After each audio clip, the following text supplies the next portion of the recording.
mists swirl and pool around you. They tug away at the edge of your consciousness a little bit. You get a sensation that the world here, as you experience it, is wrong. Whatever careful rendering of reality was put in place and commonly agreed upon has now become a disputed fact. The ground almost begins to worm away as you put boot to swamp and travel deeper within. And yet, the mists grow ever more intense. They grow almost cloying, choking. Wait a second. Argos. That's car exhaust, actually. Oh, yeah. Your consciousness snaps to as you pull your way through, and I'll ping you, the drive-thru at local Capsies. Now, these installations are set up along the highway. One after the other, they are plunked down by various, like, when Geist moves through an area, they naturally bring their branding along with them in long trails that litter either side of the highway. For you, you are experiencing something quite odd. 2 out of your 3 attributes are currently placed within this car. You have been, therefore, sort of mostly focused on the conversation here. And yet, 1/3 of you has been participating in events of not only demon mental liberation, it's also been siphoned away to some sort of swamp nightmare over the last few minutes. The connection updates you, and you're fully aware of the lag time of what the other you, that other part of you, is currently doing. About 5 minutes ago, you reconnected with Mike. But right now, you look down at the drink in your hand. Verona's like, okay, well, hopefully they'll get my order to me. Is there anything else you want? She says with a smile on her face.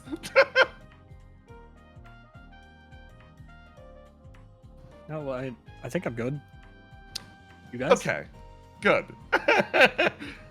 Cass like, I'm still trying to sense things from my body. It's kind of difficult, to be honest. I thought I felt something cold for a little while, and then slimy, and then nothing. Burning sensations. Lots of burning. Everything going good on your end, Argos? Yeah, none of those things, which I'll count as good. Do you have any idea where you are? I mean, it sounds like a swamp, but then it sounded like fireplace. I haven't been able to fully snap to in the same way that you have. I just know something at the very least is happening. I'm not quite as good at puppeteering as you or Circuit. The 2 of you look over at Circuit, who is zoned the fuck out in the corner of the car. I have no idea how Circuit does this. Cass sort of like smiles. Yeah, me either at this point. Verona finishes yelling into the transceiver and the car sort of shudders forward. And she's like, okay, so as the people on the outside, what do you suggest? Do you have any information to pass along? Is there anything that we can do? Yes, I would like a large size. Yes, large. She turns. Anything we could do? Yeah, what sort of information can I pass along? The general situation. Yeah, do you wanna just like update her on everything that's happening in there? Yeah, I figure I'll do my best to keep her up to date on, I guess, whatever my other body is privy to. Probably not the best source of information, but better than nothing. All right, should we drive over and then come in from the outside? Should we even try to perceive what's happening from the outside? Do we try to break it, reallocate troops? What do you think, Tactician? It's unclear if there's like a hard border to this, if it slowly gets weirder. I'm not even sure exactly what is going on. I think we'll have to get closer to make that call. Okay, closer it is then. She smiles and starts drumming her hands on the steering wheel. Cast. Thinking about it, 3 out of the 4 of us don't actually need food. Verona slowly turns around and looks at the car. Proper nutrition is important. Everyone, you're getting a full meal. We're going on a road trip. You're going to enjoy it, okay? She starts to drum on the wheel again. Oh, okay. Hey, Argos? Yeah. Thinking about it, this is the first time the boss has come out. You look over at Verona, you see the sparkles, you see the joy. I think she might be experiencing the same thing that I did when I got to go up to see Alla. I think you might be right. You look at Verona, who's enjoying the road trip to the best of her ability. She quietly sits at the back of the Capsies, but you can tell, regardless of whether it's into some sort of nightmare swamp or, well, something else, she's eager to be here. Genuinely. This message is sent along. It's sent along a long cable that, again, you feel the aching distance between your experiences here and the destination. It takes about 5 minutes for this message to reach the swamp proper.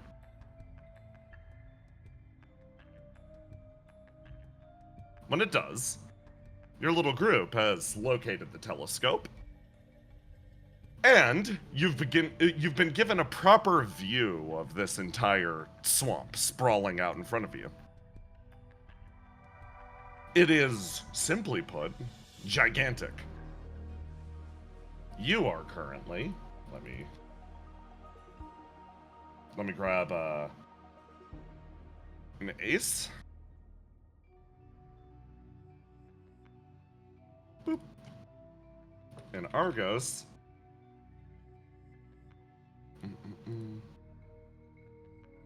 A willow and a basil.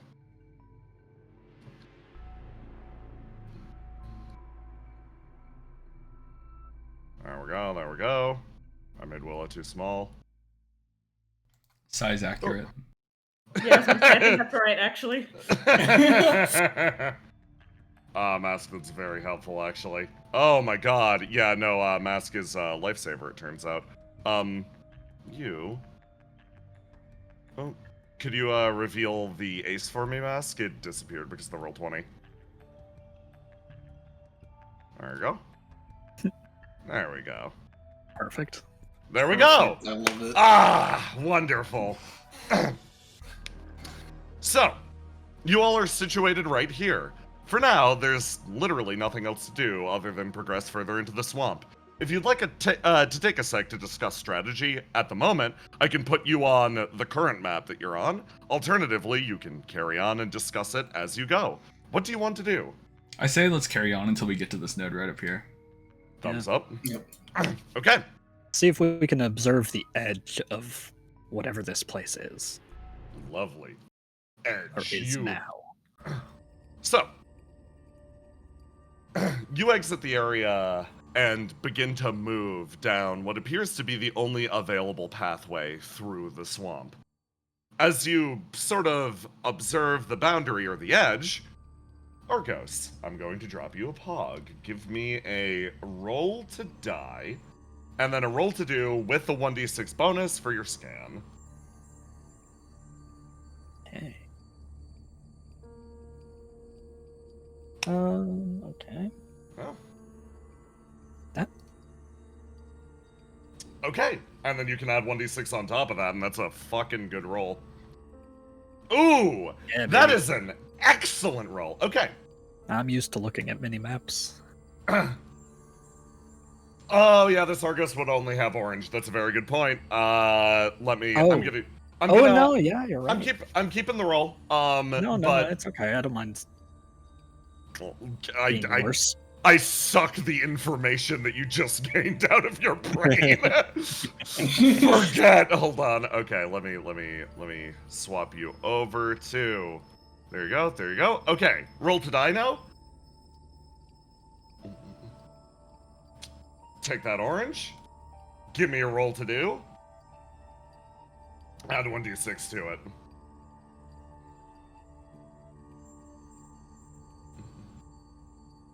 There it is. That's more like it. That's more like it, baby. No, this is good. I've been rolling to die 0 for 4 weeks. Okay. The 1d6 actually does make up for it. So you're gonna get almost the same information, almost. As you're going along, like, you start to leave this tiny little clearing, and as your little group starts to walk, Argos, you look over to the side, Single-Handed Savior flares up around you, and you see the little scanner start to go to work on the bounds of this place. And that's when you realize something about how the swamp is sort of organized. It exists to indeed trap you, but it's not the same typical endless woodland that you would expect from like a game that is trying to like layer bound you. You're functionally walking around and you're doing good old perimeter checks, and you're like, can I get through here? Can I get through here? And you realize that in this area, particularly how you're traveling, the swamp is not... There's not endless woods around you. Instead, if you went hard enough to the right, you would wind up coming into the area that you're currently in on the left. And as you look up into the swirling mists, your scanner picks up on something. This tunnel. It appears to be almost like a tube. The swamp is bounded in because you are on the inside of a tube. If you try to travel to one side particularly hard, you will simply walk up the wall and wind up on the other side. Okay. Well, you say it's like a tube. It is like a tube. So that only happens if we walk in a direction perpendicular to Yes. the tube. Are you So going can to I try to tell walk which direction is parallel to the tube? Towards Basically, you've got two options. You can, like, obviously, if you're walking straight towards the edge or side of the tube, you're going to just run around the inside of the circuit like a hamster wheel. Right now, you're walking straight ahead, and that does appear to be the way out of the tube. That leads to new ground, unexplored territory. All right, that's good. That's a good sign. It's not some kind of infinite tube We can hope. or a torus. That would be bad. You consider the thought of wandering an infinite torus of a swamp, and as you travel, at least right now, you're not trapped in one, because you come across what appears to be new territory, and you enter a new area, and I pull up my box text. Because yes, there's box text for this. As you traverse deeper into the swamp, you hear sounds of a resonant horn deeper within.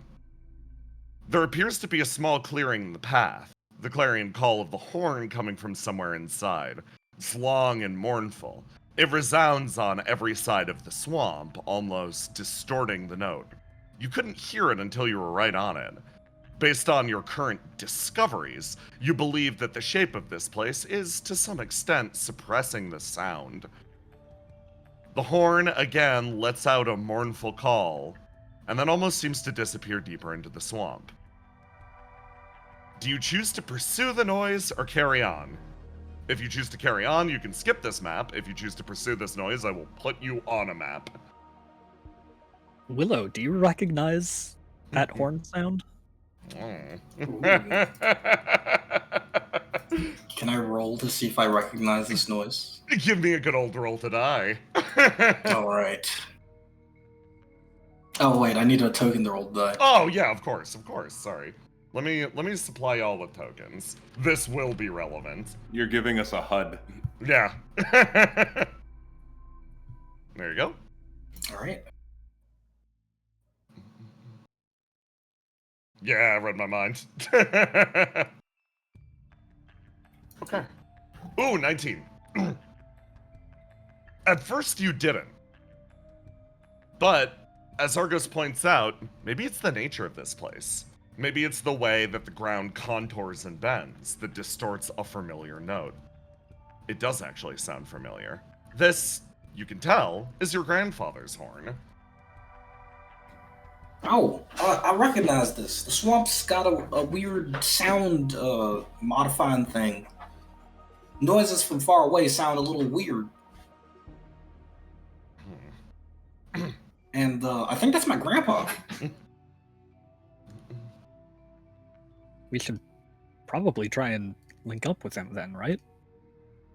Yeah, usually he could handle these types of things, but I want to make sure he's okay.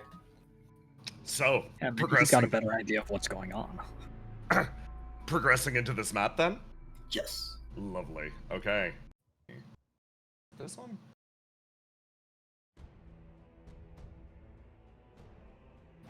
You travel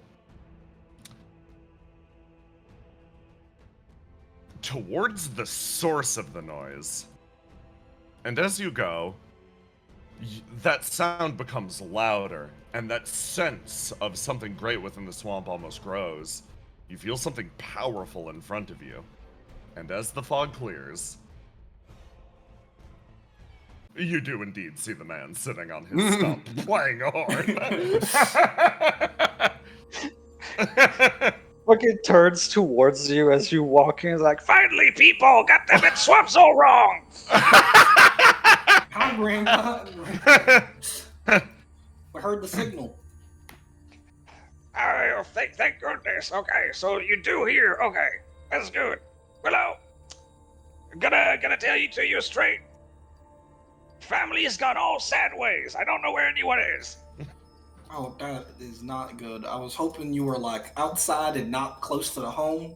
But if my whole family, the whole rest of them is in here, this is big trouble. Close enough. For full context, you were back in the in Wisp HQ, and it seems like that entire area was dragged into the mess that's currently occurring. There are a lot of family members out here right now.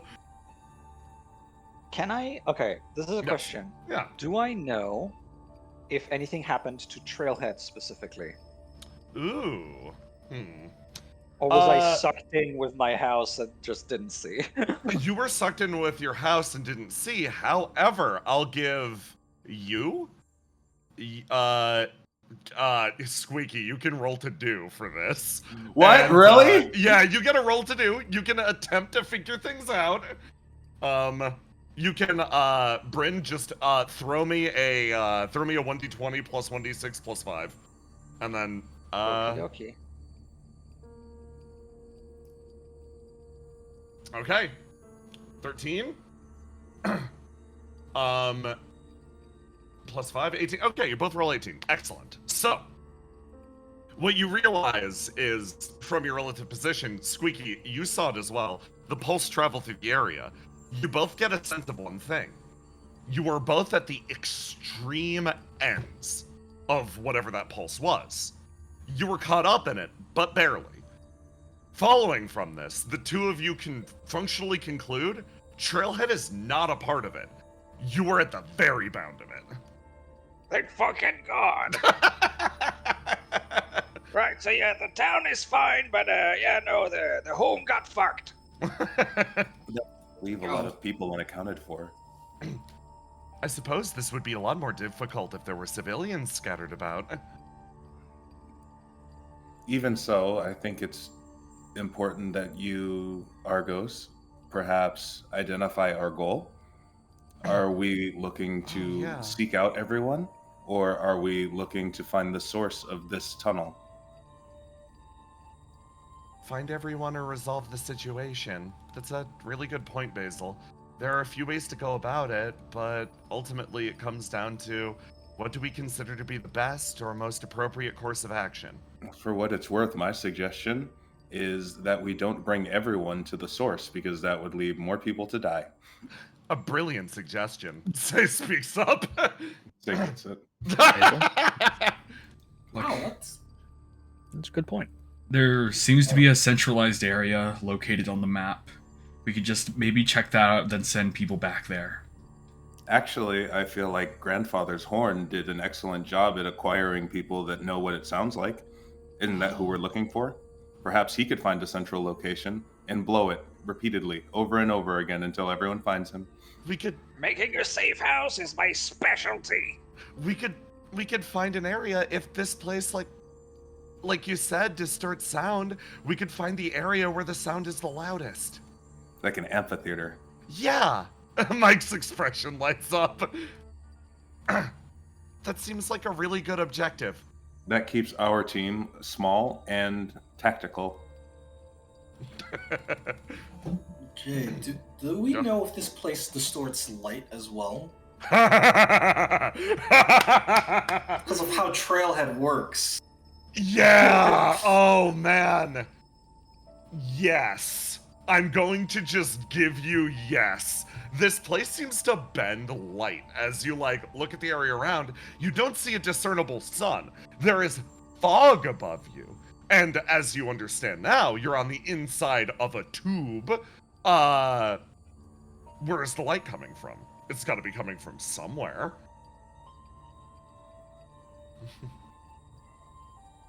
Mike looks over at Willow. I'm thinking of trying to make a beacon, kind of like Trailhead, to lead people to a location. Oh. Mike's expression lights up again. The swamp is filled with bioluminescent things. Nods. So, we're looking for a location from which not only sound can properly resonate, we're looking for a location from which light can provide a guiding point. Exactly.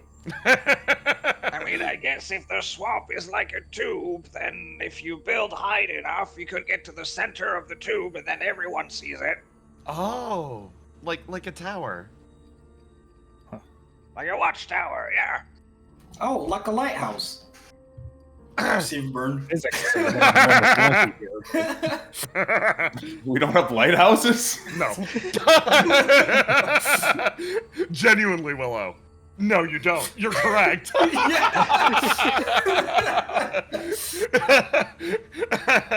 Carry on. Okay. If that's the case, I'm gonna put you guys back on the map screen. Continue to talk as if you were present. As Ace pointed out, there is a centralized location up ahead. With any luck, that could be a point of resonance or light. It's sort of like a middle point, but if the sound isn't good there... Mike seems at least slightly perturbed. By the way, I want to share something. I randomized the location of all of these maps. Papa Wisp was not supposed to be here immediately. This is a fluke or a little twist of luck. So this plan, manifesting right here, right now, based on his ability to blow the horn, entirely emergent. I find this delightful. Nice. We're in Tartarus now. Alright, Argos. I think we should try and follow where the light is the brightest. To try, yeah. If Papa Grandpappy Wisp is okay with staying alone, that is. I want to make sure that the place is safe. I mean, I guess we could have my sis stay behind. Say, are you fine with that? I love that you call her that. Mike blinks twice and slowly turns oh, there must have been somebody I missed. Looks at Say. Say, saluting. I would be most honored to guard him to the best of my abilities, sister. Mike blinks twice and slowly turns back. I just look at Mike and shake my head.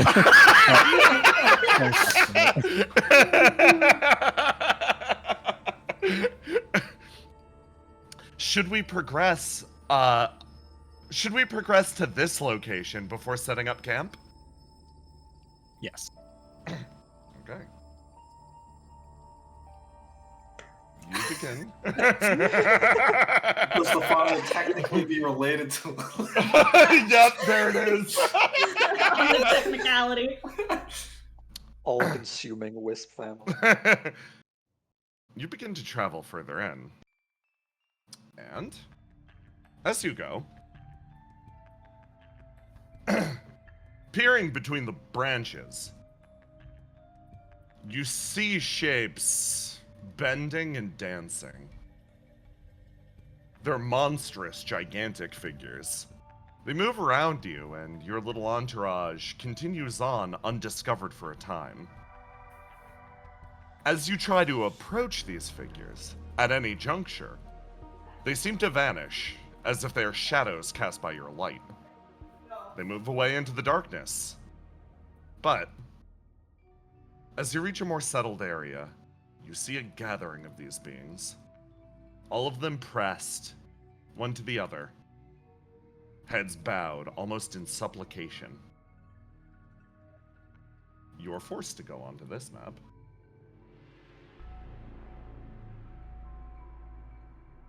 Oh God. Great figures of the dead stand before you. They twitch and jitter in place, chaotically staring at the landscape around them. I'd like to scan them. Lovely. Give me the same old, same old. 1d6 bonus. Oh, Ah! wrong one. Why is it back to, oh, right. Hold on. Why aren't you associated with Argos offline? Oh. I think Mass did something very clever. Let me, drop this one. Roll with that guy. Oh. Nope. The opposite. The opposite. This one. Other. The other. Yeah. Maybe? No! I'll fix it. Give me a hot sec.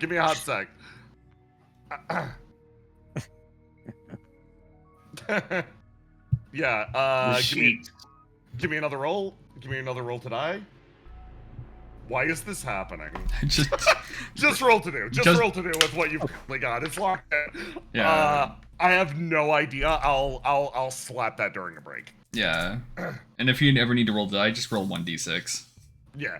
And then add 1d6 to that. Yeah, it's straight up broken. No, I don't know. Roll 20. Alright, yeah. 1d6 on top of that, and because that could push you to a high success. It does. What are these things? You look at these beings in front of you, and you see flecks of flame moving out through great dilapidated husks.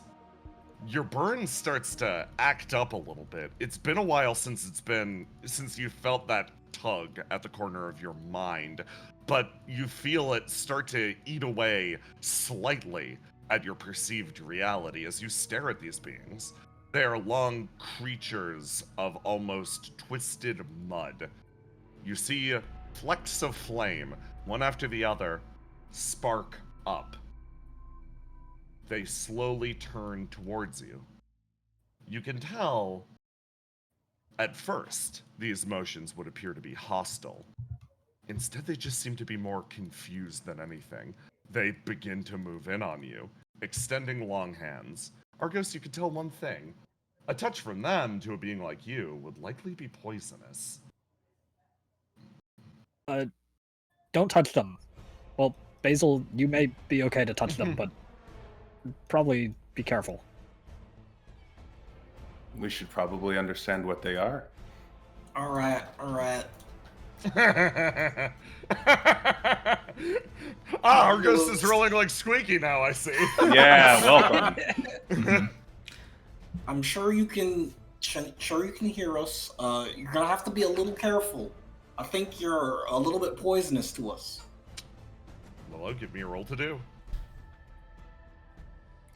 Oh, I love to see it. Hey, Basil. Mm-hmm. Give me a roll to do. Oh, man. So, these figures begin to flail around, and, oh, man, they will take an action that without a doubt is hostile, but something funny is about to happen. I'm going to post their ability, because of course I am. Basil, roll to die.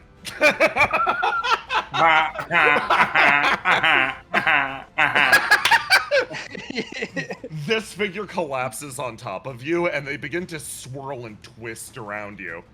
You feel them trying to siphon away your essence. There is nothing here to wound. Yeah.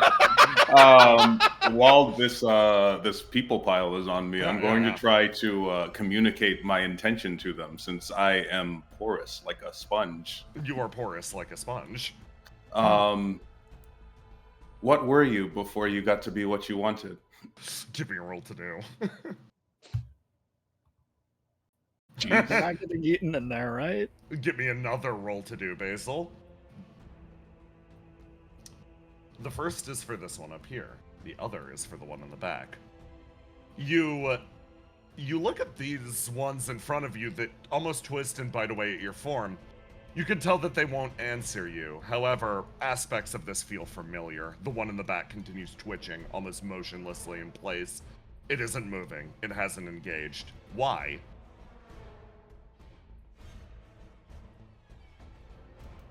The one in the back isn't engaged? The one in the back has not moved. It just seems to be holding utterly still. Now, these are similar to, obviously, the creatures that I ran into in the trial. My assumption is the one in the back hasn't been fed flame in a while and is so decrepit that it can't move, maybe? Fascinating. Go touch it. You feel that idea sort of crop up. The ones in front of you claw and pull away at Basil. You can tell one thing. If they are not currently engaged with Basil, they will likely lash out and attack others. The fact that Basil is currently there is keeping them occupied. There is one disadvantage to this. You get the feeling that disentangling Basil will be difficult. Yeah. It's fine. I can handle it. So Ace is gonna pull out the sword that Say gave him. And since they're all piled up like this, Ace is just gonna quickly just like jump on top and just stab it down to just kind of like nail them with this like paralysis sword to them. Yeah, you're gonna down smash. Yeah. Basil's in there. Also, I'm not aiming for Basil, it's fine. Give me that. Give me a roll to do with your green. Yeah, let me roll. It must use your. Oh right. I'm sorry. Hold on. Allow me to swap you over. so much swapping. Yeah. No. we're mechanicsing today, boys. Okay. There we go. Alright. Got 5 uses of it left. Give me that roll to die. There you go. Roll to die, lock in green, and then roll to do. So yeah, 16. You swing the sword around and you almost pin it in place, and the creatures walk down and cease movement. Basil, something feels weird or wrong still. I will continue to reach out. Knowing that they're kind of in like I assume an attack from a sword will put them in a more hostile state.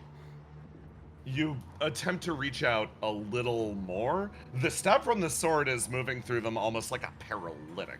It's like receiving some amount of like Novocaine or some other equivalent. It's scary having no control, isn't it?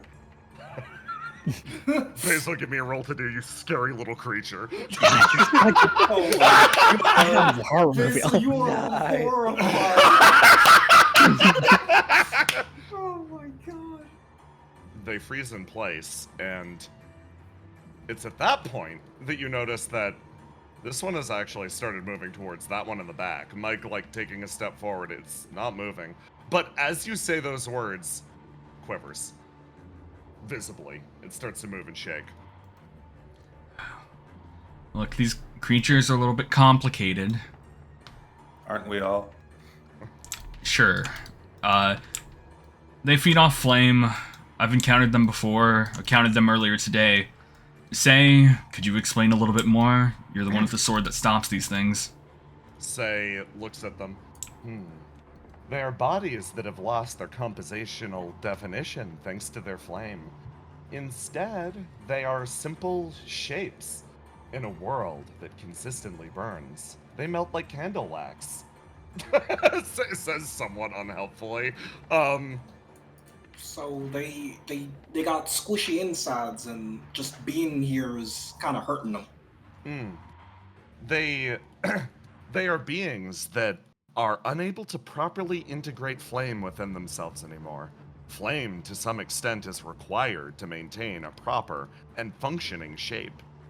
It is almost like an allergy. Their bodies have grown maladaptive to the flame. As such, they are stuck in this state. Not living, not dead, simply suffering. Mike reaches So forward. we need to either, I guess, somehow find a way to end their suffering, or find a way for them to contain their shape. Hopefully, solving whatever's going on here in general will allow that, but... Mike? You see Mike slowly reaching a hand forward. And Basil, for that crit 20, she's gonna reveal what's happening here as Mike slowly turns around, and you see tears starting to well in the corner of her eyes. You see that she's reached out and come into physical contact with the being in front of her. Let me swap over. Yeah, the first thing you do when you hear these things eat flame is you touch them. She points a shaking hand slowly at the being in front of her. Basil. Yes. It's her. I had a feeling. All right. Well, they're having trouble maintaining a shape, correct? Yeah. They lack the willpower to maintain a shape right now. So, can I squeeze my way out of here? You can. Aces functionally lock them in place. I will simply incorporate them into myself until that they can gain that willpower to find themselves. She looks down at the three of them there, and then looks back over to the one in front of her. She pauses. Okay, you grab those three. Ace, you said you found them before and they were decrepit because they lack flame, right? Yeah, something like that. Mike is gonna reach her hand in. Yeah, you got plenty of that. She places her hand inside of this being, and I'm going to... Let's move into another of Mike's attributes. Oof. Mike reaches her hand in, and, actually places her hand within the being. Sorry. I'm really sorry. You feel flame start to leak out from her arm and twitch and reintegrate itself with this shape that's in front of her. Pure flame. That's something that's contained within Mike's body. An isolated barrier. Think of it almost like being a donor with a universal blood type. The flame starts to move throughout the figure in front of her, and she takes a step backwards. 04, you're able to move. This creature kind of looks up for a second, looks around, and sits on the ground. You have to remember yourself. 04, you have enough identity to form yourself again. I believe in you. Just sort of nods up and down. As for the others, I'm not so sure. It might She take shakes more her time. head no. Yeah. There's a weird moment. You see her sit down, and there's when you talk to her, she's looking at you. She kind of gives you her response and then looks up off into the distance. This creature is having an interaction that she's choosing to have.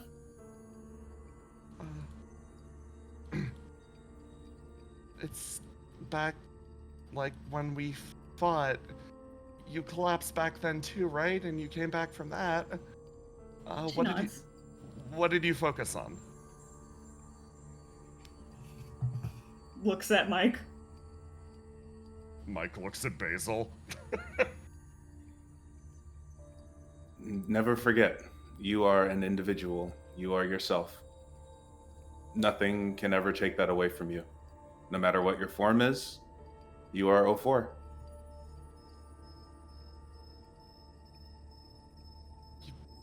She nods. It's strange. She's acknowledging that what you're saying is the truth. Yes, you're correct. You're definitely right.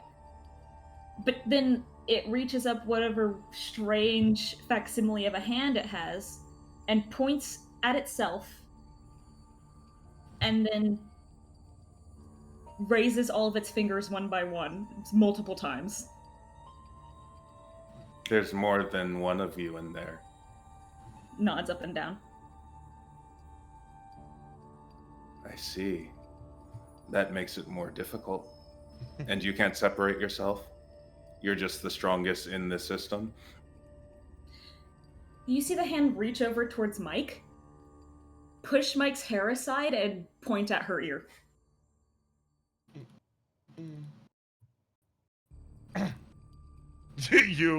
Mike, like, oh, we can hear. I'm capable of hearing her. Okay. Should we try to cut you out or something? Shakes head no, then stops, like, considering it. Like, Like, it seems like there's something happening on the inside of this creature that is making her respond this way. Maybe I was thinking about this the wrong way. Perhaps instead of incorporating you guys into me, I should go into you. Shakes head no. Shakes head no, points at the self again.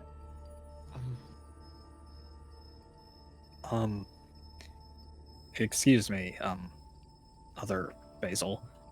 Were you sort of multiples like you are now was before this all happened? Points at Basil. Then points at the head shape of the body and points at it multiple times. And then points at Basil. She was only multiples with the other... She was only multiples with the other Basils. This multitude, her body rebelling, is new. Nods up and down. Oh.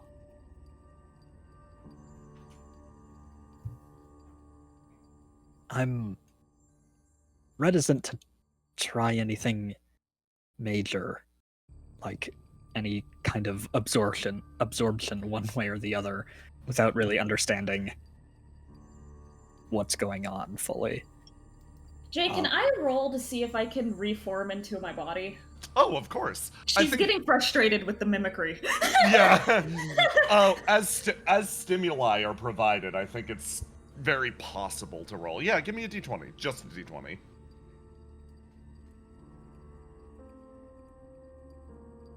Nope. You struggle for a moment, and you're like, I want to be able to just explain myself. I'm getting annoyed. And then... the body slops.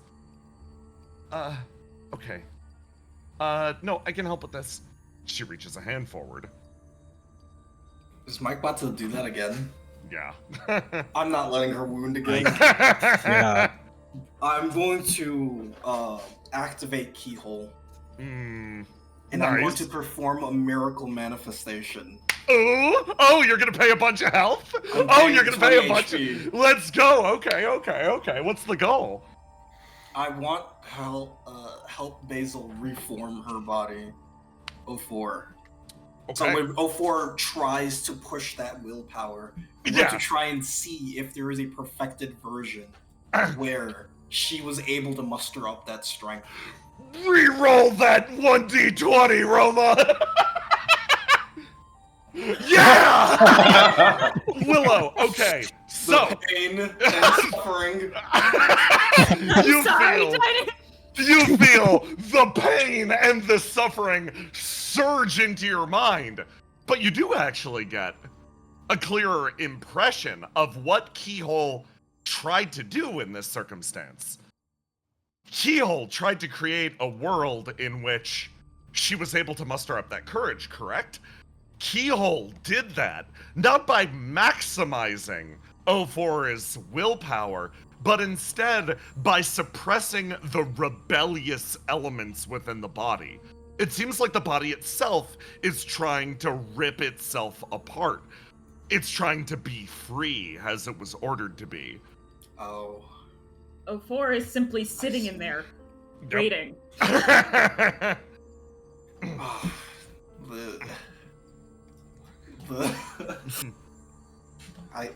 can't order the body to not be free, but if it's not free, it's gonna die, and it's suffering right now. You see O4 do that thing again, where she moves Mike's hair aside and points at her ear. Listen. She points at herself. And then points at Mike's ear. Mike, Can communicate with Mike. I'll try to listen. Wait, this isn't gonna hurt you or put you in danger, right, Mike? If it does, will you bail me out? I'd prefer to bail you out before it happens, but yeah, I've got your back. I hate to break it to you, Argos, but in the state that we're in, we're all in danger. She reaches a hand forward. This time, she's not going to plunge her hand into the being or anything. She's simply going to apply physical contact to the outside to listen. Can she hear me? She can hear everything. Yeah. What can she hear? So, explain to me O4's perspective. There's one thing that all of the Basils have. All of the innate things they would ever need to learn are already pre-programmed into their mind. Mike. All of those parts of her are screaming and ripping themselves apart, trying to escape and be free. Mike winces backwards. She's just sitting there, listening and watching them, seeing how they respond to freedom. It's like a dozen radio channels hundreds of radio channels are all playing at once at maximum volume. Basil, you remember this sensation. Your creation, everything about you. You came with memories on tax law, how to climb walls, how to fight with the switchblade. All of those memories came from somewhere. You were a composite. That composite is breaking down in this environment. All of you, your pre-programmed different components are losing themselves. You look at the mass back there that Ace effectively sedated. They are calm now. But O4 is still in there. Indeed. O4 is there. Has not tried to take control back. It's her favorite part, just watching how people respond. Well, what's interesting is O4 is still a identifiable aspect in here with everything else going crazy. Yes. So just let them go. Everything is fine. Allow this to proceed. Oh, you're saying let them do what they want. Yeah. It's kind of what she's been doing. It's why she's just been standing there. So what's stopping them from just leaving and letting her out? Oh. O4, I have a question. Are you willing to let them go in this way? Do you want them to remain a part of you? She wants to keep watching them. You want to remain connected at the very least. I think that's why it's like this. She's trying to learn from them. She's trying to observe them and understand why they were important to be here in the first place. They haven't left because she's kind of keeping them there so she can see what they're supposed to be. The beautiful thing about life is we're not supposed to be pre-programmed with lessons. You can learn them on your own. Blink, blink. Blink, blink. Okay.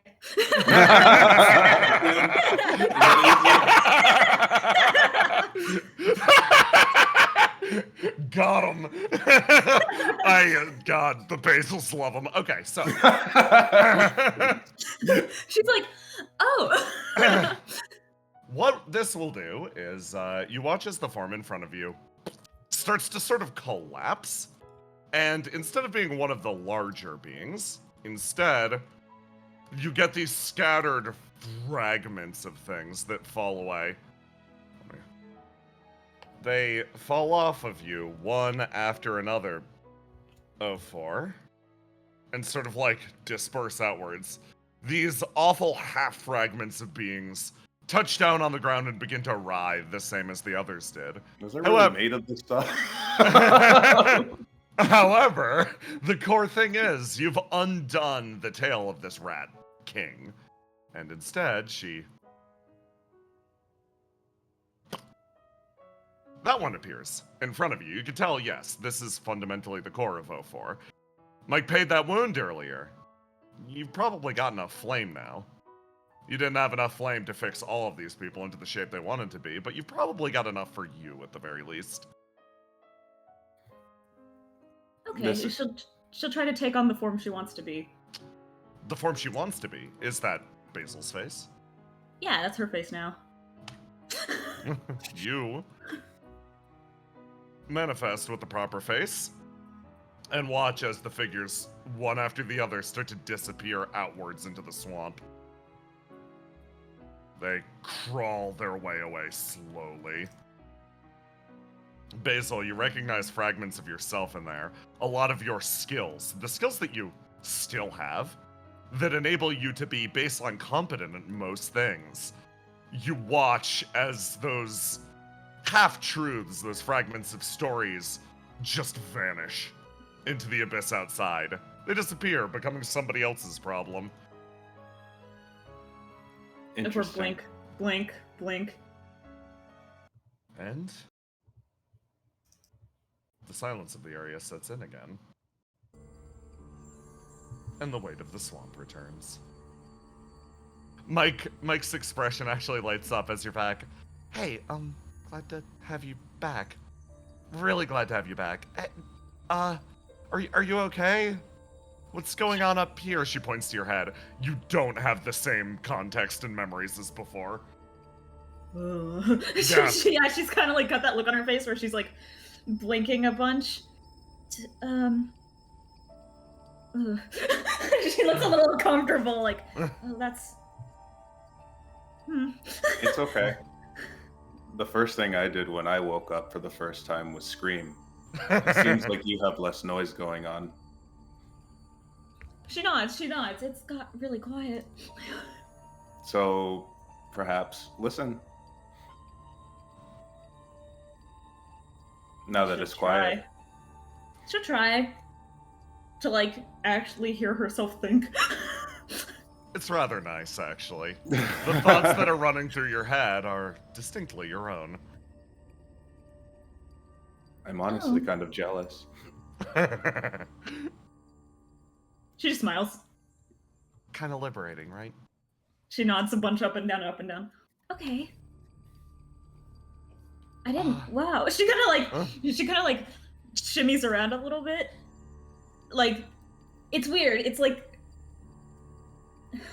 when Basil and Saru saw her talk to CEO 5, she was like, it was like a lot of what had happened and what Basil had been saying made sense to her. She was like, oh, I get it now. Yeah. Basil was like me, and she's not anymore, which means that if I try really hard, I cannot be anymore. And there's almost the moment where she's like, I didn't think it would be so soon. I didn't think it would be so soon. I told you learned fast. she like blushes a little bit. Like sheepishly, like, aw. No, if you're okay, I have a few more. I don't think we're gonna be able to get up yet. I don't have any flame to lend them either anymore. Well, as long as they're staying here, then we can do this later. If we make whatever is causing it stop, they should go back to normal. Right. I think. It's like it was like imagine if we are made of like a broken mirror and all of the mirror fragments suddenly obtained the ability to move on their own. It was kind of interesting. We can... Likely, if you wish to incorporate them into your form, that is a performable course of action. However, there is one point of difficulty. So long as we keep them locked here, my sword must remain in place. And, as you can see, it has its uses. So, mechanically speaking, Say's sword, so long as it remains here, will obviously lock these enemies on the spot, but you can't then use it on future enemies. The decision of when and where to use this weapon is, well, it can be used to various great effects throughout this dungeon. I mean, what's gonna happen if we let them go? If we aren't here, I think they'll just stand there like we were before. They'll also try to, suck out the flame of someone. Yeah. Yes, likely passersby will be in an immense amount of danger. Can we contain them? I If we mean, leave the sword here. yeah. Maybe if we found a box. Or perhaps dug a large hole. Yeah, I was gonna say that too. The wisps think alike. All of these are great options, but one thing I need to point out is if we spend all of our time saving everyone we pass by, we won't be able to save ourselves, right? I am saving myself right now. As Ace states that, I'm going to bring us back to this map and show something. This is the amount of functional turns that have been taken. Oh. No. I'm gonna put it up here. That was 1, 2, 3, 4, 5. 5. I'm just gonna leave this 5 here. Every time you transition a map, that counter ticks up another one. I'm not gonna explain what it does. Anyway, carry on with your lives. Which should to save, guys? Alright, which NPC is your favorite? Which one's your favorite? I don't really like the idea of going in and messing with someone's poor being. Even if this isn't how they're supposed to be, it's obvious Think of that it like they've got swept up in a flood. A bunch of things are all in there at once, and they won't be able to reform into a single entity until whatever is happening that's making this happen stops. And it'll be especially difficult because they don't have as much of a defined personality as you do. She nods up and down like, yes, I'm great. Argos, I want to at least find some alternative. Do you think we'll be okay without the sword, or should we, I don't know, dig a quick hole or something? Look, I can try and dig a hole. I'll leave the decision of how to use her sword up to Say. Oh, Say smiles at you. I believe the wisest course of action would be to retrieve my sword and leave them out here in the open. This swamp is already adequately dangerous. I do not believe by leaving them in place we are making it more dangerous. that's fair. That's kind of right. I mean, like, getting your soul, your flame sucked out, like, yeah, that's scary, but you could just get killed by a giant, like, plant. Exactly. If people are already on guard, we may be creating a more confusing situation if we dig a hole, such as, why are they in a hole? What is their angle? Instead, if we leave them out in the open, that is the best way to warn people that they are dangerous. That is true. If I was walking through, I would expect them to be walking around. If they were in a hole, I would put my hand in it. Same. Well, now that we got that answer, Pops, how's the truck looking? Well, I'm gonna be honest, that's not an engine like I've ever seen. It's busted. Give me a roll to do. You guys were futzing with the car during that scene. Ace and Grandpa. Rolls. Is the support mechanic still? I can give him a d6. Yes, one of my. You can. I'm gonna do that. Okay, Ace. Yeah. No swing. Okay. Yeah, I don't think I have roll any another stat D6 related to for- cars, so... no truck stat. Yeah. Add a 1d6. Finding out she does not remember how to fix a truck. Yeah. Damn. Weren't you in any like mechanic movie or driving movie? The sad part about that is I don't have that gift. No. No, he's not The an other actor. ace He's not. does. Okay. Oh my god, the other ace? Yep. Ace, Grandpa's supporting you. Add 1d6 to it. 1d6. Ooh, okay, you beat the 20. Barely. You're like, hey, Pops, how's the truck coming? Let's just say you've been, like, poking at it this entire time in the background. The two of you working together, and then you turn around and it's like, I think it's busted. Slams a hand on side of engine block.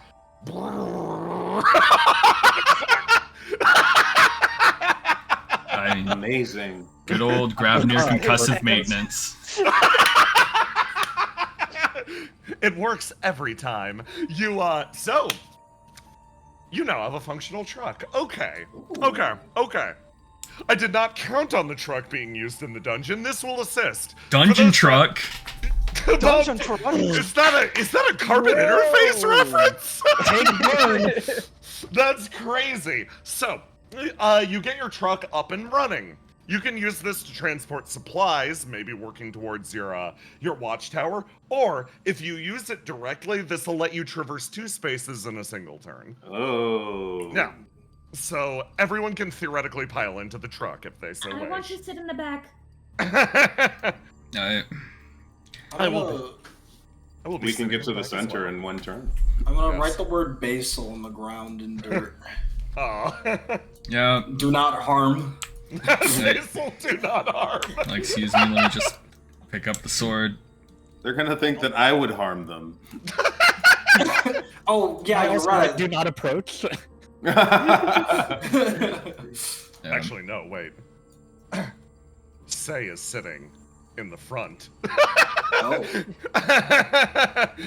The cabin is reserved for the Wisp family. Oh, yeah, you're right. Children, we're going on a road trip. You guys all pile in and start to, like, you fire up the engine, and Ace, you reach your hand over, and you grab the sword, and you pull it out as these beings begin to writhe one after the other again. They start to shift and move, turning around, and they, give me a roll to die. Yippee! Okay, what are you locking in? Lock in blue. Okay. For a split second, you roll backwards as a line of almost that inky darkness whirls over your head, a pipe almost clipping your brow as you roll backwards carrying the sword, and they separate from themselves and each other, fully taking up the spot that they had before. The truck starts to pull away, and you run up, hop, and land in the back as... Yeah, I think 04 was holding her hand out, and you jump over her, and she's like, Wow, so impressive. You boom, thump down as your squad moves its way deeper into the swamp. Say, give me my mixtape. Right away. These tunes. So, you all pile in the truck, and I will not advance the turn counter this time. Old Town Road starts blaring. Are you guys headed to the dead center area? Yeah, I feel like that's the best place to, like, go from there. It looks important. Okay. This is lovely. So I'm rearranging the session order slightly because this is happening right here, right now. Truck. Truck. Get your. You want to take a break really quick? First break? Yeah, that's not actually a bad idea at all. First break. I've got stuff to set up. All right, I've got to find the truck asset. Good old truck. I'm legit. Thank you for giving me the out, Brent, of no, it's busted. And I'm like, no, you can roll at it. It's fine. Where you're like, I don't want you to have to find that truck. I'm like, it's fine.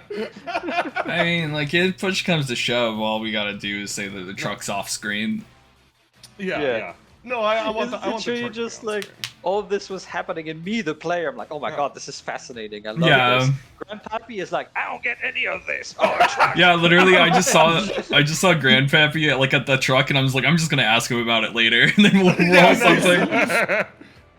Let me grab chat. You having a good time? You having a fun stream? You find a truck?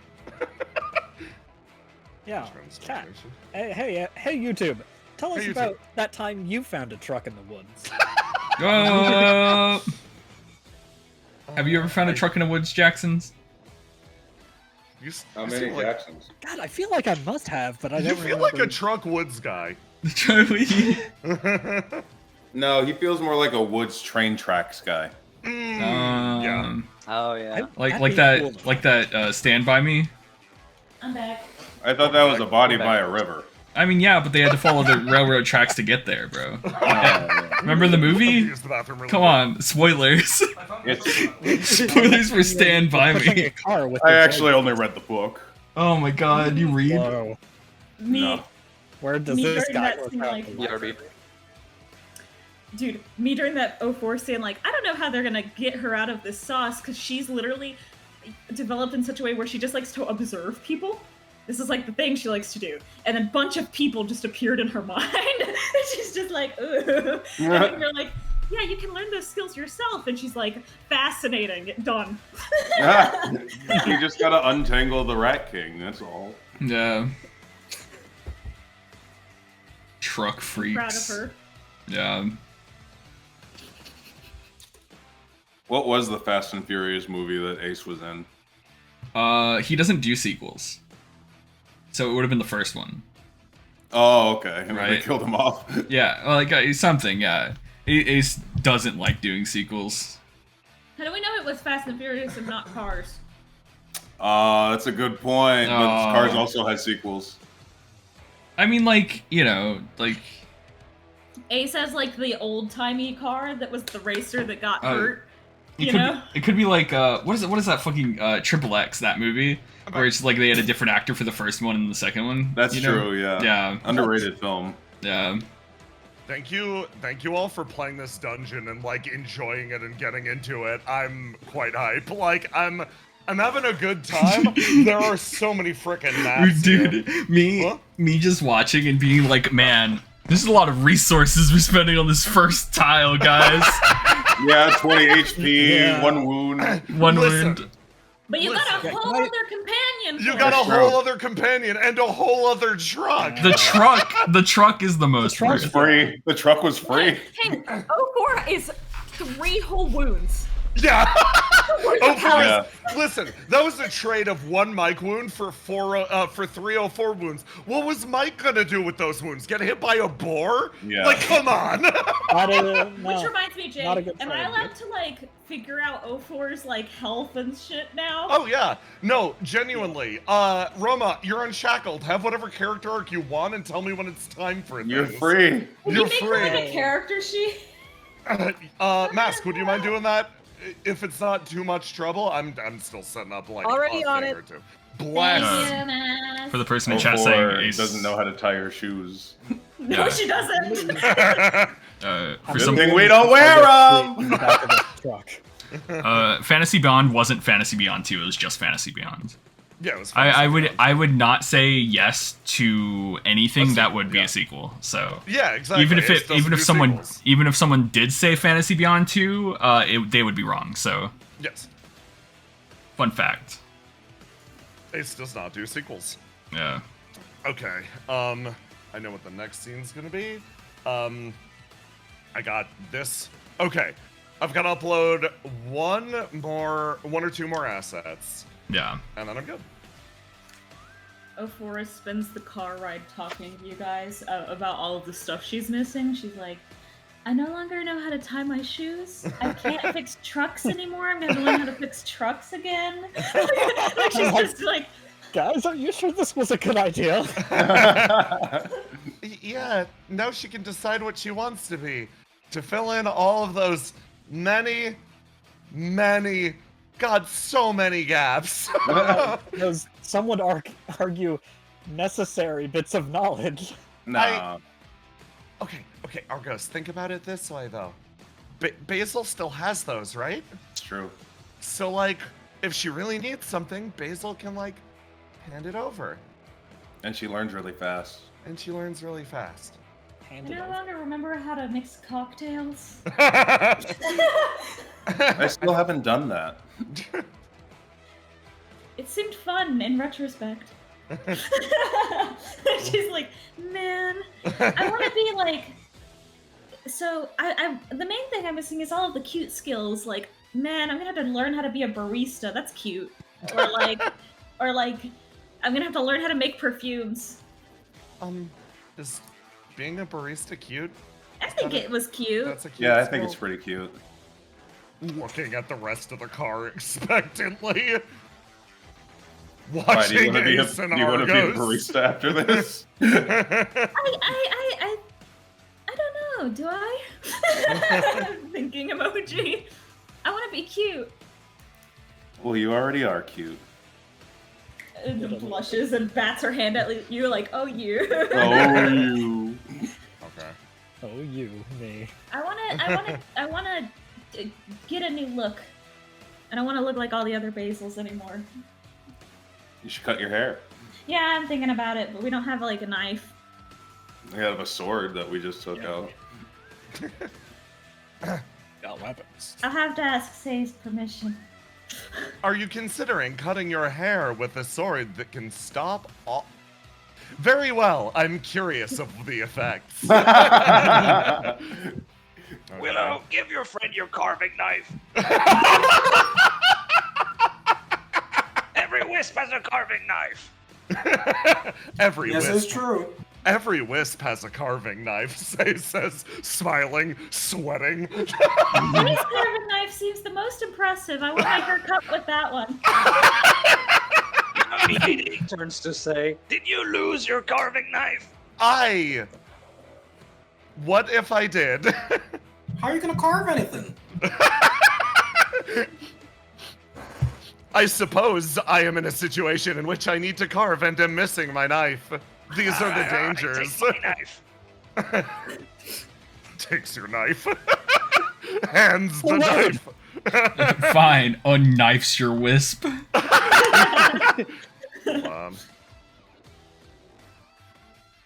I've just got to make sure this is there.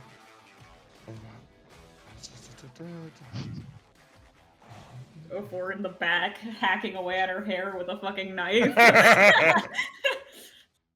Okay. I'm now good. If everybody else is. So, starting right here. Hey, Cal. Hello.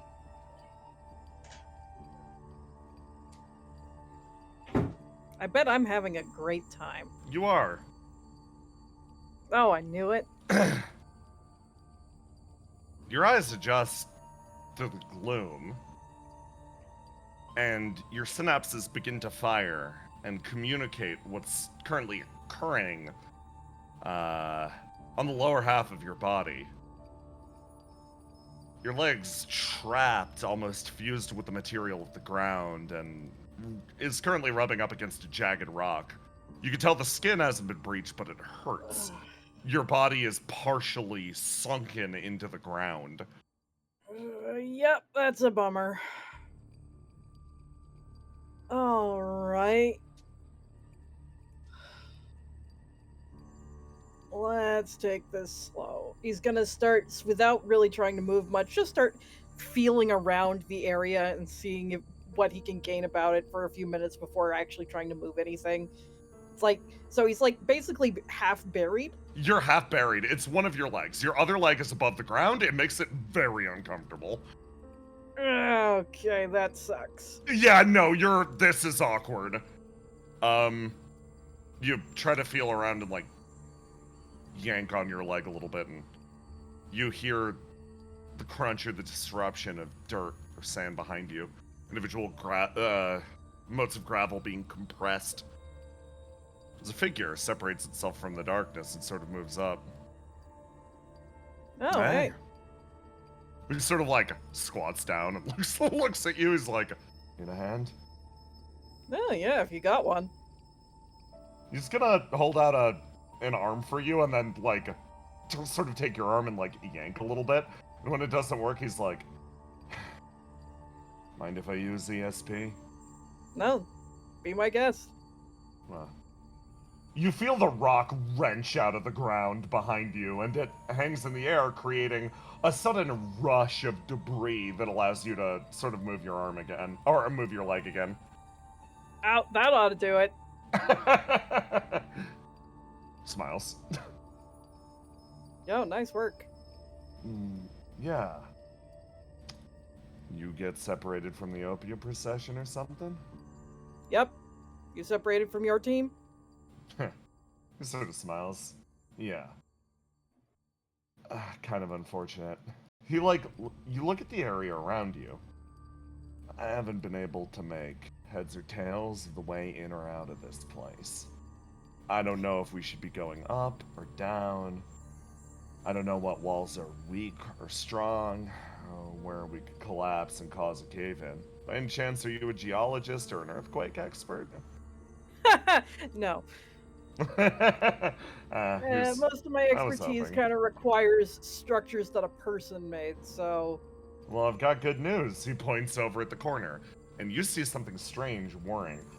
Gears almost lashing into bits of plants that are struggling one into the other. That's man-made. Yeah, it seems as good a place to start as any. Cool.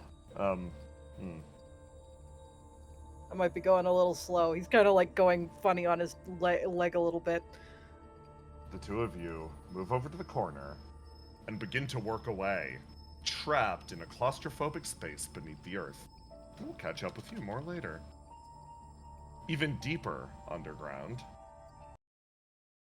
The music too.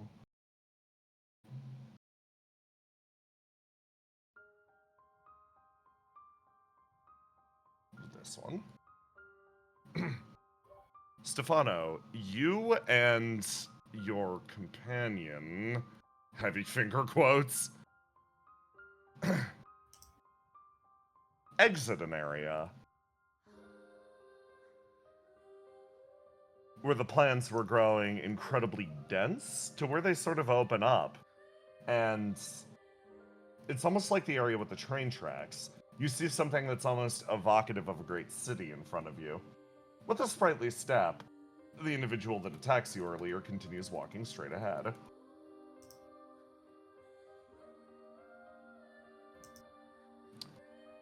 Point of curiosity. What do you think the swamp is currently saying? Can I tell what it's saying? To me? Via no supernatural sense, no. There is no force that is compelling you in any direction beyond a simple call. There is no sixth sense here. There's only what you see in front of your eyes. I can't tell personally. It's fascinating. In creating structures evocative of the old world, I wonder if it has intent.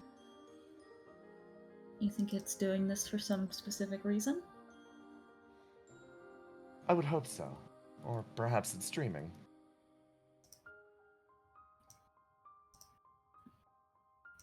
It might be nice if it's dreaming. He sort of smiles. I personally, I suppose, subscribe to a theory that if there is a being such as a god, or a true god, not the rough facsimiles that shape the land, likely that being must be asleep.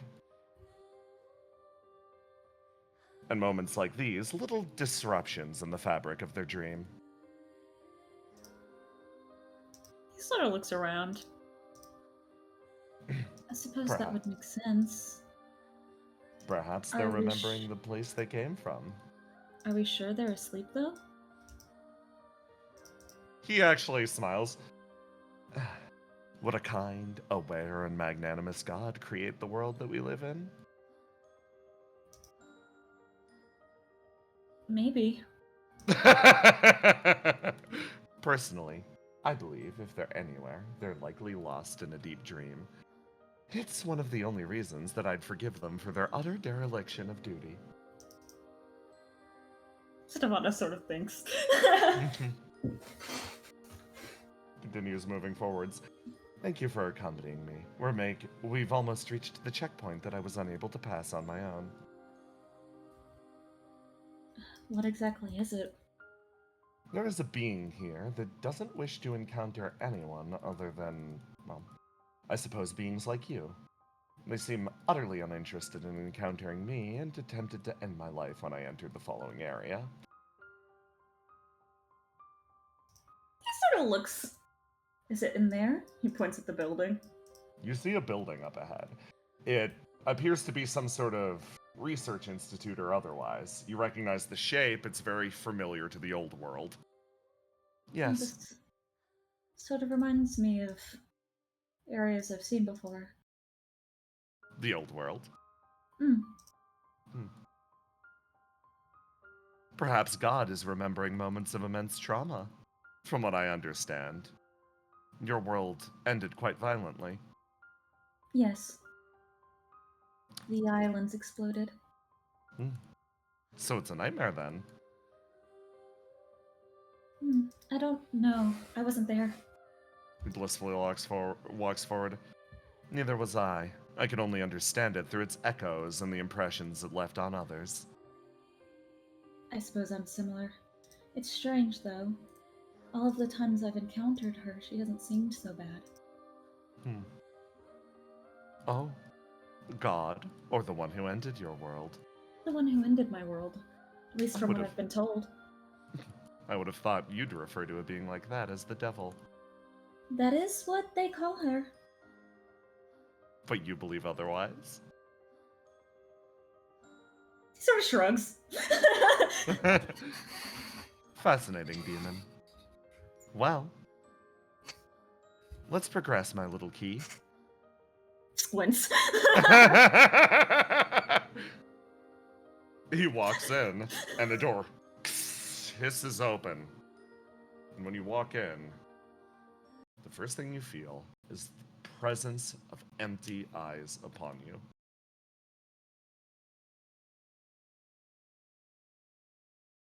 A horn resounds.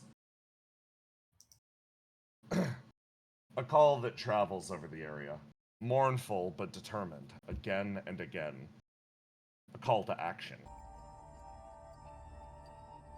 As the hunter begins to call his fellow hunters, I'm going to put us on the map. This is...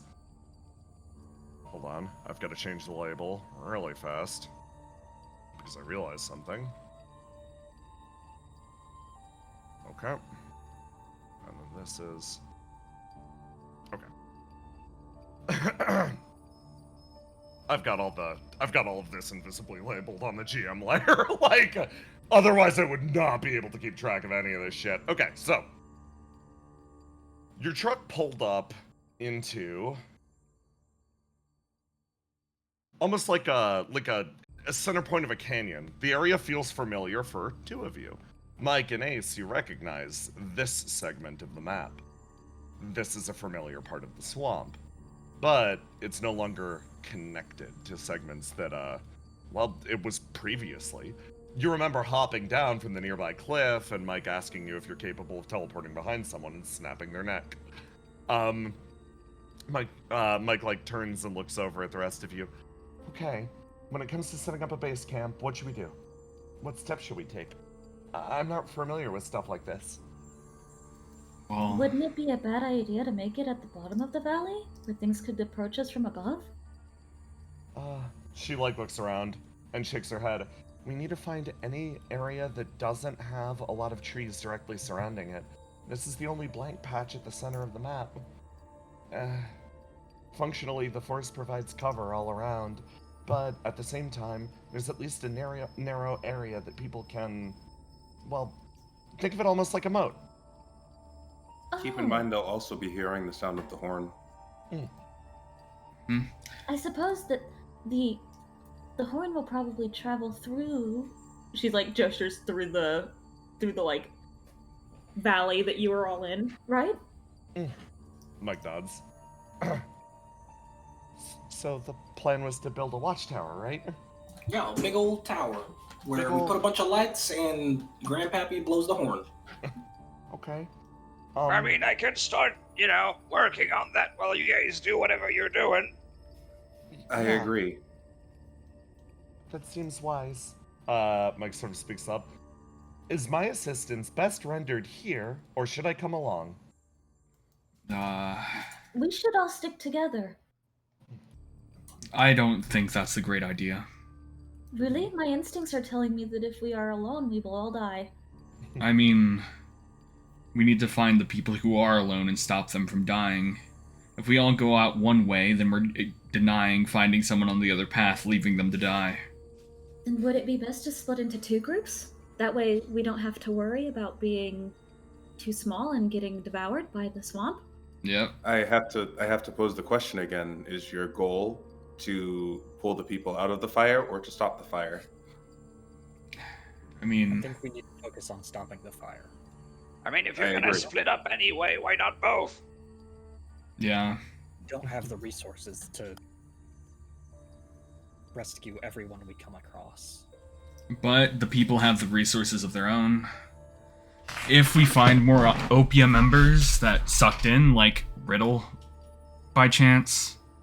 I was with Saru, so he's probably in here somewhere. Oh, Riddle's probably loving this. And also, Mumbles. on top of everything, the Pyromancer of Beast is probably out here dying in a ditch somewhere.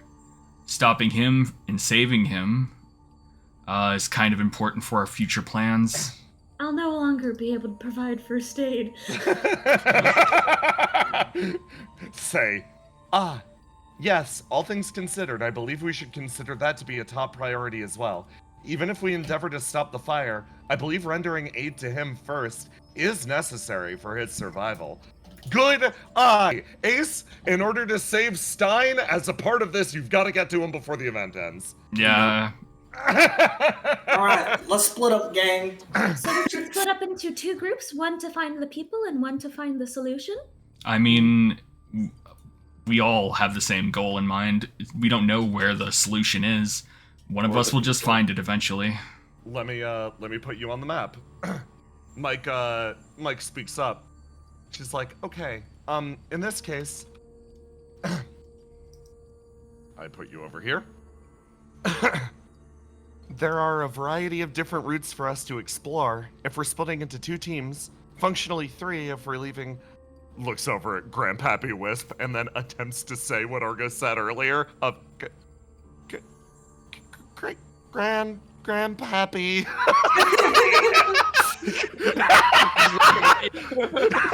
Mike, Grandpappy was his father. Just call him Pops. Okay, Pappy Wisp. That's Grandpappy. Grandpappy.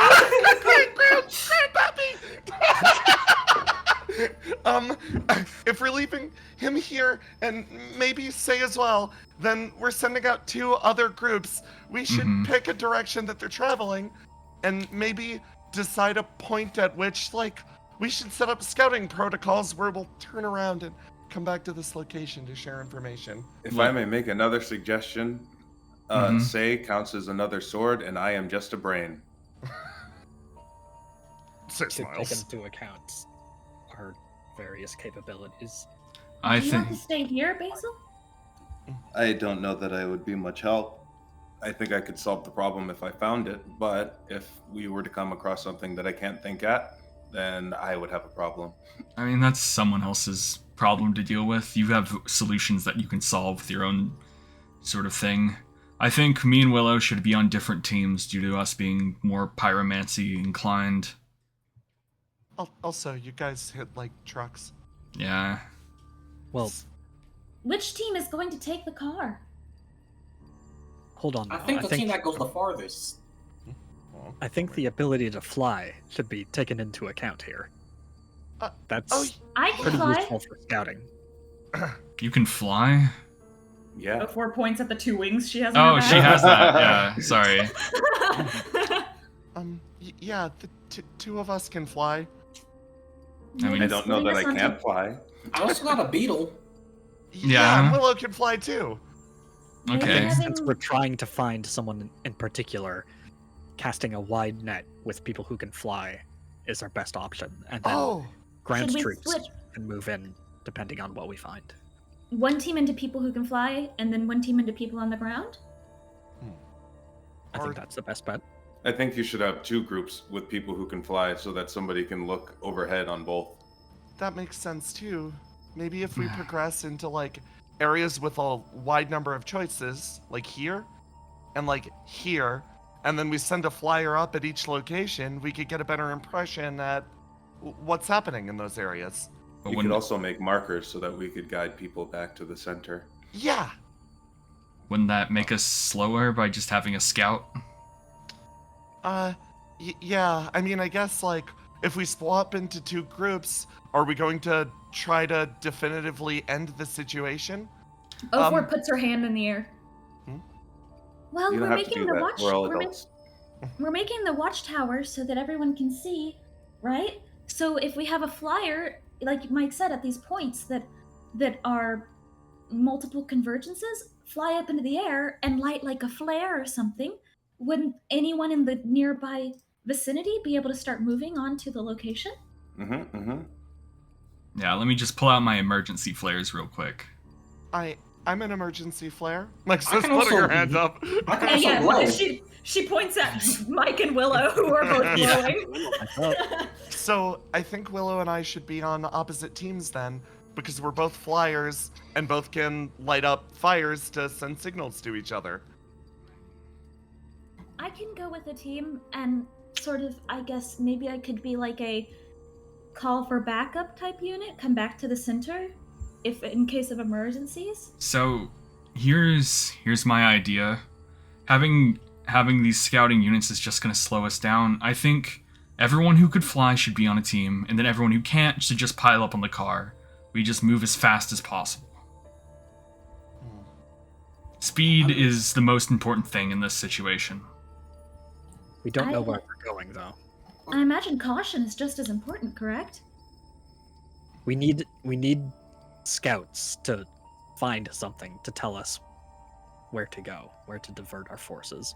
Hopefully, we can find Stein and head there. Maybe we'll get lucky and we'll find him in the next area, and then we can all reconvene. The other issue is we got 3 main directions to go, but we're only splitting in 2 teams. 3 teams it is. If we had 3 teams, each team would have a flyer. Oh yeah, let's do that, and then we all search one direction. Who wants to be on my team? Oh boy. So you guys are splitting into 3? Okay, cool. If Basil is staying with Grandpappy instead of Say, it's Say and Argos are the last 2. However, Basil's going. Okay. She can't lift things. I think all of you have to deploy, so there's at least 2 people on each team. And then Grandpappy will indeed stay here. Let me. Okay, so 1 flyer per person. Flyer. Just make another Basil. Yes. Spawned up.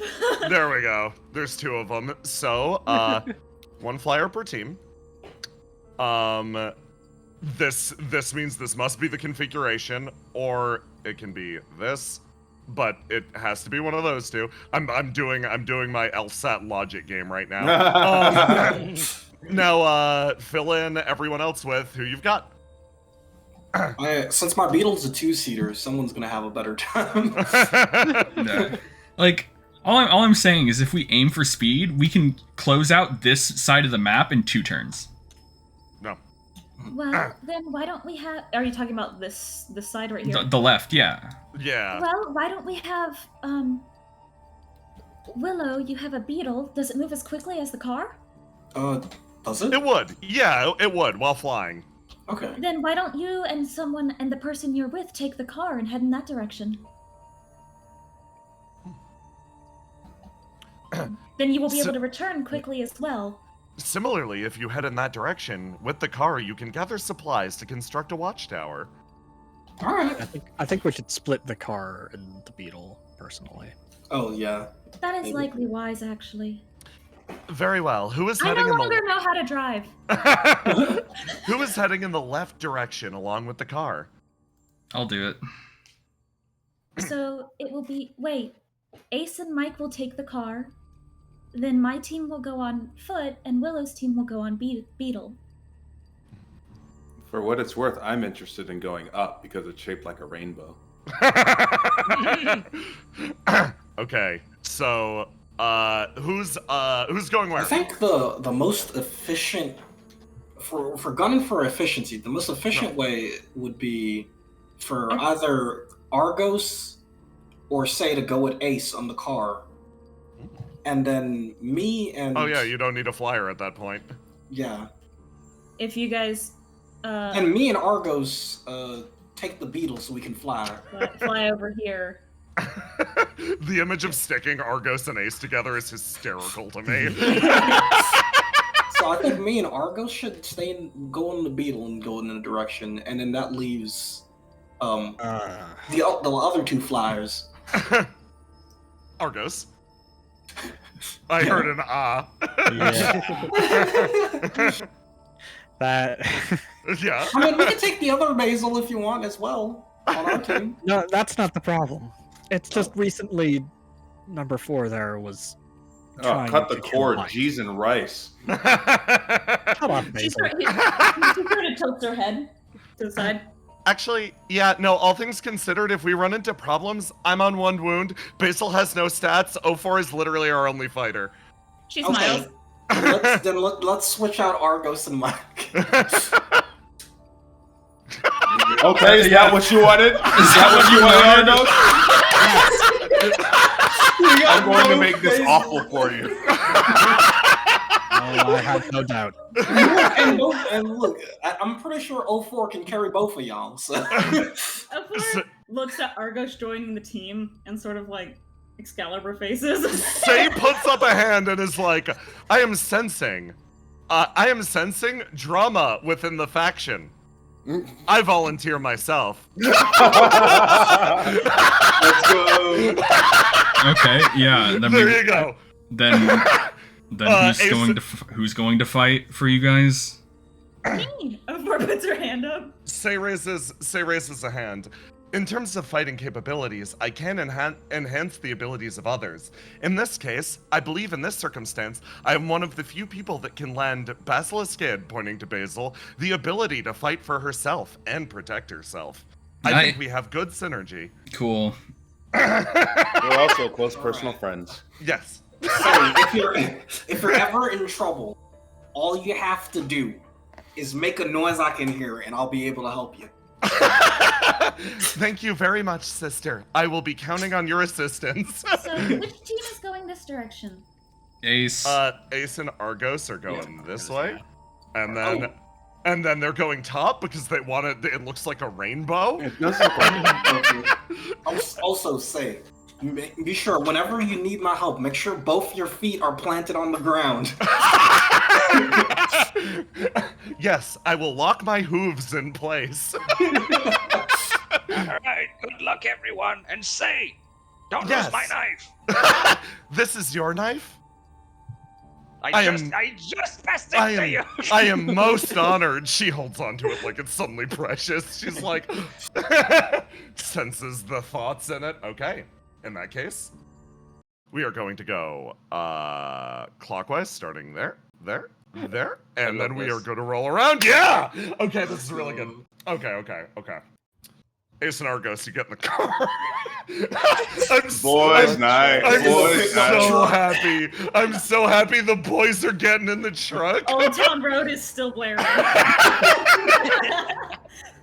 Enjoy Grandpappy's mixtape. Argos, you start tripping balls a little bit as Verona plays music on her end and Ace plays music on his end.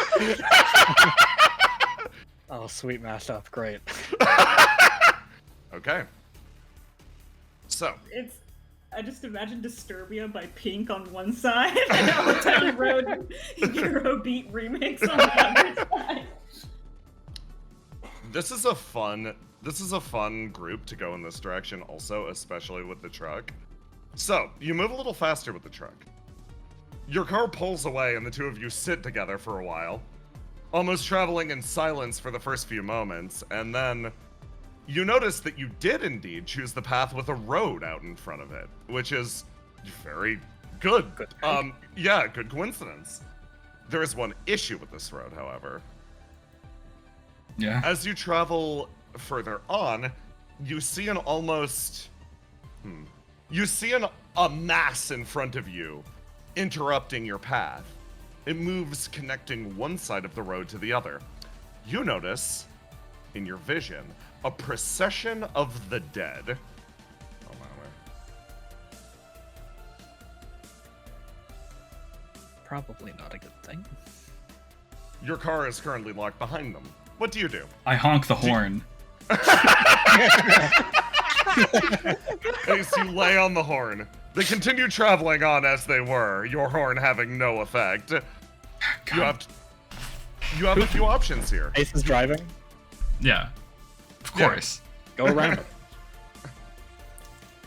I mean, okay. Can I teleport the car in Argos and be in front of them? Use the steering wheel! So, as the box text says, you have two options here. Okay. Go around the dead. For teleportation, I'll drop the DC. Is functionally how this works. Go around is one option, or follow them is the other option. You would be choosing go around. In this case, I'll drop the DC if you're choosing go around. Yeah? I mean, if they're heading somewhere, that means they're going after someone. That doesn't necessarily mean that. No, these creatures are attracted to flame. Especially ones attached to people. So, if we follow them, we'll find people. Oh. Alright.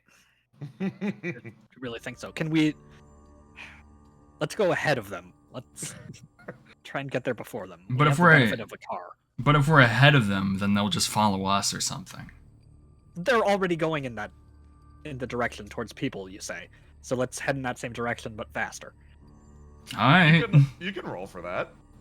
Give me a roll to do, Ace, to cut ahead. All right, let me roll to die.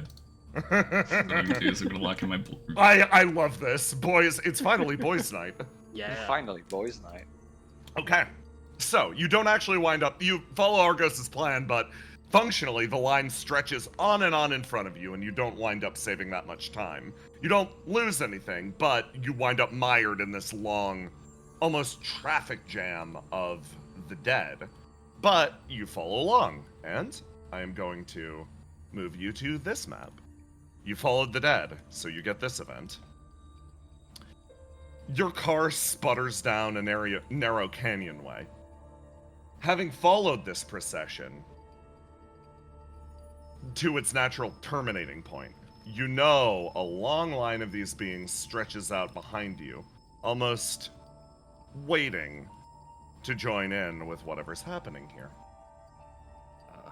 Argos, your eyes adjust to the darkness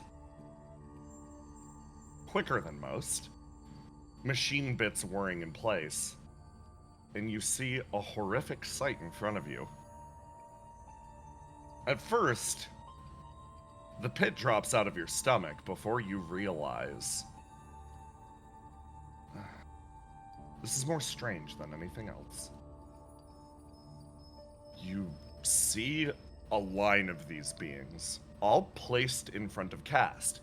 You see Cast raised almost in a position of, if you had to guess, a position of worship?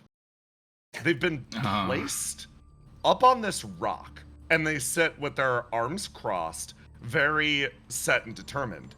A significant portion of their simulacrum has actually decayed away. You remember the sensations that they described earlier.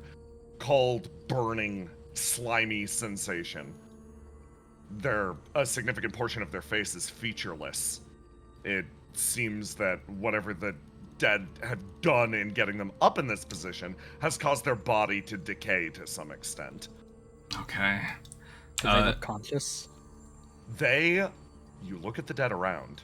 They all seem to be in positions of supplication. In English? Asked they.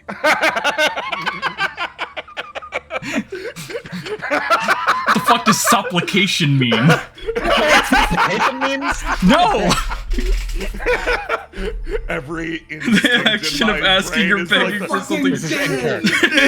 In English, point. In English, Poindexter.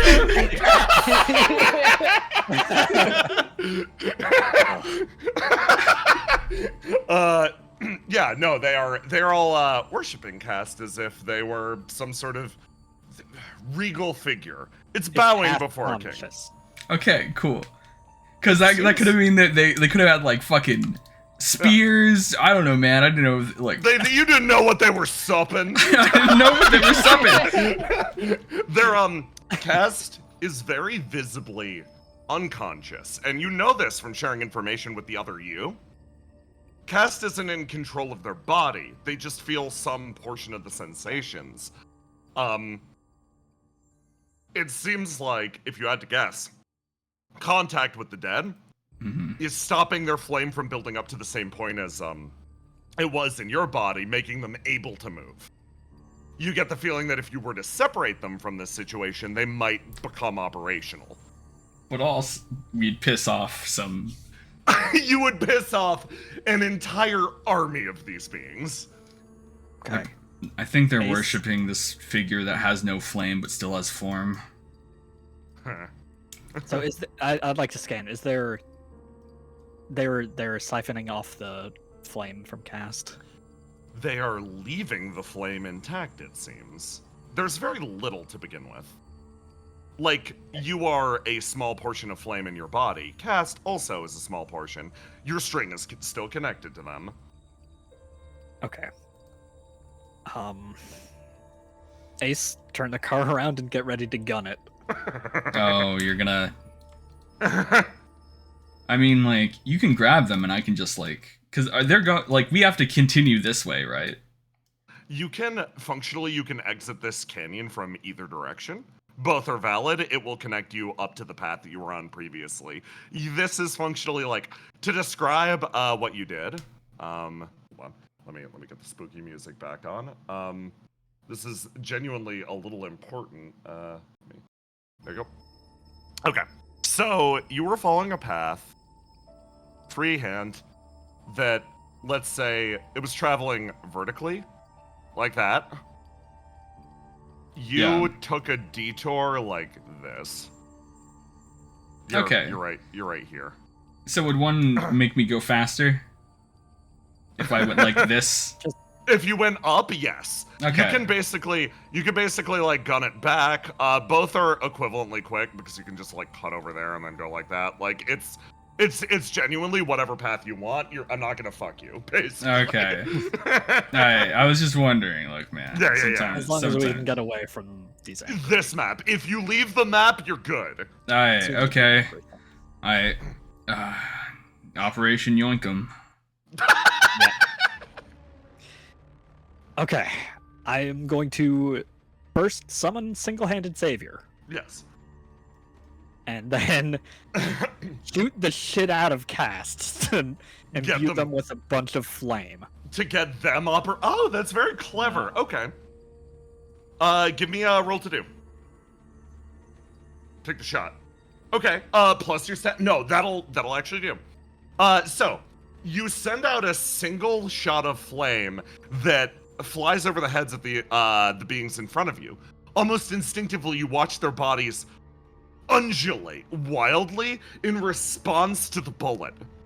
And as they do, they seem more shocked than anything else. What you expected was an immediate reaction, but genuinely they are so lost in this silent prayer that the bullet, without any shock, any disturbance, hits Cast, and you see them start to energize again. And then you fire again and again and again. Then I'm going to swap to Fate Weaver.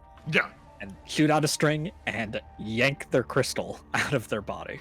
Oh, That's Hopefully, really smart. there's still flame in the body, and these things will at least be confused. Pop! You managed to separate. I'm using that 21 still. Pop! You managed to pull the crystal out of Cass's body. They remain fixated on it. There's a small amount of confusion, but they don't move. Not yet. Everything is still silent. Alright, okay. So let's just slowly back out of here. Well, they're still sublimating. Ace, give me a roll to do to throw it in reverse.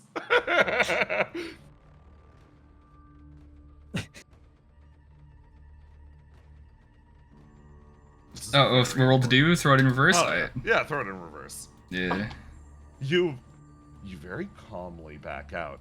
Instead, leaving the body behind, you watch, Argos, as this eerie procession continues on, Cass's face locked in an eternal smile as you pull the crystal back and slowly separate yourself from the area. Nice job. I'm gonna move you over to this map. So, you've regained Cass crystal. Obviously, that can be slotted into various items that you have on you. I'm slotting it into my headset right now. Lovely! Oh, okay. But consider, we got the truck. Come on, Argos. This is the only time. This is Pass me the aux cable.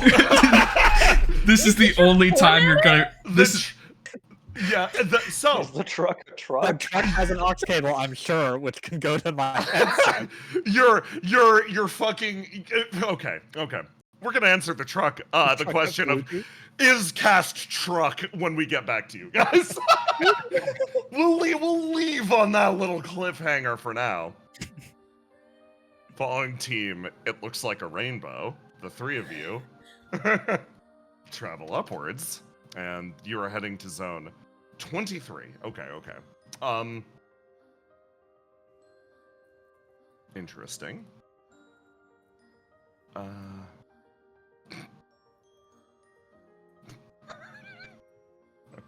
Okay.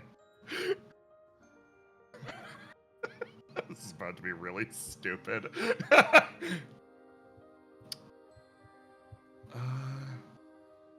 Make sure to grab this one.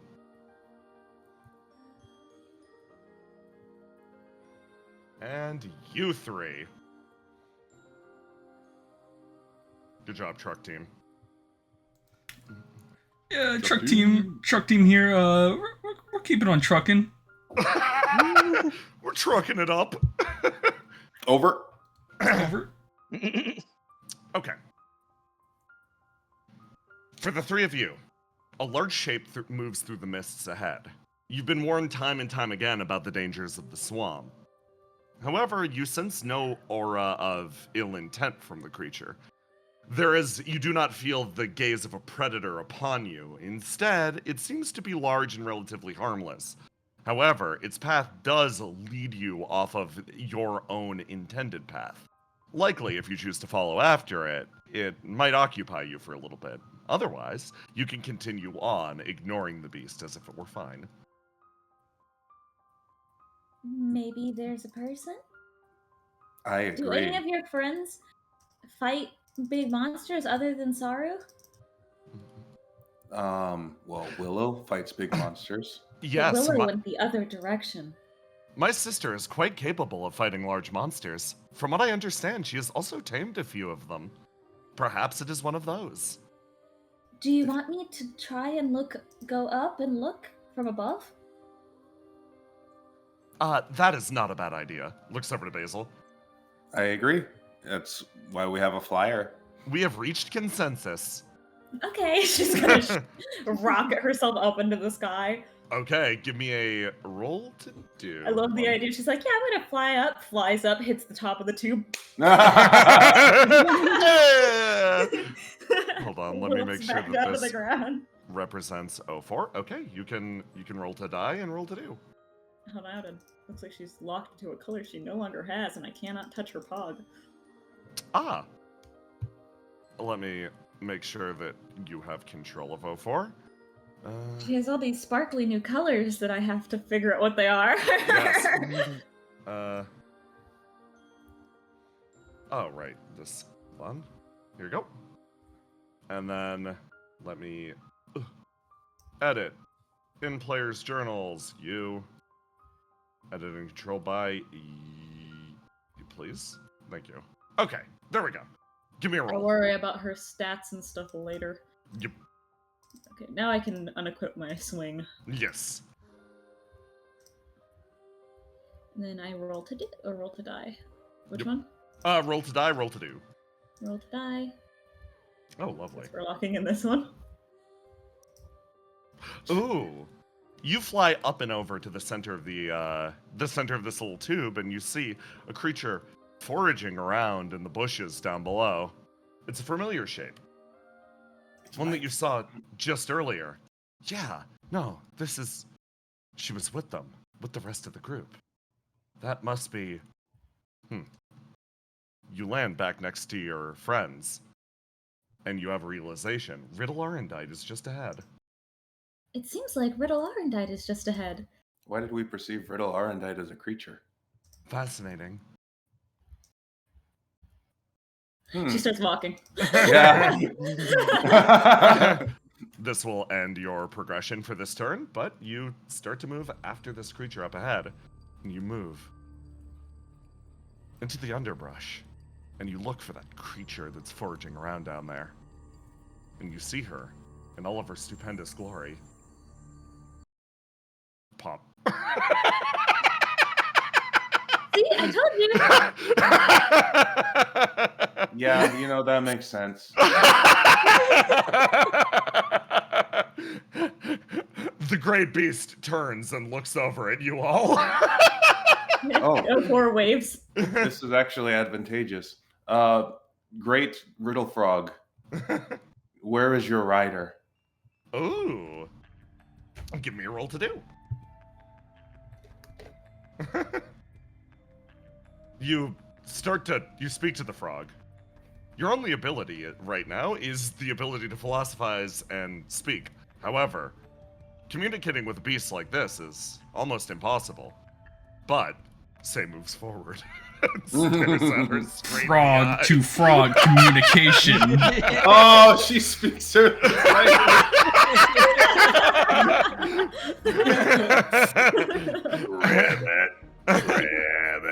Rabbit. This one, indeed, has lost her rider. She is quite distressed about it.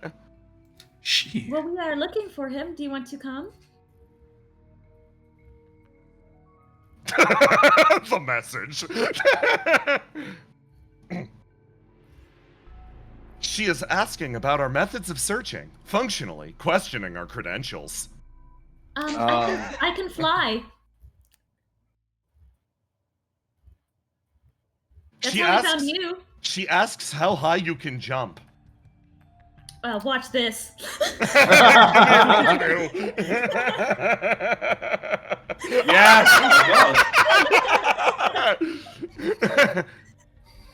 She says you're all right with her. Or does like finger guns.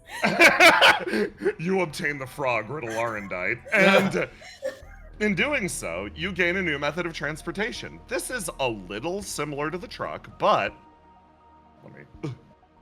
it can move in diagonals. The frog has the special ability to jump over a space. If you all ride the frog... If the space is too dangerous. Yeah, you could literally just be like, nah, I'm jumping to the next one. We could also jump forward, search further forward, and then come back and hit the ones we skipped. Yeah. This is frog strat. So that you obtain the frog. Next up, Frogagy. Next up, Mike and Willow. Swap over to this. Let me double check what area that is. Oh, interesting. Okay.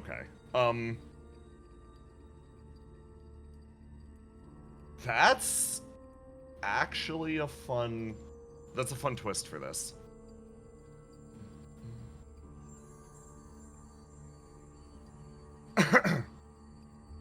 Nick and Willow.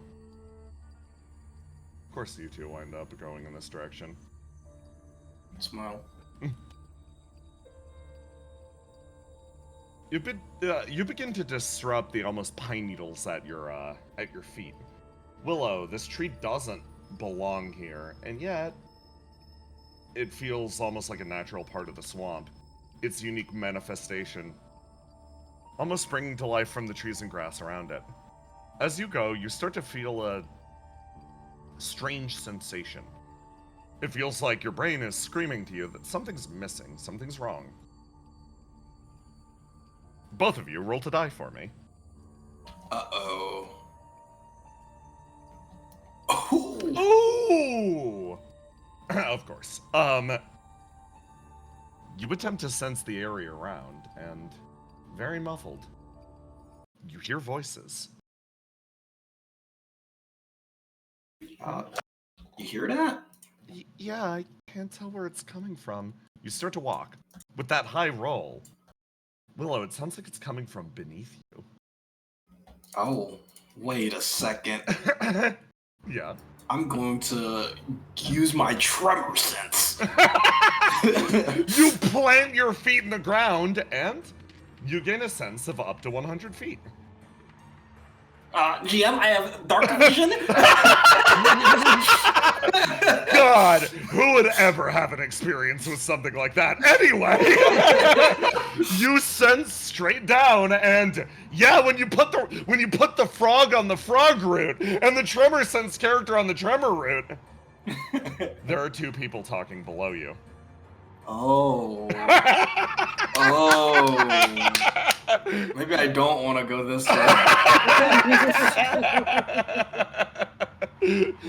You probably forgot who I was. Yeah, you hear two people talking down here like, no luck that direction, okay? Well, I guess we could try over here. I'll tell you something. If we can find enough mechanical supports like structures like this, we can probably use that as a support base. It's better than just digging through loose rock. Yeah, good point. Kind of terrified about bringing the roof down on our heads, but yeah, we both die. I mean, yeah. I would. I don't know if you would. No, it genuinely, this is kind of, fully honest, terrifying for me.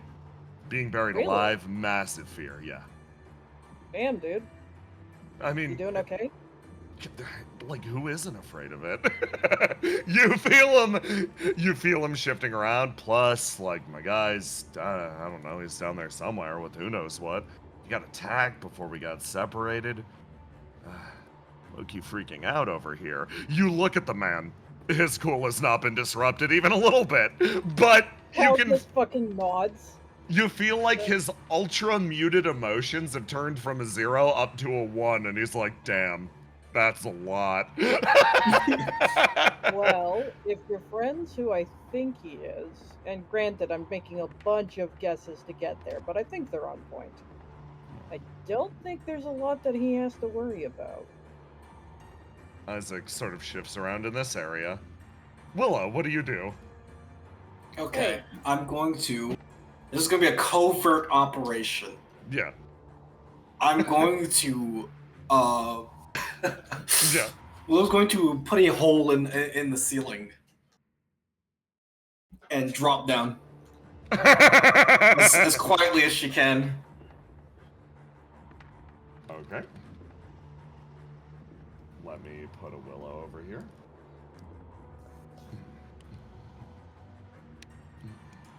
Hey, not that I'm looking at gift horse in the mouth or anything, but...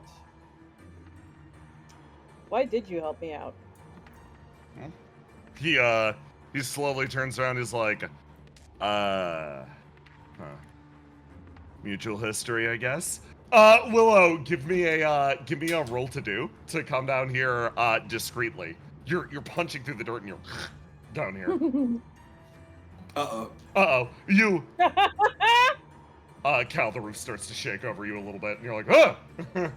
What? Oh, speaking of, he's gonna hide under the gear. You hide under the gear as a rock touches down, and you feel the man turn around. Huh? You okay? And then, Yeah. Willow, you land superhero pose in the middle of the room.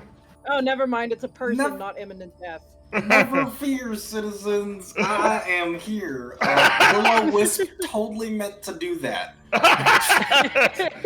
Then it was very impressive. Wait, you made a hole without bringing the entire damn ceiling down? Nice. Wait, was this not structurally sound? Uh-oh.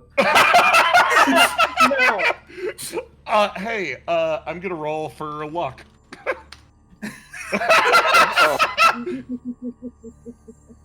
The entire ceiling starts to shake.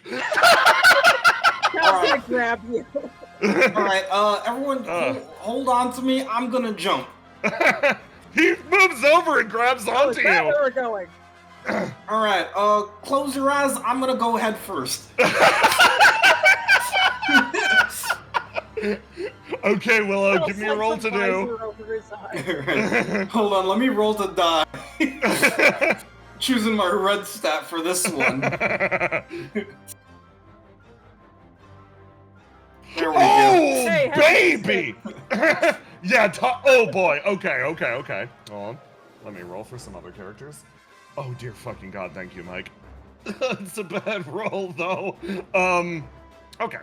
So Mike won't get injured in any of this, which is what I was terrified of. Willow, you roll to help in addition to his ability? Oh yeah, absolutely. You can support. Have another D6. Lovely. Okay. I'll throw that onto Mike, which will mean she is not sucked up into the hole.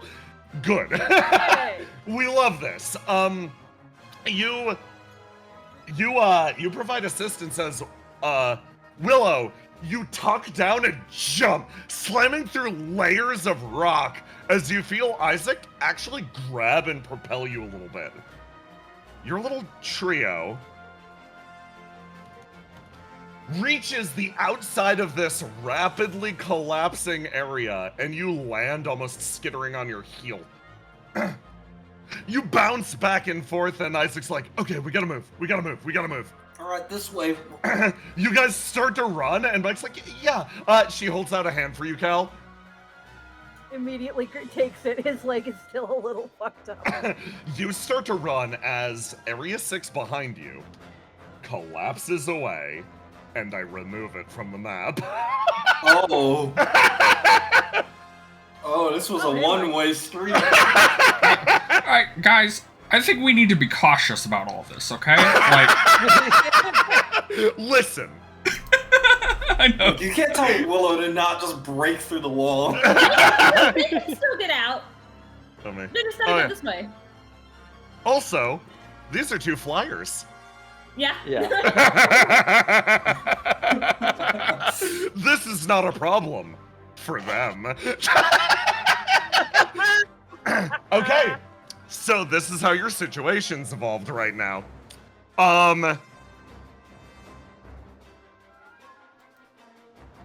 Yeah. Car squad. Car. Squad. So, Truck. you truck your way over here, and you will truck your way to the end of this path at the end of this turn. Right, sorry. Mm-hmm. There we go. You head in this direction, and I double-check my box text. How is Isaac not a flyer? Isaac doesn't fly. He hovers, if any. He hovers, yeah, aggressively. Aggressively. Okay. Oh, nice. You got one of these events. Yippee!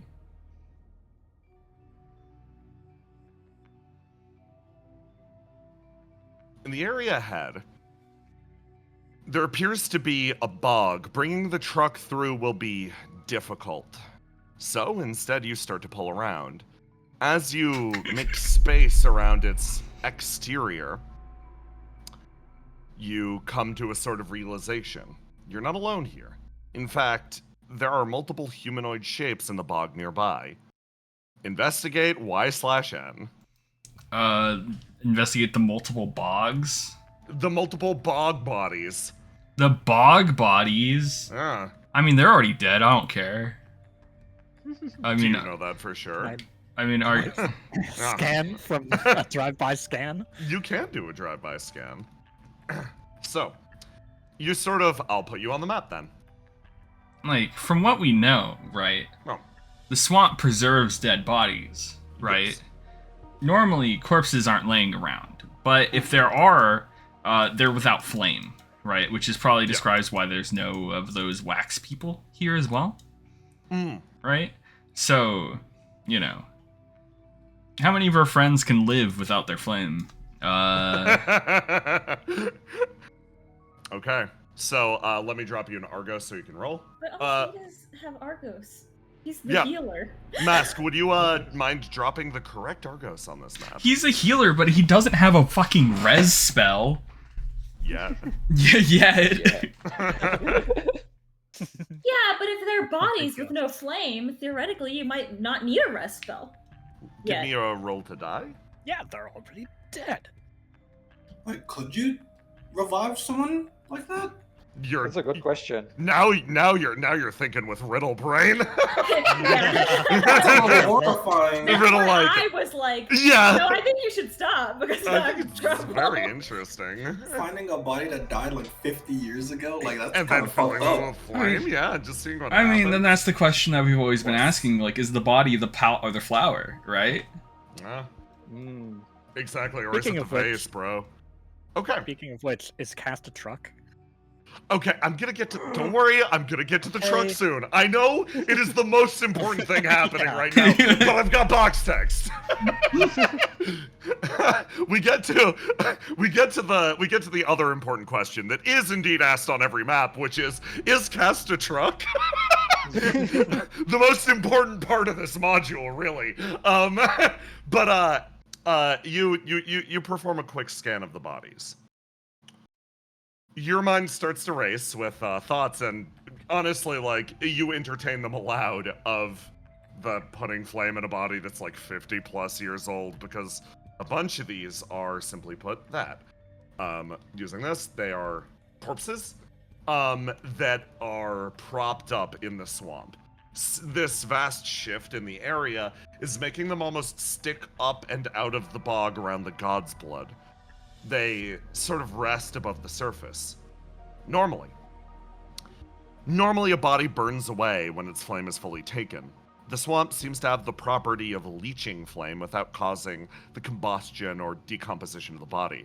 Graves don't exist, specifically because when someone burns away, literally what they leave behind is a pile of their clothes usually. But in this place, in this segment of the world, corpses are a thing, and as you look at this unliving thing, it's deeply unsettling for you, Argos. But then again, you've played multiple video games about this exact subject. The phenomenon known as, the phenomenon observed here in Beleth, these bog bodies, is something that multiple creepypasta games have been built about. You're used to it. Seeing it in person is slightly different, but barely. But with that high roll, you realize most of these bodies are held perfectly intact and could likely experimentation on them is possible, but that's a riddle snack. There is one other aspect though. One of these bodies, amidst the 5 of them, is still very much alive. You recognize one of Willow's family members amidst the muck, almost in a trance. I gotta remember what map the Randys really are. Leave them there and still consider myself a good guy. Damn it. I can feel your inner speedrunner fighting against the concept of saving this man's life. Damn it. I guess if you want to save him, me aloha. You actually save 2 seconds here if you just don't save him. Dude, split. Save the wisps or let him die. The sticker on the truck easily says, "I only break for frogs." It's fine. I got Weaver. No need to break. Scoop him right out.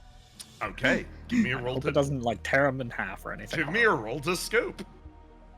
Roll to do. Lock in that orange dice first. Oh, did I know? Oh. Yeah. Click that orange dice, give me a roll to do. We're collecting fucking Willow's siblings like they're Pikmin. You gotta get them all before nighttime. Yeah, it's a speed run, but we're doing Willow completion. Oh, that's lovely. You managed to barely beat this trap. Full disclosure, I would have wounded one of the two of you if that roll had not succeeded. Your Fate Weaver darts out. A line flies and surrounds this man's waist, and you start to pull, and you yank him backwards.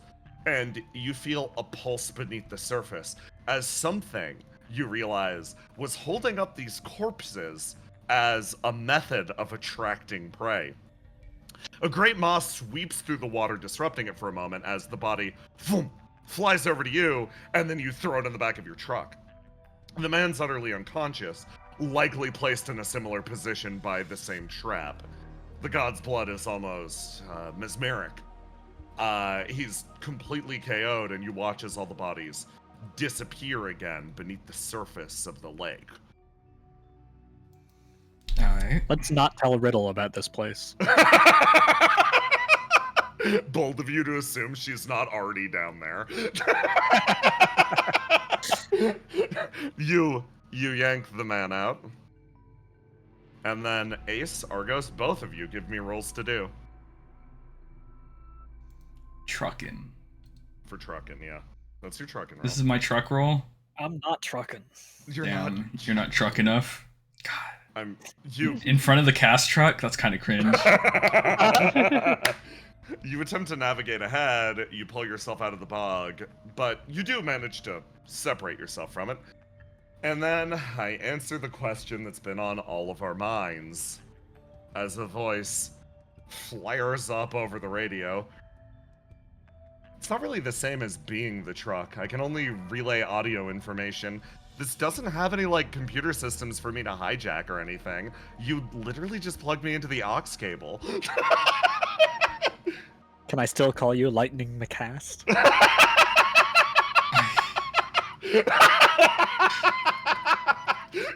Cast, you feel Cast staring at you, Ace. They're waiting for your response. What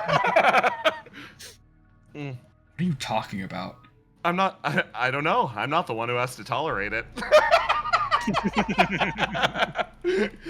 They beam over at you. It's gonna be a fun road trip. You're getting the road trip double vision too now, right? Yep.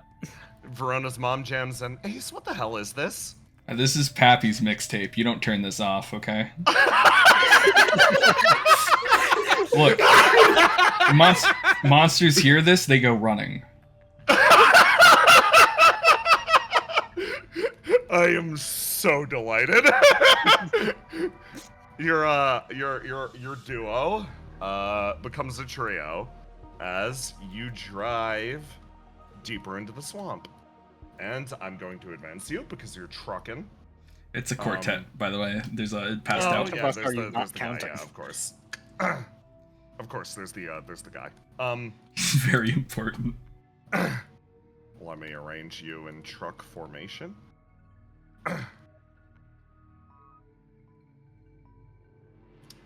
Oh, right. I should show you where you are.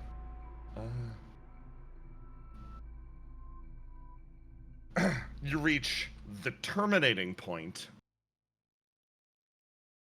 Better be like a treasure chest here or something.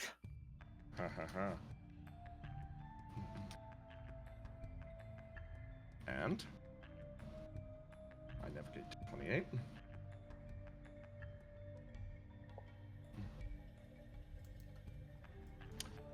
As you pull your truck over, what you see in front of you isn't a treasure chest or anything like that. What instead you see is an ancient suit of armor. It's sort of slumped up against the column, head empty, no presence or mind within it. There's no movement, but very clearly it reminds you of a pyromancer suit. Okay.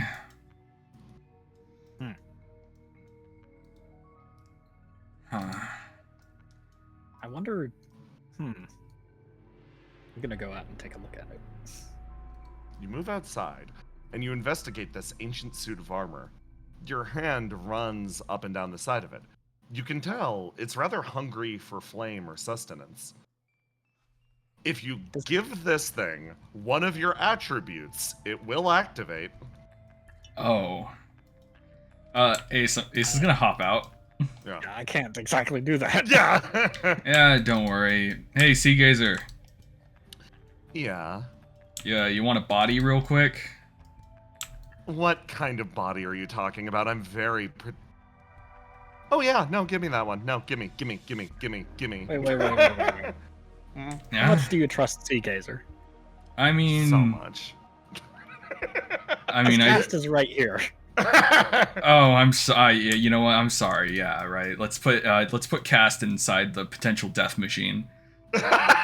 Wait, you hear Sea Gazer chime in. Wait a second. Cast, like, I mean, being able to pilot around a body right now would be nice, but I'm already the truck. I'm Lightning McCast. You don't. Yeah. I mean, if you want to put Cast in there, I'm not gonna stop you. But no, go ahead. Put your best friend, reflection friend, in the death trap. I mean, they'll be fine, right? I can be trusted. Do I hear? No, none of this. I'm so sorry. Ace is making No, he's not relaying anything. I mean, it's fat. So, look, it's on a pillar. You sit on pillars. It's on a pillar. I'm not talking to you. I'm talking to the voices in my head. Okay. Don't worry, Orgos. I'll talk to you inside your head.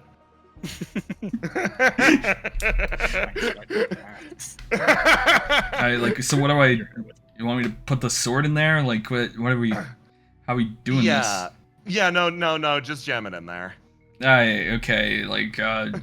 I'll just stab it through the chest. How about that? Good. Summon Sea Gazer and jam it into the side of this You really know being. what you're doing, huh? And you watch as I kill Argos by accident. You watch as, from the interior, fire begins to move throughout it. Sea Gazer transferring from, at least from now, a connection in your body to the body picks itself up. Wait. And slowly opens and closes its hand. Can we rewind? Yeah. I don't think I can do that. Why's that? Without Sea Gazer, how am I alive? Here's a fun thing. You transfer Sea Gazer over to this body, right? Yeah. She looks over to you. And you, for the first time, hear the voice sort of resound out. Bored, imperious sounding. This'll only last a short period of time. This body's pretty banged up. Functionally, it's running on all of the me that you put over here into it. Think of it like a temporary thing. You feel Sea Gazer's left your body and is over here. Functionally, Ace, what you've done is cut off that segment of Sea Gazer and supplied it as power for this body. She's still very much inside of you. But, for now, she isn't present enough to use the Black Stat or Sea Gazer. Okay. That's good. Think of it almost like you cut off your tail and put it in here. You still got the tail nubbin. The nubbin. You got the nubbin. Is that... Why have we done this? Another person. Oh. Though, like, I don't think she's really gonna do much, but, like... Oh, this body's interesting. Oh, God. Yeah? Yeah. Okay. Hey, do you want a hint? Do you want a hint about what's happening? Do you want a hint about what's happening and where? Yeah, sure. Give me a shot. She pats herself down. This is a very interesting outcome. I expected you to put part of yourself in instead of walk creature. Yeah, dude, let me just tear more of myself out and put it in a suit. Yeah! It was supposed to be a hard decision. Instead, you gave the monster a suit. Okay. She's like, okay, so if we're paying full attention here, there are other suits like this scattered around. She goes, boop, boop. It appears that they were really important to the animation of this place. Like the swamp really, really wanted to make or manifest these things in particular. And if you're looking for the center of this call, the center of this little forest fire, she pings over there. Oh boy. I'd be careful though. She opens and closes the glove of the suit. The fact that I'm in here moving this thing around right now means that the swamp, or whatever wants to keep you here, can't move it. I think if someone moved over there to that segment of the swamp, without dealing with the other suits, they'd probably get jumped by all of them at once.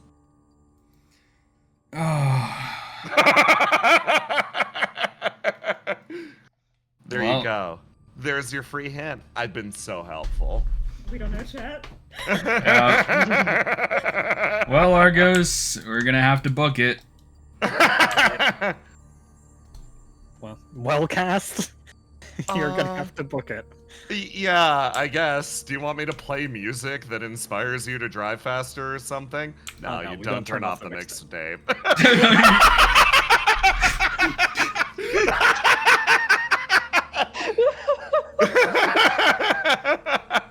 She hops and lands in the back of the truck and just sits there.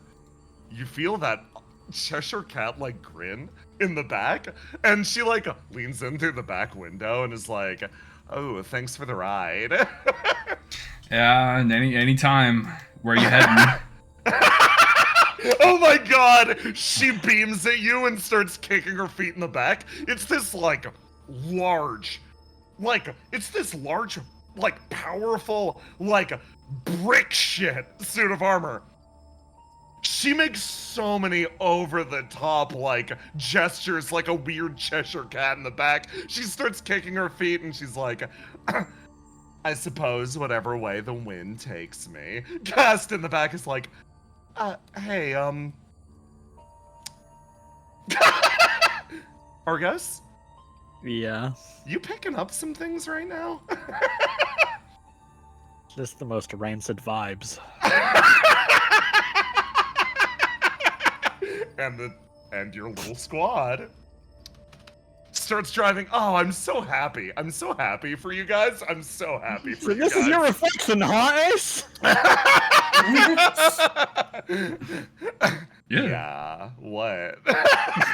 Okay, so, now knowing what Seagazer just told you, Basil Squad, you're riding a frog.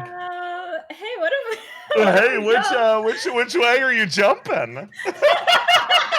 What a whimsical adventure. Whimsical adventure. We're riding the frog and going to the rainbow. I mean, do you want to go around? Here was what 04 was going to suggest anyway, which was going up and then coming back the short way. We could That's also, going to be her suggestion. Keeping that in mind, we could also use this path to come back and meet up with these guys. With Willow, yeah. So, yes, I agree. Well, wouldn't the best course of action then be to walk here, and even if we don't know, to walk here and then jump here, because this jump the rainbow. Is longer. Whoa, is time save skip. Oh my god, that's so smart. Or wait, could we even this might be crazy. Could we jump from here to here? No, you need to progress along the linear paths, yes. Okay, so yeah, the best course of action would be for us to jump from here to here to here, right? Because this path is the biggest path. Yeah, so you guys are gonna just walk into the next area and then take off on Riddle? Yeah. Or do we want to go around the top part of the rainbow? or do you want to shoot the rainbow? Because it's we could just jump here. It depends on, do we want to meet up with Willow or do we want to meet up? Or I mean, they still need to go down their path. So by the time they do that and come back around, we could probably Yeah, get because it's probably like go here, jump here, jump here, jump here, jump here, then we walk in. Agreed. Okay. And then we can just like explore the rest of this area on our way back. The Council of Basils have spoken. The Council of Basils has spoken. You're jumping to this one, area 20. To this one, yeah. Okay. Okay. Oh man. Okay, this is a fun one. You jump from here to here. You attach yourself to Riddle Arendite's back, and she aims upwards and fires a burst of God's blood to her legs, and she stretches and flies into the distance, and you bing, boom, land with a great tremor and an impact. And in this area, this is this one. Oh God. Okay. Let me get this one ready. Yeah. You dodged the boss, but you found the secret super boss. Don't make jokes. I'm gonna be real. Ace just unleashed the secret super boss. I was gonna say, you have no room to talk to. What do you mean? What are you talking about?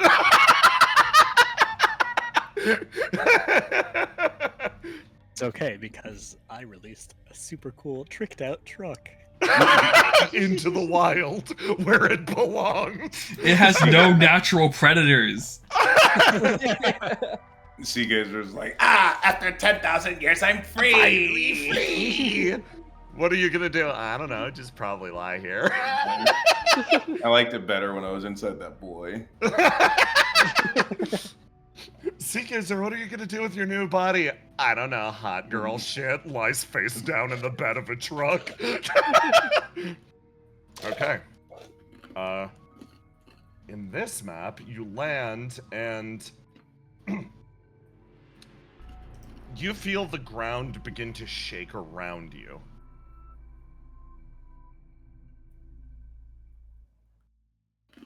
Basil, I give you this one for free. Okay. You land in the following area, and for Say and for 04, there's an immediate reaction of like, oh God, what's happening? But Basil, you recognize this from just earlier in the day. There's a stampede heading in your direction. Now, let me move you over to the right map. You're on 20. Riddle has landed in the middle of a bog and is partially like wedged down in the muck. It's what she loves most. It's where she belongs. But you know that from your current position, relocating is going to be quite difficult. What do you do? Riddle is stuck? Riddle is in the muck. She could probably jump if urged to. Would it be easier for her to jump if it was a little lighter? Yes. I could go up. Functionally, I am the only rider with weight currently. How much do you weigh, Say? Consideration. 12. I carry with me the full weight of the knowledge I bear, which is immense. Yeah, that's got to be a lot. Maybe you should get nodding off. repeatedly. Perhaps I should get off. Do you want me to carry you? Yes, that does seem like a productive course of action. Okay. Yeah. Okay. She's gonna try and pick Say up and fly up into the air so that the frog can like bounce out of there. Okay, so in this case, Basil, give me a roll to do, plus 2d6. Say, can you produce light?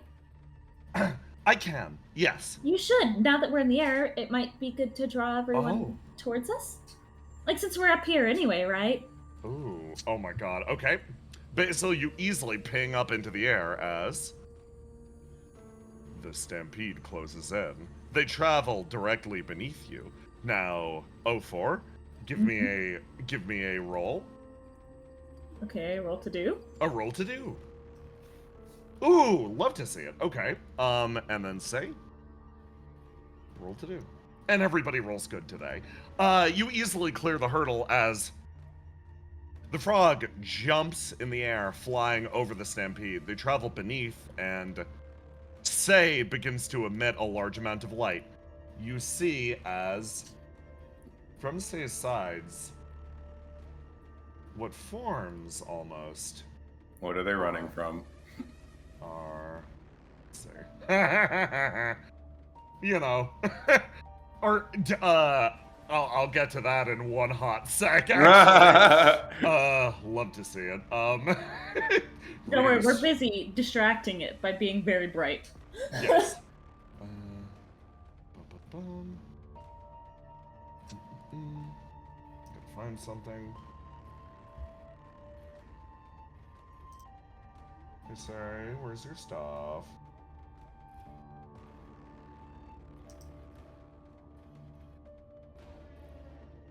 There it is. Okay. You watch as, from Say's back, wings extend, and she holds herself aloft for a moment as a burst of power extends from each of them. She poises herself there as Bryn, back in this area. I believe we're at 26? No, 24. 25? This one. Over in this area. I delete everyone except for Grandpappy Wisp. You have successfully... Wow. They don't build men like this anymore. Created a watchtower. Soft hands. And you see an angelic figure in the distance, carried on wings of light, and you're like, ah. Is that my fucking daughter? You blow the horn. Give me a roll. Give me a d20. Alright. Roll What's thinking about it? For blow. Thinking about it. to blow. Roll for blow. Oh, it's thinking about it real hard. Oh. Not great. Okay. So you blow the horn, and it resounds out. Say gets the message, and with a 5, you only get this many. From the surrounding area, as intended, a few individuals, truly the strongest and most capable of the Wisps, find their way back to the call of the horn. First, at the top of the screen, this guy, and then... Oh my god, it's Everyone him. is here. You speak too soon. You forgot the strongest among them. Yeah! The conqueror.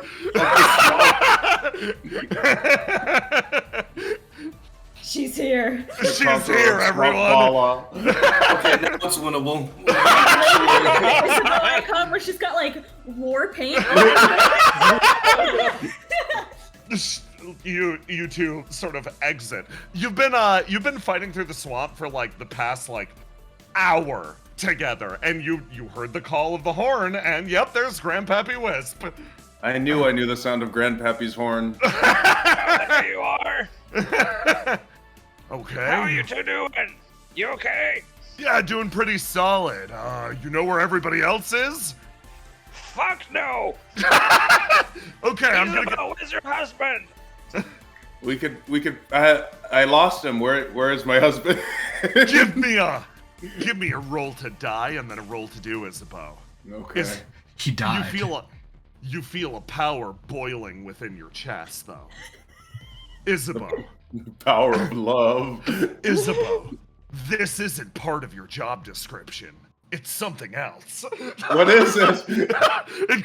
What could it be? This wasn't in the Geist pamphlet. Add 1d6 to the roll regardless. It's just as good as your professional training. More important. You sense the air. This sensation, what could it be? He's nearby. I'm gonna go to him, okay? What? You got a knife? God damn it, I gave Say It's okay. I've got 2 guns.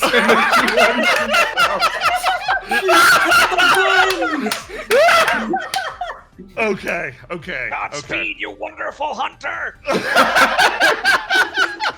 Let me put you on the map. Okay, fuck whatever else is happening. It's time. It's time to move. Isabeau, you're here. Where do your senses tell you he is? Okay, so I assume I came from the north, right? Yes. And he's close. He's close. I guess I'm going south, even though we came from the south. Charge He doesn't south. know that. Okay, you start to move south, and Isabeau, you make it to, this is so funny, because you guys just talked about this. You charge into an area. As you're hot on the trail. You're using every sense you've trained over the last, like, 3 to 4 hours to charge your way through the swamp. And, of course, the thing we discussed immediately happens. You see figures undulating in the dark. You gotta get past them.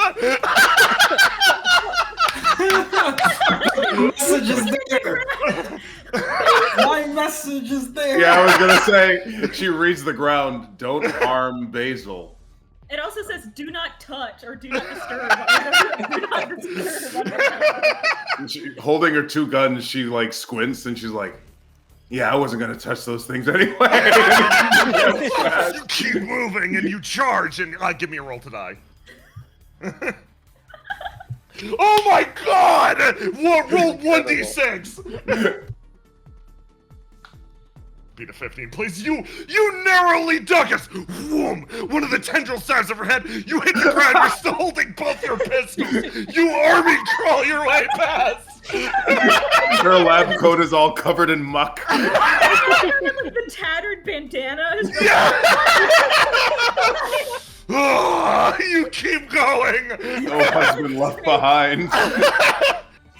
Back over here.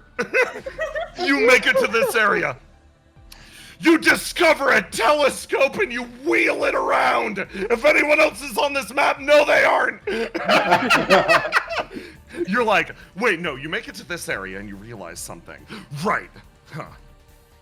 They were here before. There's multiple sets of footprints, but there's one more recent one. Grandpappy must have come from this direction, but you turn around and you get a sense. You're on the trail. I know who shoots eyes. You make it here, and Isabeau, it's time for the most important choice. This is the separation between victory and defeat, life or death. Do you go left, or do you go right? See, the answer is simple, Jay. Because a wife is always right. Based commentary from married man. Base. Jesus Christ, okay.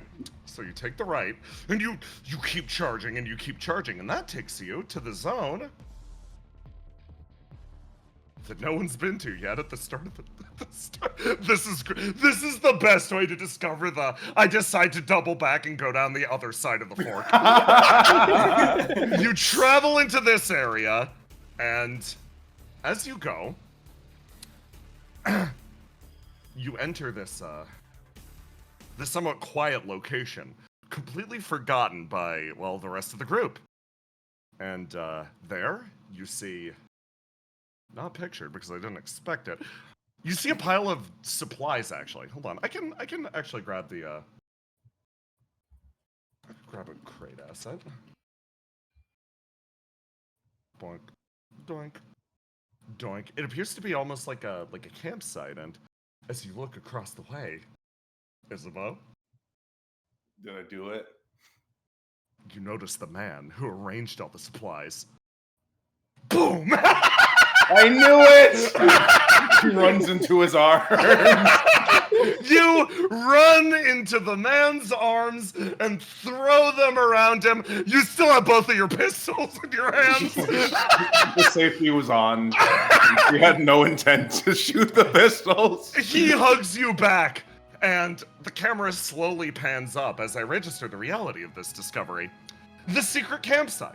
Should you double back and discover this location, you gain enough medical supplies to cure 2 wounds.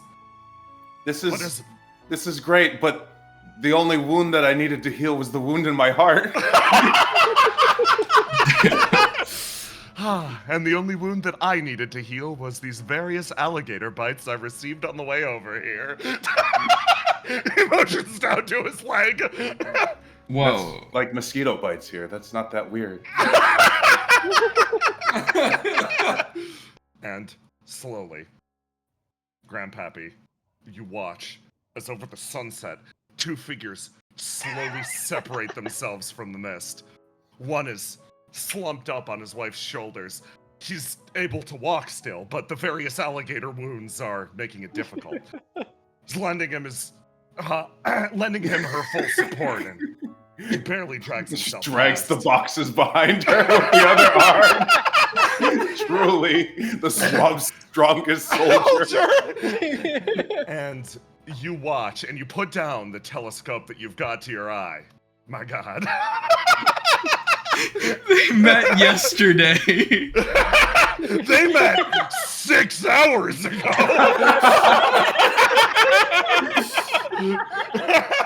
You know what? That makes this all even better. Wipes a single tear from his eye. Reminds me of the good old days. Exactly. Pocket watch. There's a photo no one sees in there of Grandmommy. You rejoin the camp as the clarion call travels from one area to the other. And silence returns to the swamp. If you return to the safe house, you will now heal 2 wounds. Next break! That was amazing. Oh my god. I guess saving the day was in my job description. You know what was in your job description? Love. Love. Good. I love Isabeau awakening her ESP. Her ESP, I love my husband. That I met 6 hours ago. Oh my god. Good bit. So fucking silly. I loved it. You just need a little levity every once in a while. A little bit of... How dare you call this a mere joke? Aloha. Yeah, sorry. Yeah. You would think love is a joke.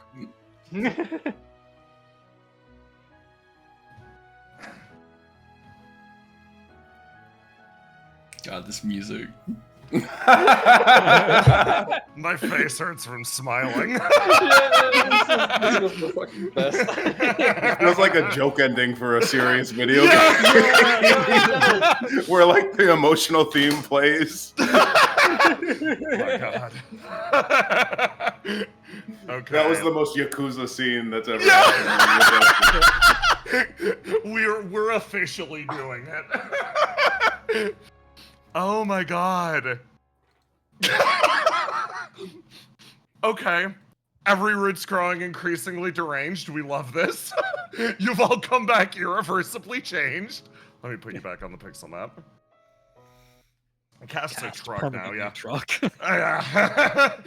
Shame about the truck. Let me put you there. Okay, I tick up the counter. Oh, wait, no, I don't tick up the counter. Well, it hasn't gone yet. So, okay, that's where everybody is currently. Isabeau's at home base. Gonna hop there, then there, then there. Okay! Yeah, I'm reasoning out what I need to do, and it's genuinely not that much. Dope. I'm just gonna take a sec to, let everybody rest up, use the bathroom, etc. Chat, how much fun are you having? Are you having a good time? You having fun in the dungeon? More like a fungin. Oh, we're gonna die shit. at some point. You guys have done good of overcoming the skill challenges that all say if you fail, you take a wound. You know? I mean, like, man, after figuring out that there's, like, fucking 2 other of these suits out there just, like, waiting to, like, gank someone, you know? Like... Yeah. You know. I'm back. Oh, welcome back. I'm also back. I'm going to see my husband. I am going to see my husband. I imagine it's that Daniel Radcliffe meme where he's got the 2 guns. He's about with like a torn up lab coat with like a messed up bandana and war paint. You know what I mean? Like a headband. The fact trailing that she in the has wind. 2 pistols is so funny to me. It's So got funny. 2 guns. Don't worry, the safety is on. Dude, Grandpappy almost started foaming at the mouth when someone asked him for his knife and he didn't have it. Yeah! I'm so sorry. Say took it, and she's like, this is mine now. Holy shit. I love them. I love the clown brigade that is Basil, Say, and 04 having the most like spaces to clear. And Ace and Argus just being like, oh fuck. Oh, we gotta go yeah. get them. God. This group has been alive collectively for about 4 months. 3 of them are Basils. You know. One of them's a frog. Oh, the frog could be old. Infinite Yeah, the wisdom. frog could be ancient. Yeah, truly. 04 beast to beast communication. I jumped real good. That was ook, ook, ook. Seems legit. My god, that's pretty rad. That's pretty cool. Okay. If everybody's here and good, I'm good to keep rolling. Yeah, I mean, next is We're what? actually clearing this faster than I thought we would. You're clearing it significantly faster than I thought. You could probably hear that my voice is starting to die. The major event here will probably be the, like, I'll probably end on the note of you get there and then the stuff happens. This is just me saying this out loud so nobody's shocked. Yeah, you can. I don't want to do a big climactic thing with my voice literally failing on me. Make sure to drink lots of water. Oh yeah. Yeah, make sure to not. Yeah. Don't let that happen. Don't. Don't let your voice do that thing. Yeah. Okay. Well, in that case, if Tiny's here, I can continue on. Yes. Lovely. Okay, so you all rush out of the collapsing area. Oh, that's fun. And you make it over to...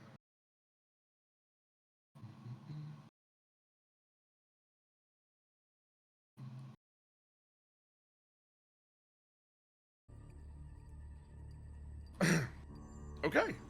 You actually managed to do this. Nice.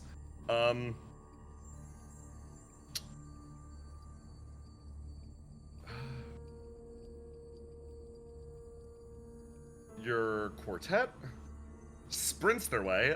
Cal, if you're here too. Gotta make sure Mask's here. Yeah.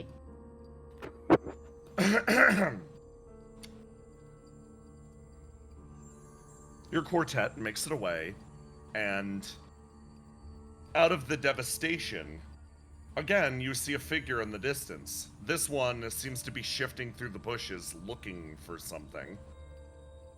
You are mid-sprint. You can run past if you wish, or stop and engage. It seems that they haven't noticed you. Their actions are very determined. Humanoid. It doesn't appear to be a creature of the swamp. Willow, what do you do? Well, I can't leave people behind. You sprint into the area, barely escaping the devastation, as Mike exhales. Oh my god, okay. Okay, we're fine. Hey Mike, nice to see you again. Yeah, hi, nice to see you again. What are you doing beneath? What are you doing down there? I have no idea. It did not look normal. Yeah, it seems like the world made that decision for us. Mike looks over at Isaac and you see the look. Isaac looks over to Willow. Hey, thanks for... Mouth hangs open for a second. Oh, yeah, thanks. I haven't seen you before. Cool. Real quick, I should specify, this dude probably saved my life. Oh, thank you, stranger. I've never seen you ever before in my life. Willow, give me a roll to do.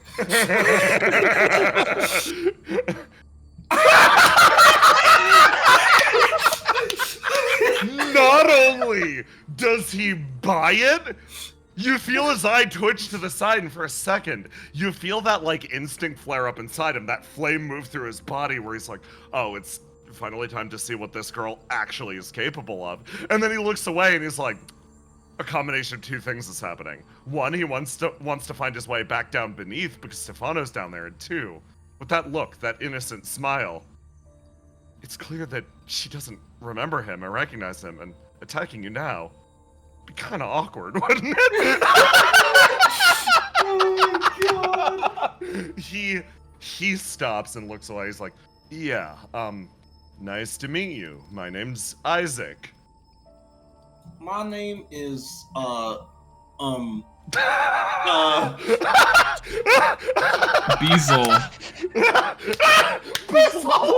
I'm part of the Wisp family. Nice to meet you. Oh, hi, yeah, Wisps are pretty famous around these parts. Here, there's one of the Wisps, there's like a big shot over at OPIA.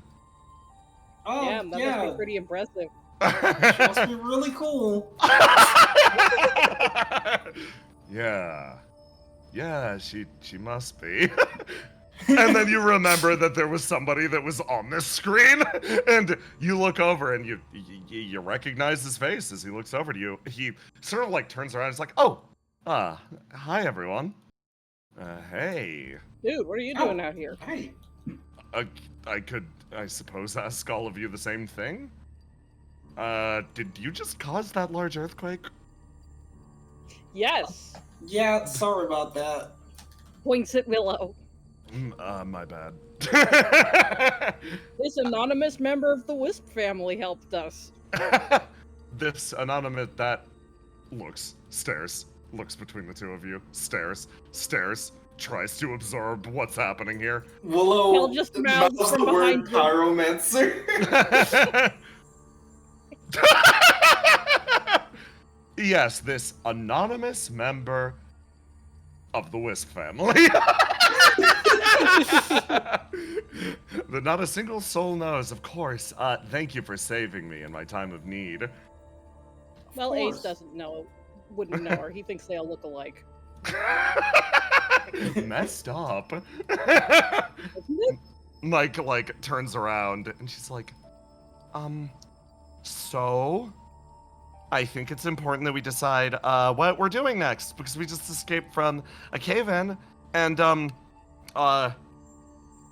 Miss Wisp over here probably has a lot of important hunter business and swamp saving people business to do. Now. Exactly. Mike winks. I think the best course of action, since I'm pretty sure none of y'all can fly besides me and Mike. I can aggressively hover, but that's about it. Don't worry, we won't need your aggressive hovering. I don't want to tire you out. The power of airtime. I'm gonna be fully honest. I'm mostly looking for a path down deeper into the swamp. I can like stick with and make sure that there aren't any problems for now, as thanks for saving me, but mostly I'll just be looking for a way to get out of your hair. Oh, that's perfect. I guess you could stick with us and move anything that's a problem out of the way until you find a way down. He smiles.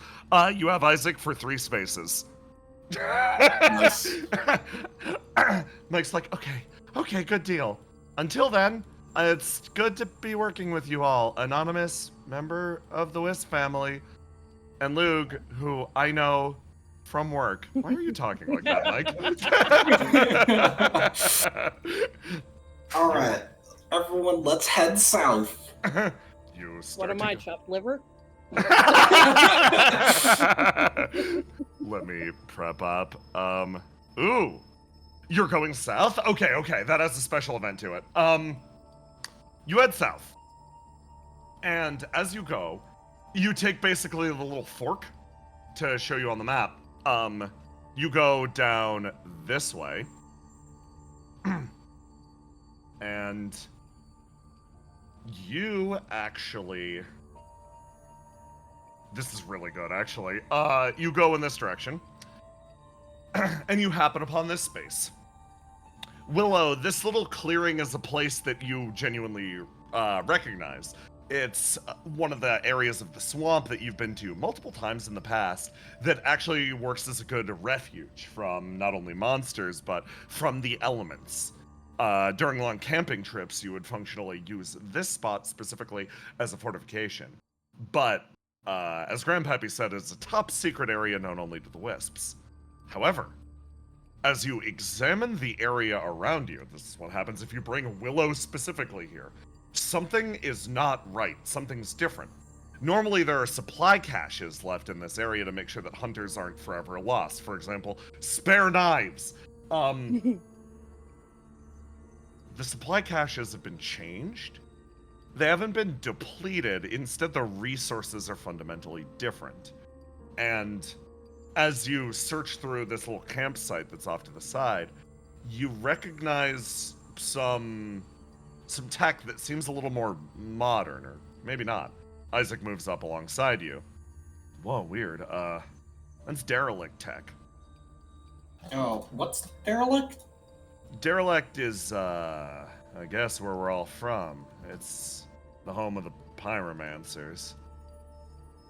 He works his way past, and you notice some long, long tubes, that contain within them fluttering little bits of flame.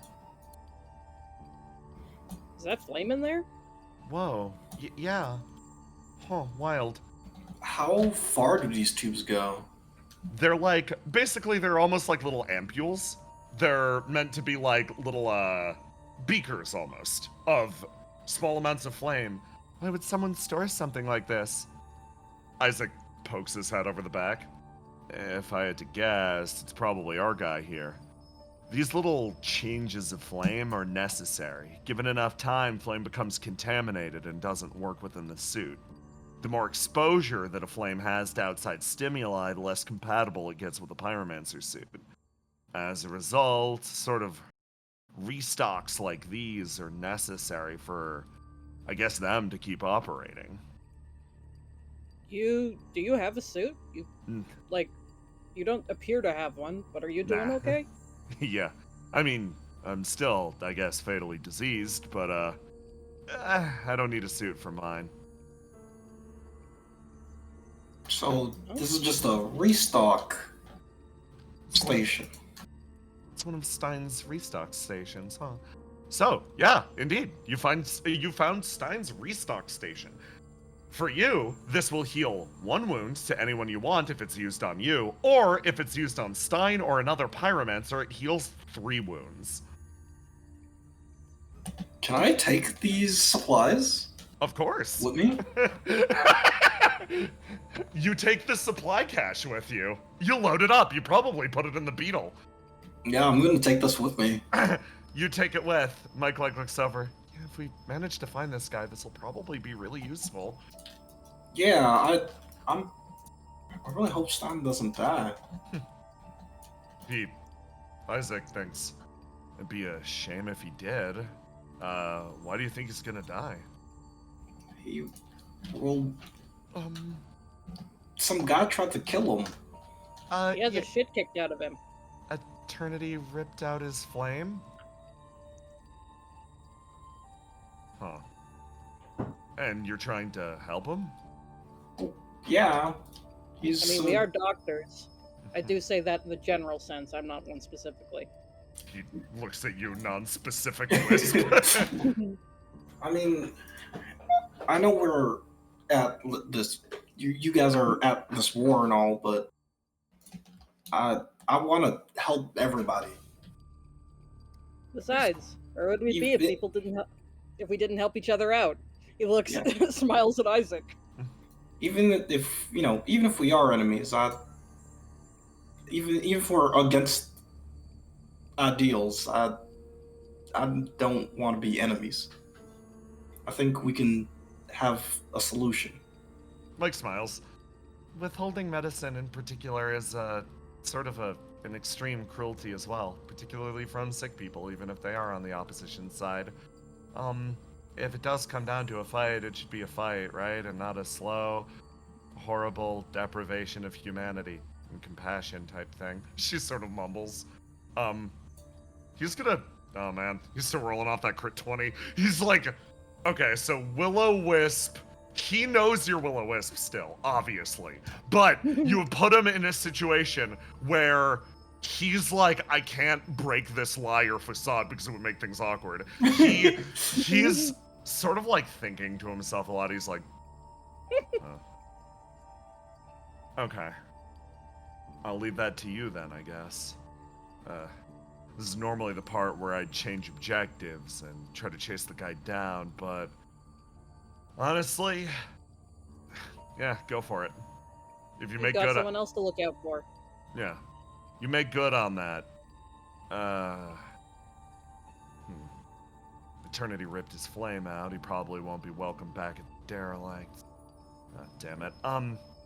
He takes a step forward. Take good care of the tiny bastard, I guess. You guys are doctors, right? Don't worry. We brought the dead back to life before, too. Okay.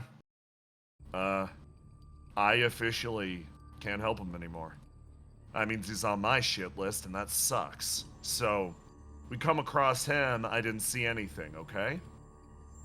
No problem. Lips are sealed. He smiles at you. Takes a step back, looks over to Cal, sort of smiles as well. Okay, in that case, I'll clear the way for you if you want to keep going. All right. It's a promise from Miss Wilbert Wisp. Wilbert Wisp. Oh, you nailed it. Cal gets up from taping his ankle. All right, let's go. You head out. Hey, Isaac will now stay. Little dude with the ponytail, right? Yeah. He's a good little dude. He sort of smiles. Actually, he was about to correct you and be like, actually, technically speaking, he's bigger than me, and I'm the little dude. But he stops himself. He's like, thank you. So, Isaac will now stick with you until you locate Stein. Based on the way you presented it, Isaac now has the information that Eternity has cast Stein out. Isaac is not thrilled at this idea, but also recognizes the fact that it's instant death for him if he disobeys. He will stick with you until Stein is located, at which point he is just bouncing, and he didn't see shit, he didn't interact with shit. That's the current situation. Good job socially. Good job navigating this fucking, like, labyrinth of loyalties. Okay. Argos, Cast, Ace. You guys are driving back, right? Yeah. Do you have any ideas for speeding up the process? Speeding up the process? Let's see. What kind of fucking bullshittery can I fucking perform? Yeah. I mean, like I can teleport us technically, but like that would take like a bit of flame. It'd take a little bit of flame. Yeah, sure, I'll teleport us. Fuck it. Sigizer sort of sits in the back, and she's like, do you want my insistence at all? You want a little bit of help? I mean, that would be nice. Okay. You are hitchhiking after all. Yeah, I figured it was only fair that I paid my dues. She's gonna roll. She rolls pretty well. Okay, Ace. I'm gonna, give me a roll to do on you. Yeah. Roll the truck. Roll to truck. 10. Okay. This is going to expend a bit of flame, and your group jumps forward to this space, and I roll for complications. Woo! Oh. Fair weather traveling. You make it back to safe house. Nice job. Your repeated teleportations, as well as Seagazer clearing the way with bits of Astral Sea, actually carries you ahead. You make it to your destination without problems. And I'll move you onto the map, as same map as the safe house, and you can decide what direction you're headed in next. That's actually kind of great. Okay, lucky. It's all skill. It's all skill. I'm like, you're gonna wind up in this space, and I roll for complications. Oh, okay. The one complication that ain't so complicated. I get it. Let's move you over here.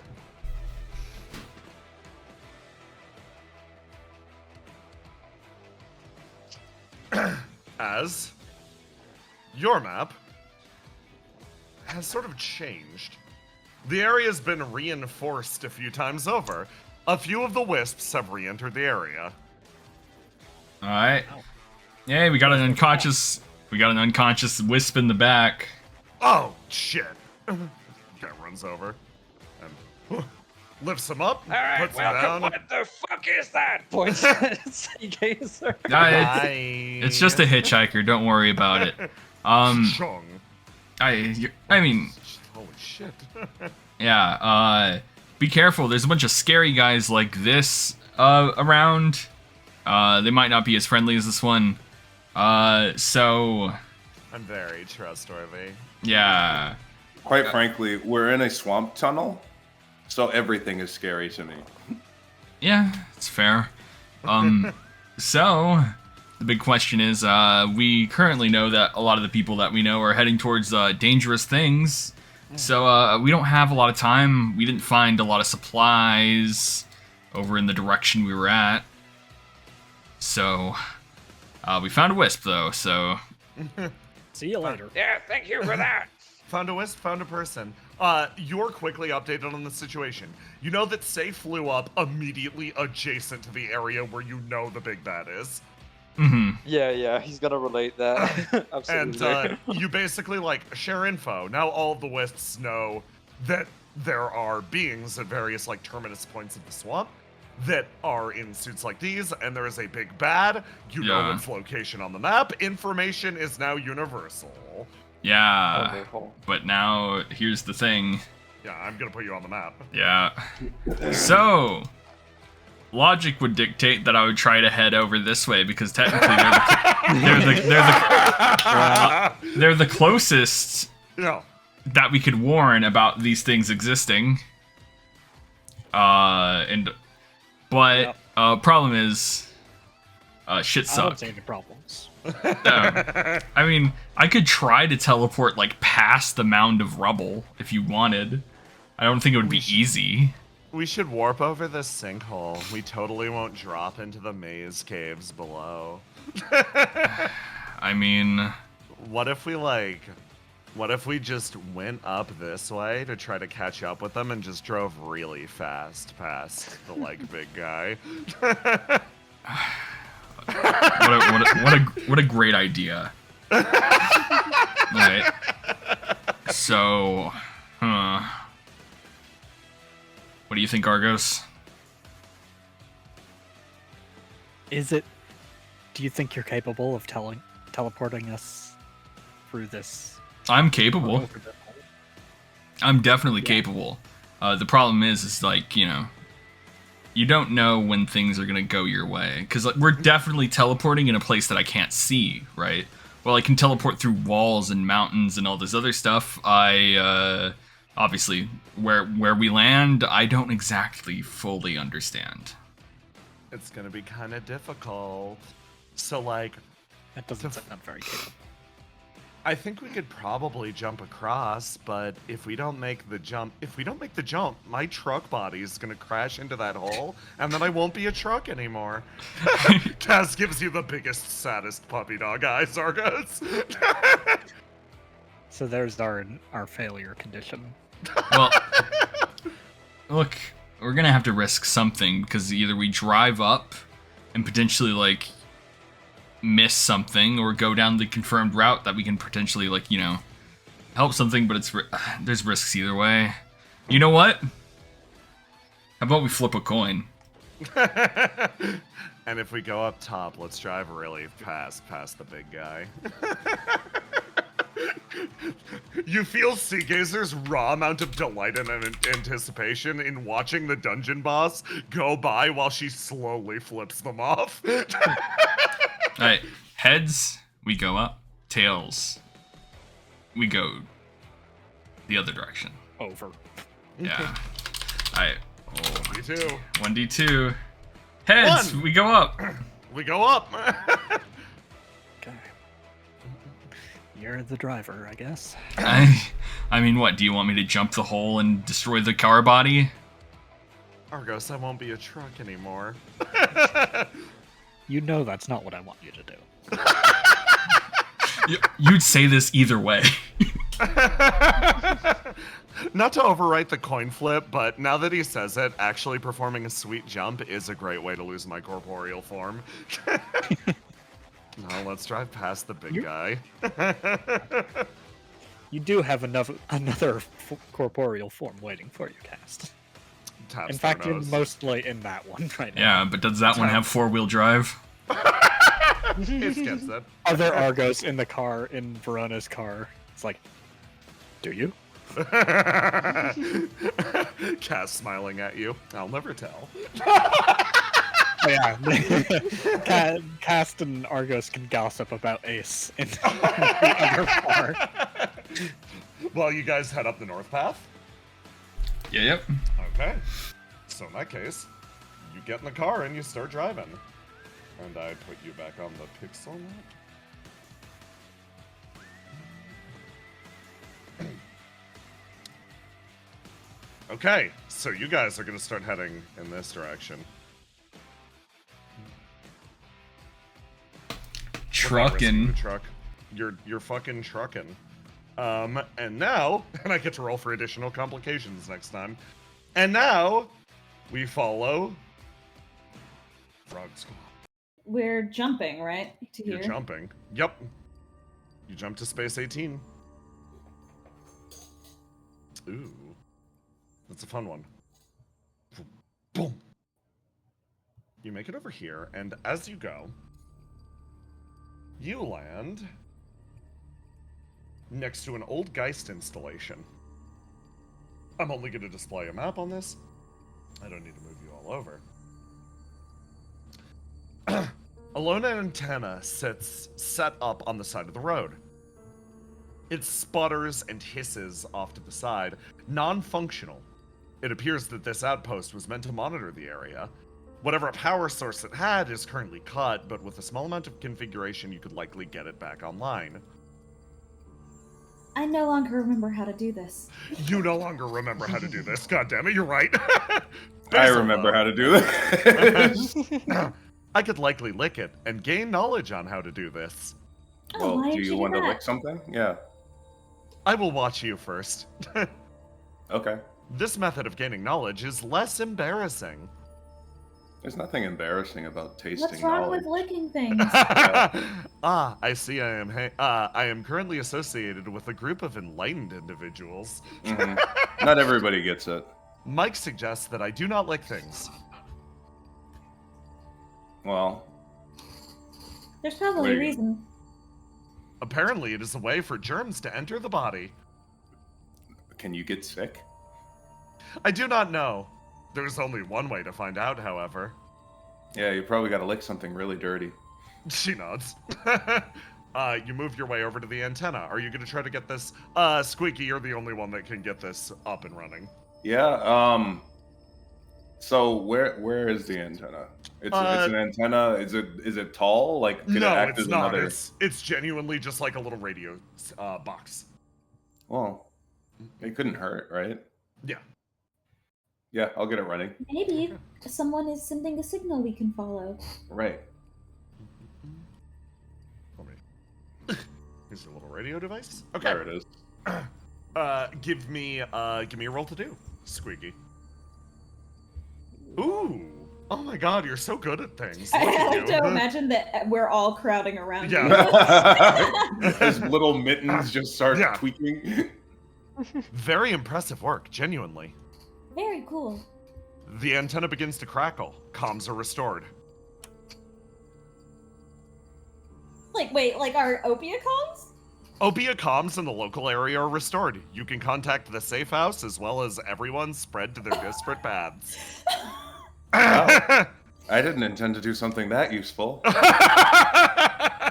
you hear us? Do any of the people here have OPIA comms? Nope. They'll figure it out eventually, I guess.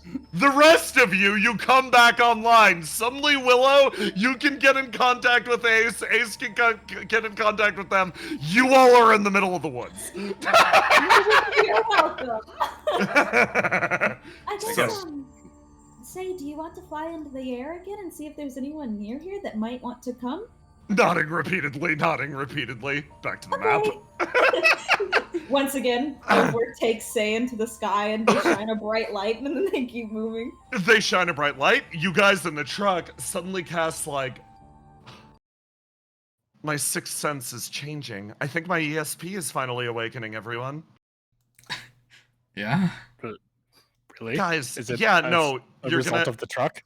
Having this truck-like body really awakened myself to a new part of myself. Are you ready, everyone? Are you ready for a true Esper's awakening? Hell yeah. You hear them change the radio channel and suddenly you hear Willow's voice. What?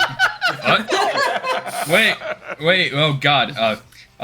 Attention OPIA members, this is a dirt wizard. Dirt wizard. That's a cool fucking name. Wow, we're big trucking over here. It's come to my information due to an anonymous tip from a hitchhiker that there are dangerous, I guess, things similar to pyromancer suits located in these areas right here. Yep. I'll mark it on your map. Argo's nods approvingly. Dirt wizard. You feel, Willow, these locations are marked on your map, and, you similarly have connection again. Grandpa and Isabeau, you also have it. I'm so sorry, you guys. Well, guys, we should probably hurry to the other side of the rainbow so we can get back. And whatever you do not go to this space right here. Plus, I really want to go to this space right here. Everyone, I have a brilliant idea for a shortcut.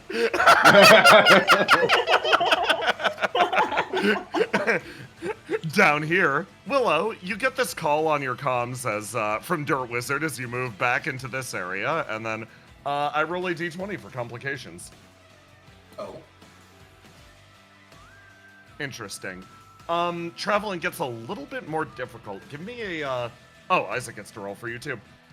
Give me a roll to do, Willow. Okay. He's gonna just, yeah.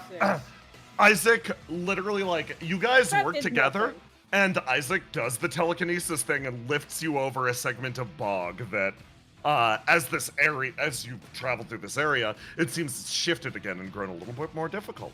He floats you all over, and Willow, you continue the path along with no complications. Nice.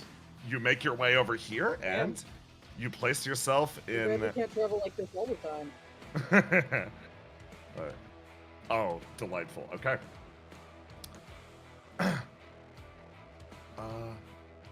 Oh, God. Huh. Wait. Jay, is this the one I think it is? This is... Hold on. Let me move it over. Actually, ooh, it's this one.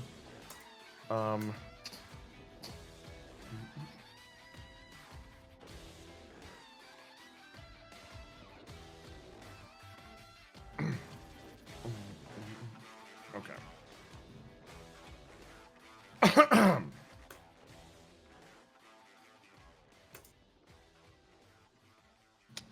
you all move your way over here.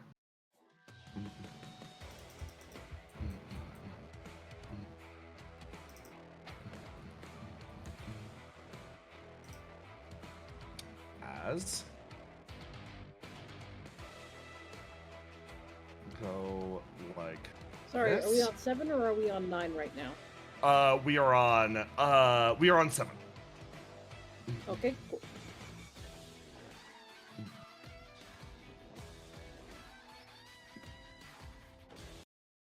You make your way into what appears to be the site of a battle. You see blades cast around one direction or the other, with no real demarcation of where or why. Do you stop and investigate or carry on? If you carry on, you can skip to the next space. If you stop to investigate, something might happen. There was signs of battle. Mm. How old do these swords look? Pretty fresh. Fresh? Yeah, no, a fight was fought here very recently. Sword says people, not monsters. On the north wall for a secret entrance? Right. I'm gonna take the sword. You're gonna pick up one of the swords? Yes. Okay. You lift a skeletal sword and you carry it with you. And then you carry on. Skeletal. Yeah. Oh shit. Okay. We might want to look around here. Okay, I'll take a look. Okay. I'll tell you this. I need to look around here. I got an employee who might be out here. Oh yes, I see what you mean. Wait, where's Luke? Where is Luke? You take some time looking around the area, and eventually, let me grab something. You don't have any real luck in finding the person whose sword that this is, but you are actually pretty briefly rejoined by a man who enters the area, like strolling in. He sort of smiles. He's like, I think we should probably be careful in this area. Do you sense something? Not Probably fighting something. Not really. The plants are telling me something rather interesting. He sort of like looks over and smiles. You remember Luke's ESP? It's one of the weirder ones. For some reason, he perceives plants as holes to other spaces. Likely, this is why he's been tripping balls this entire time. There are a multitude of traps in the surrounding area. Progressing any further would likely be hazardous to all of our health. Well, crap. Or, sorry, I should rephrase. His feedback is plants, portals, etc. His ESP is time stop. Plants feed. Yeah, I don't want to. I'm not giving anyone false hints. I'm not doing anything clever. I literally just misspoke. He sort of smiles at you. All right. So we'll just be real careful and tiptoe around any traps, right? Yes, I think a good amount of care is probably necessary. Luke starts to. I think I'd rather leave that to some of our heavier hitters. No, that's fair. As long as you can tell us where the traps are, I guess it doesn't matter where you're standing. Fair enough. You look down at the skeletal sword and worry for a second. You get the feeling that the conflict that happened here might have been between List and, well, the individual laying these traps. It seems like you're on Stein's trail to begin with, and you feel a sense of budding dread deep inside of you.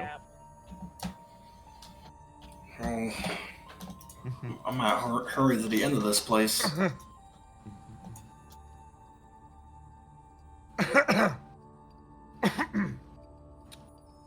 Back over here, I tick up the turn counter one. Dirt Wizard. Dirt Wizard. Dirt Wizard. Where are you headed? I mean, north. Uh-huh. You're gonna make it over to space 21. 21. 21. Okay. Funny, not outdated joke. Let me move this. Okay. This one's gonna go. Skirt. You drive through these two spaces and move over to the space that was skipped. Ha. If I move at this rate, I'll go to all the spaces you guys jump past. Of true efficiency.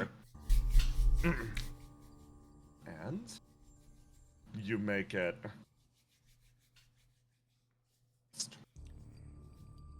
Yes, it's this one. Your car bounces along the course of your of the road. Yeah.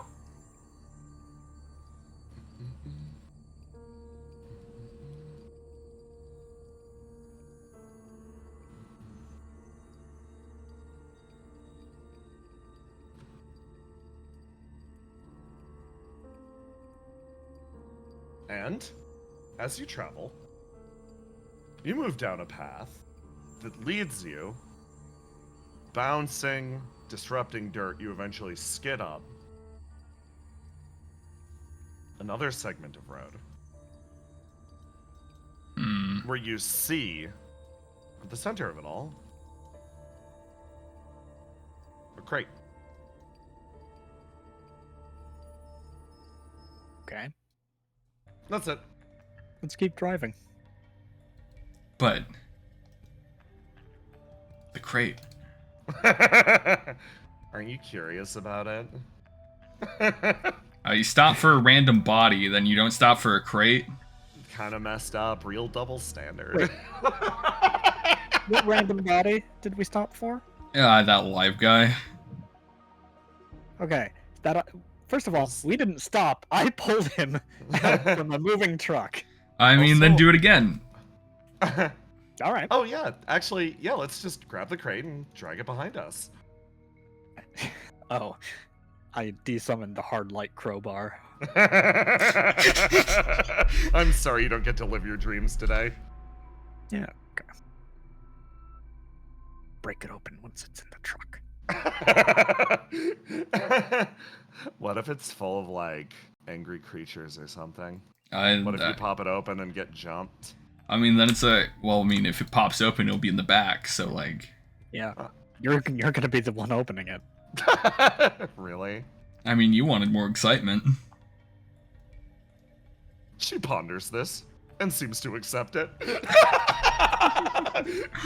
She imagined an image of Argus busting the crate open and it being full of angry rats, and she's like, that's gonna be funny when it happens. And then you're like, no, but like, you're the one who wanted more excitement. And then she imagined herself being covered in angry rats, and she's like, adjacent trade, I guess. I mean, it's not often you get to interact with the physical world. Might as well take advantage of it. Yeah, I mean, there's so many things I want to do, but I don't even have lips. She drives. You drive over and give me a roll to do. Argos. You send out a line, and the crate starts boom, boom, boom, bouncing behind the truck. Wow. You ever consider fishing? I mean, it's kind of in every game. I'm a little bored of it. Yeah, eventually they decided that fishing stopped being a fun little mini-game and started being the adequate degradation of the human mind that people were looking for. A lot of achievements are hidden behind, like, big fishing trophies, and you have to spend hours, if not days, doing it. And, game developers these days think that that's where the real horror is. Wow. Argos has gotten a lot of those, actually. Cass says with a smile. Yeah, it makes time... Oh, yeah, go ahead. It makes better content than you expect, is my defense. It comes Nice. down to the skill of the entertainer, really. Alright, reel in the crate. I want to see what's inside. You start to yank it forwards. And it touches down in the back. As you pull away from this area, Seagazer's gonna be the one to open it. Let me. He's the only one with hands back there. Yeah. Not to exclude our tired friends.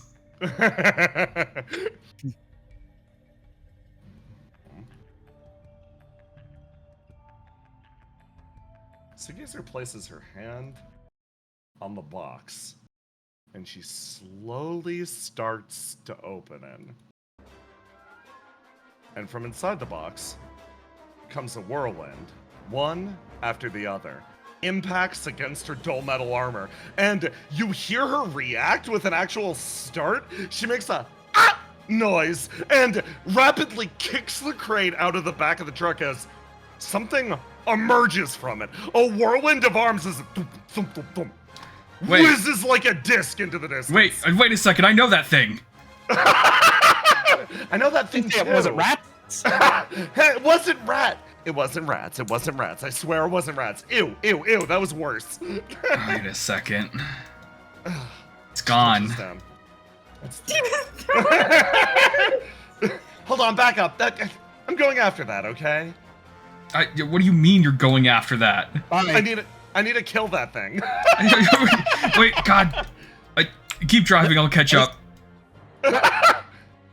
Oh, you actually can. Yeah. I was gonna make the joke of me driving myself, but Argos, it's all you. All right. Hold on tight. You start to drive as... Hold on, I delete this crate. That one. You start to... Are you chasing after Seagazer in that fucking crate? Yeah. Dude, I want you to know how fucking bad the whirlwind of slaps hurts. It genuinely can wound you so quick. You boom, boom, boom, boom. You start running, and... Ace. You know what? I'm following up with other characters first. Remember when we were talking about secret super bosses? Yeah. Funny. Okay. Frogs. You guys hopping? I mean, yeah. Bitches always be hopping. Hopping and You're just jealous that we got the frogs. Yeah. Yeah, you just got a lame car. You are jealous that we are hanging out with our good friend, Riddle Arendite. Yeah, but do you have a trucker call sign like Dirt Wizard? That is a good point. Yeah, we're Mud Frog. We need to come back. Mud Frog! That is very good. Mud Frog. Mud Frog. You land. What if we're Mud Frog Kiss? I feel like Mud Frog isn't cute enough by itself. What if we are... What is the cutest thing in the entire world? Don't say Riddle. Don't say Mike. Don't say Riddle. Don't say Mike. What is the most adorable, likable thing in the entire world? It will be me soon. Whoa. Amazing. I like that powerful resolution. Is there anything that we can do to assist you in this goal? I need new clothes. Yeah, the plug suit is cute, but like only to nerds.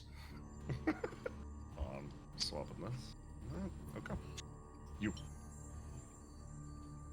You fly into the area ahead, and as you do, I want to register that Frog Squad jumped over the mysterious crate, which I think is very funny. And then the truck is like, wait a second. Let's open it. Let's open the crate. Yeah. Imagine we open the box and it's just the whirlwind of slaps and we all die. Yeah, no, that would have been hysterical. Literally sending Seagazer to be Bomb Squad was perfect. It's like 04 and Say just dead in my hand. There's a figure in front of you in the mists. This one has its back turned to you. It seems unaware of your presence. Despite you flying in on a giant frog, the box text remains unchanged. What do you do? Do we call out? Yeah, we go. She's just gonna put her arm in the air and start going, hey! We visit all figures. You visit all figures. Yeah, so we're just waving her arm back and forth from the back of the frog, going, "Hey, hey!" You start to call out from the. You're still riding the frog too. I assume we're on the frog until stated otherwise. I think it would make us more presentable. Why is Say gone? That's fine. Okay. Eh? Say just got erased by my copy paste. I want to register. Okay. She's a busy bee. She is. You enter the area, riding your frog, and you're like, hey, hey. And a stroke of good luck. The figure in front slowly turns towards you. Huh? Oh my god! Hey. He looks at the frog. The frog looks at him. Are you okay there, Chief?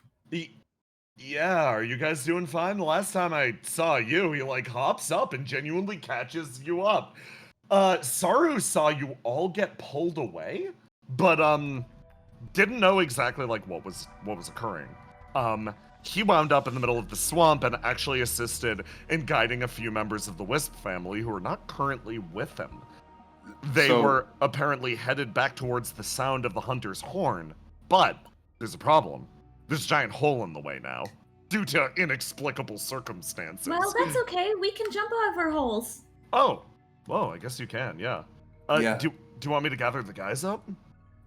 Yeah, we can use Riddle Arendite to jump over the hole. You riddle what? But That's the frog.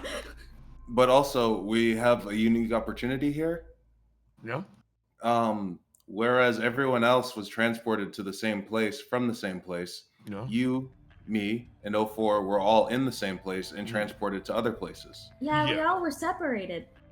Perhaps if we describe our points of view, then we can cross-reference and come up with a way that this place works. Whoa. Okay. Yeah, that's big brain. I'm only a brain. I was with the other Basils. So, on this map, you guys can take some time describing each of your points of view and experiences. This will functionally consume your movement, and it will be what you do this time, but it might bring you a little closer to the truth. Say actually speaks up. While we are taking this little break, may I assist with your quandary of becoming more cute? Yes. You said you needed new clothes, correct? Yes. I can synthesize those from the flame that I have contained within my body. Describe to me what fit you want. Wow, she's so hip. Similarly, Oh my God. I have also been given this knife. She holds up a knife. You can help me finish cutting my hair. I can assist in the removal of hair. I fucking hate the way that you said that. Hey, can I help out? Sure. You are, of course, the most fashionable person that I know. Thanks. He actually lightly smiles. And she... Yeah, she's gonna climb off of Riddle so that Riddle can take a break. Oh my god, look at her. Yeah, Riddle probably needs to do science things. She rolls in the muck. Yeah. Look at her. She's finding out the secrets of the universe. As are we all. You all will functionally take a break, compare experiences, and continue on. And I will bring us back to the pixel map. As this is going to be the final turn, actually. Willow, you make it one space forwards as you carried the skeletal sword with you, correct? Yes. Space 10. Lovely.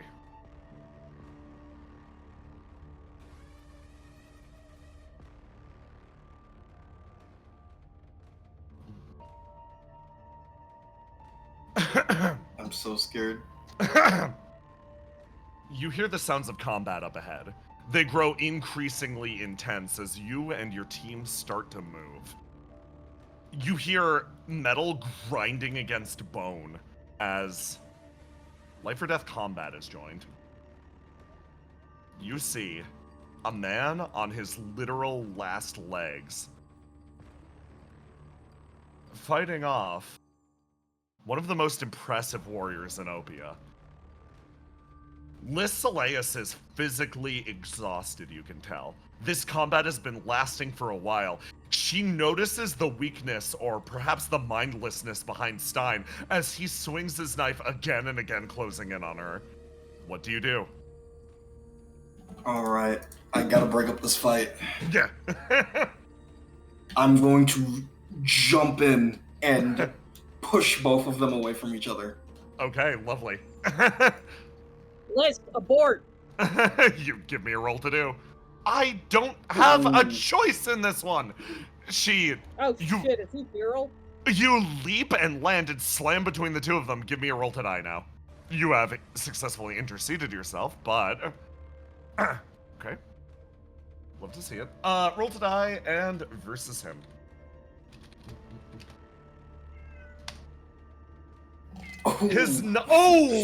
You feel it angle down, and the knife barely punches past you. Have a D6! You're even. Okay. Yes! So in this case, something's gonna happen.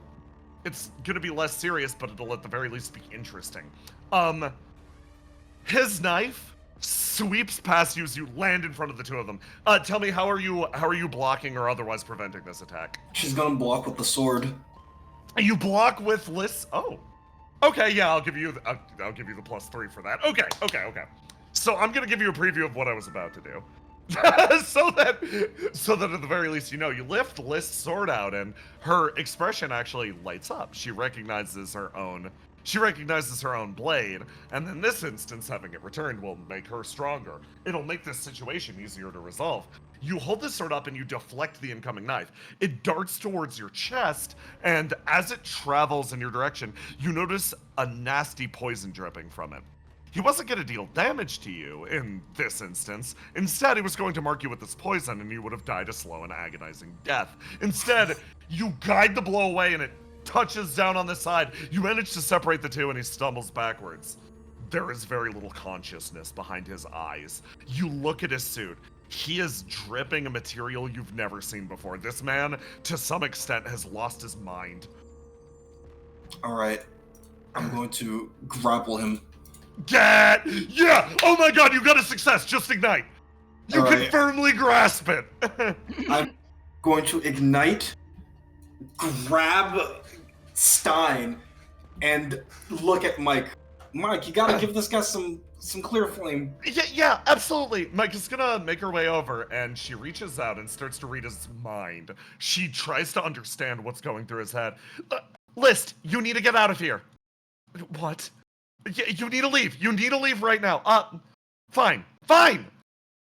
List takes off, and Mike is back on. Stay on channel. Mike is gonna start administering not only pure flame. Are you going to use is she allowed to use the medical supplies that you found in the other area? Oh yeah, yes. She's gonna start administering that along with pure flame. He's not seeing what's actually in front of him right now. He's seeing or reacting to demonic influence and just swinging.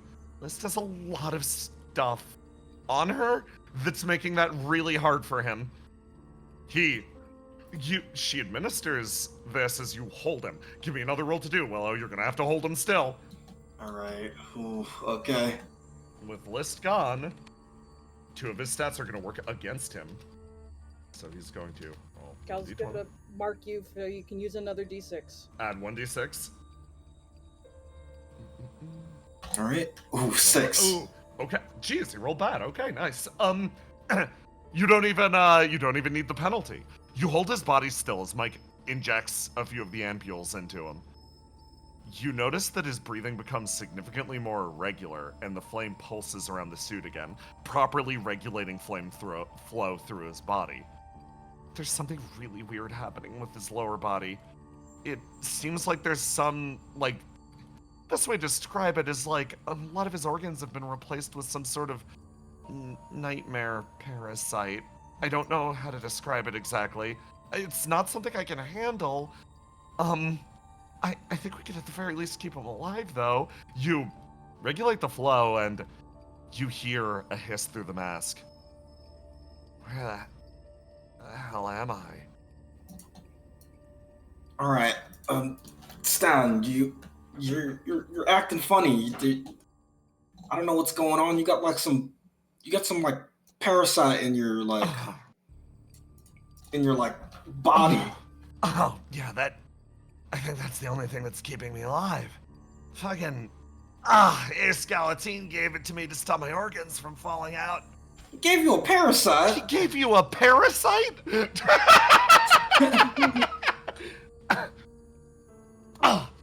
I'm gonna refrain from the obvious jokes. Ah, crap. Are you good here? Yeah, I think it's okay. Okay, I'll be right back. He's gonna run after Isaac. You run off in that direction. Luke's like, I'm gonna make sure Cal's okay. Alright.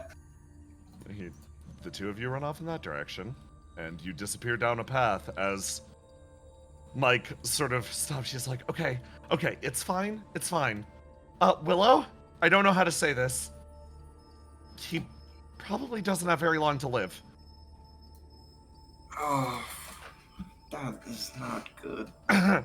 Listen, all I need is like 12 hours to fucking stab eternity.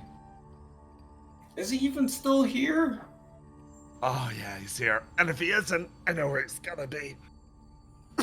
You guys wanted a trip down to the derelict, right? Yeah, I can give that.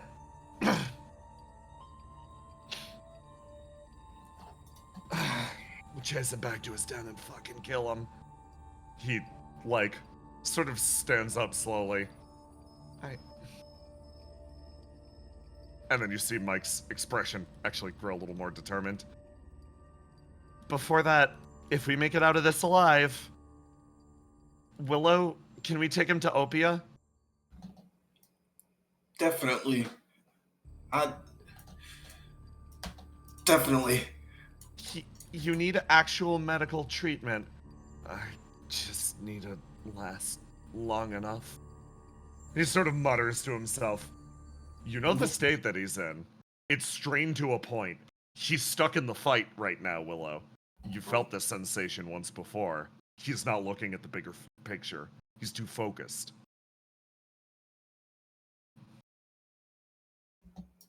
I'm gonna put a hand on his shoulder. Alright, Stan. I know you're dying, and the world feels like it's falling apart around you. But we need you here. Give me a roll to do. Love to see it. Okay. So you're rolling technically wild right now, which does let you roll to die and lock something in. I will say. So you can give that a little bit of a boosty.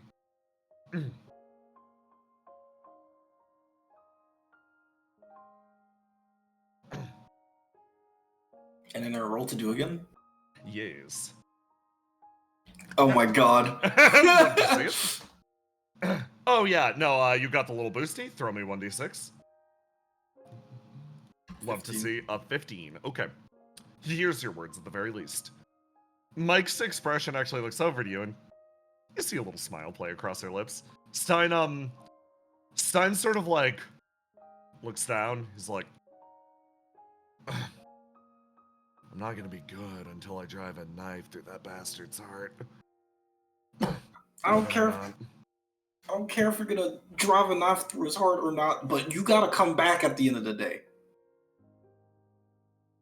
You went around so many worlds, looking at so many monsters, and told me so many stories, and you're not even gonna show me one of the monsters that you saw? Give me a roll. Not a single story? Give me a roll to do! Get him! Even worse. You say that, and he's like,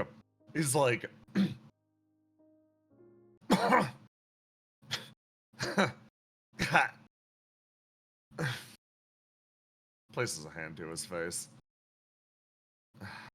and then sits. God, what the hell am I doing this for? Fucking mad! He jams a knife into, like, the ground and lets it sit. Ah!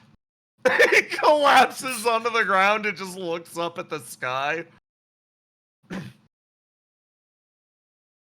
Look, I'm mad too. A lot of things are not going as planned. But we got a chance to fix things. He, like, looks over. And it's not over for you. You said I gotta come back at the end of the day.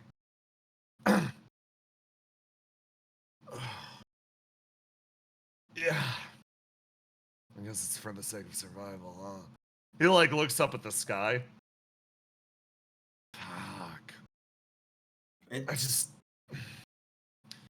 feel like so long as that bastard's alive, it's not really surviving, though. You follow? I mean, the point isn't just to survive.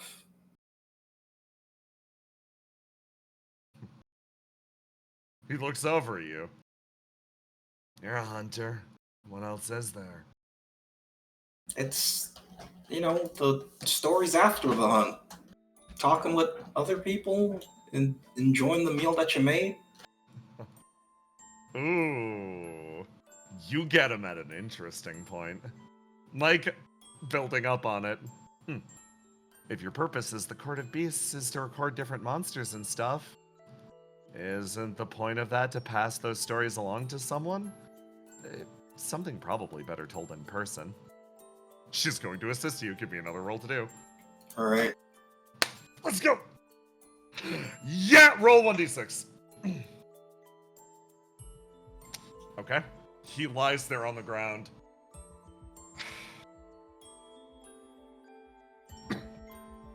Okay. Fine.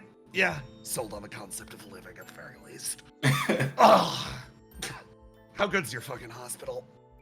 Oh, it's the best. It's really good. Yeah, no, really, really good. You think they can remove whatever the hell this is from my lower abdomen? Mike looks over to you like... Don't worry, I'm really good at making promises of things that I'm not qualified for. You can 100% remove that thing from me. Well, I feel like that disclaimer completely invalidates deal. He takes your hand.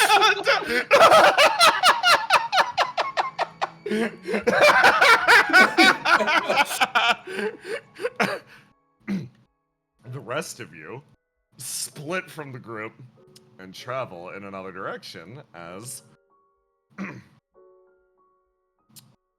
Oh god. Okay. A lot of stuff's about to happen. Because we're at the end of the session. But I want Cal to be able to follow up on some stuff. This isn't going to be your last little interaction, however, I should say. So don't worry about forcing things in right now. You're going to have all the time in the world if you so need it, Mask. Roger that. For right now.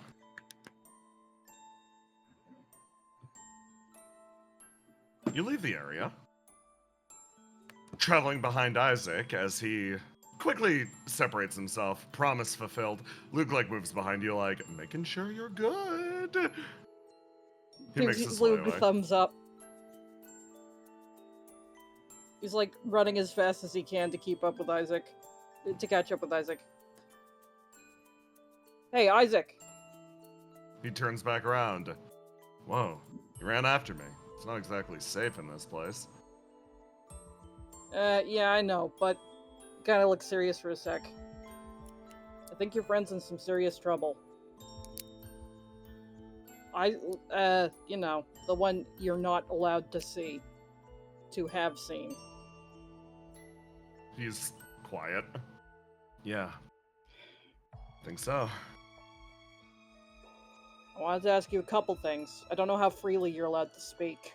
He kind of, like, looks at Isaac waiting for a minute to see what Isaac's reaction is. I got a sec? Shoot. Well, if you can talk without getting in trouble.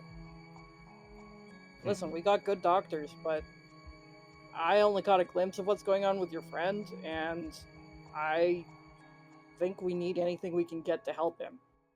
So if you have something that could help. Aww. Cal coming in clutch. And if it won't get you in trouble to say it.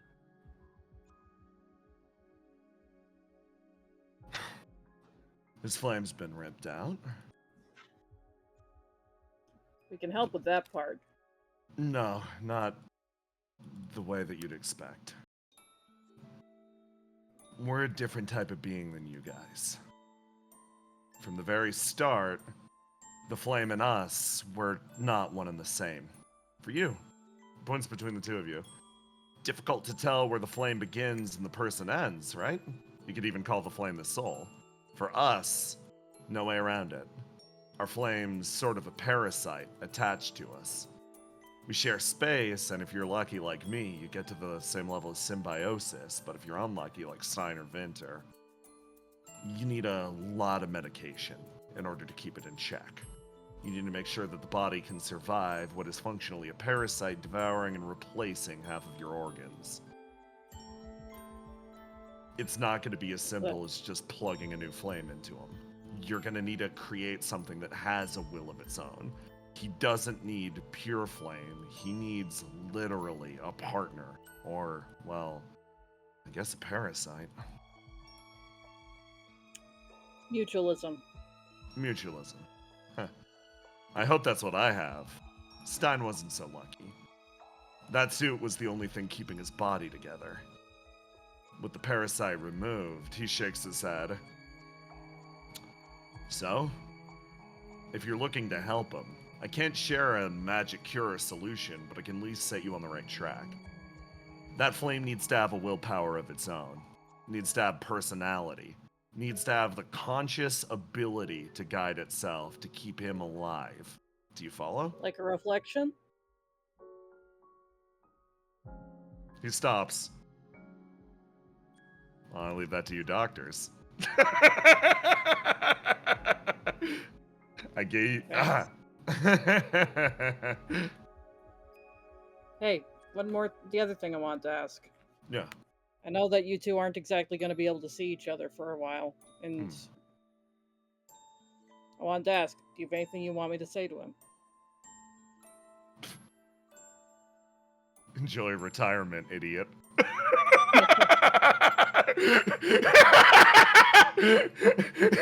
He waves. Hey, would you do me a favor? Yeah. This thing about helping each other, giving the words we can. I like it when your friend comes to my bar. I like it that he's friends with Liam and Melly. I think that's how we're gonna fix this. All of us. So, would you do me a favor? He turns One around. of my friends is with you guys right now. I can't exactly ask you to let him go. Although, don't get me wrong, I'm totally willing to give that a shot. I just don't think that's about to work. Him and the other guy, honestly, I wouldn't ask you to leave one behind. Just talk to him, okay? His eyes glide back over to you. And let him know... Let him know I won't get there too late this time. He scratches the back of his head. Nah, I ain't some messenger boy. He looks over at you and smiles. You make it out of this alive. Go back to that bar we met up last time. And then he leaves. He lightly waves, walking away into the distance.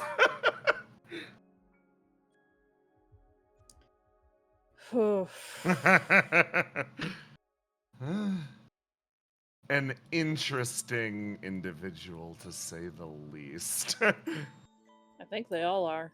Like, it shrugs, and then you look over, and you see, braced up against the mushroom,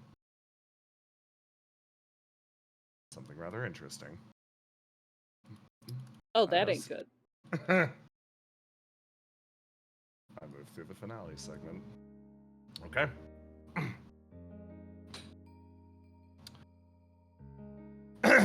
I've got to set things up really fast.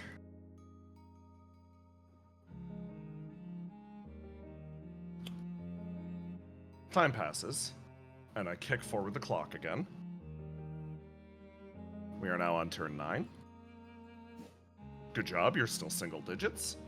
And I go around in a cycle. Actually, just give me a hot sec. I gotta prep one or two little things.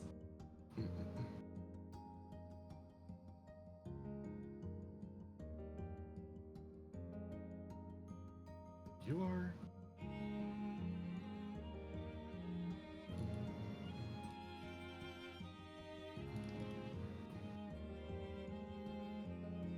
There we go. Oop. That's that.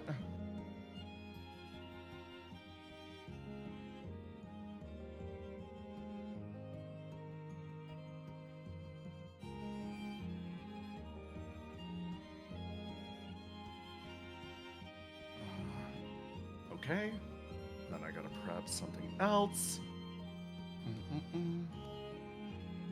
Sorry, a lot of unexpected things have occurred.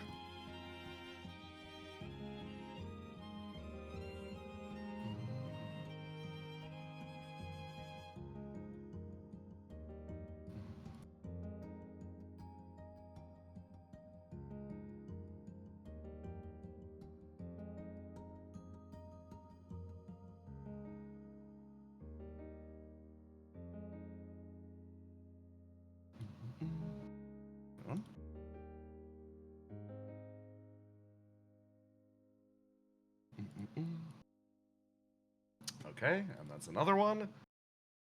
And then I get to prep Arcos' big driving adventure.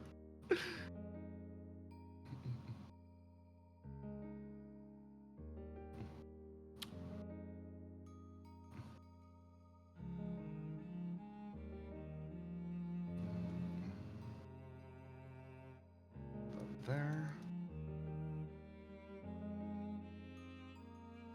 Okay.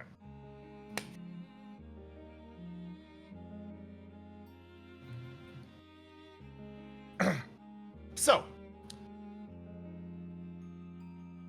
as Willow originally intended, one by one, lights begin to glow and circulate throughout the swamps.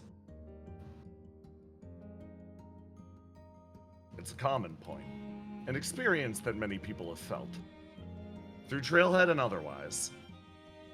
When the fireflies glow, that's where safety abounds. One by one, they begin to move the crates, piling them high, building a defensible position. The family is putting themselves back together. Them reorganizing themselves into the force that they were, the force that they always are. That light is a promise that, regardless of how bad things get, there is safety to be found, with not only the Wisps, but in Beleth as a whole. Simply put, in a land as hostile as this, as violent as this is the only thing one could properly hope for.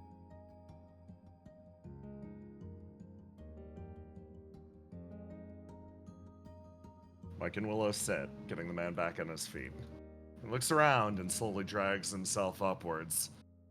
Okay, it's a deal. You fix me up, I'll take you down. Even if you can't.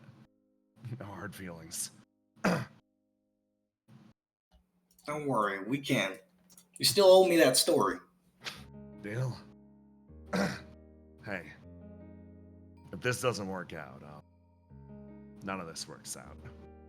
He actually reaches into his pocket, and he pulls out something. It appears to be a sigil, and he hands it over to you. What's this? Puts a hand on your shoulder. Somebody's got to be around to tell the stories, huh? If everything goes wrong for me, I think you'd make a pretty fine pyromancer of beasts. You feel the smile play across his lips, so make sure I don't die. Job sucks.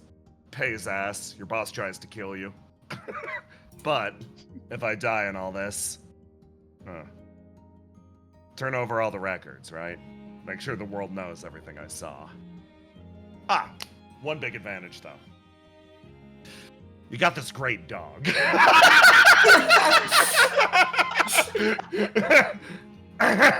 And elsewhere in the world.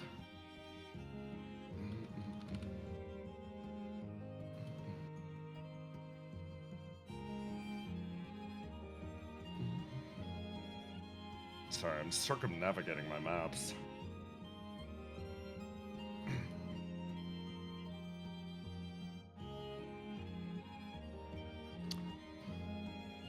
You all discuss not only your location, but how you wound up here, theories on the shape of the world. It's time for big brain philosopher time.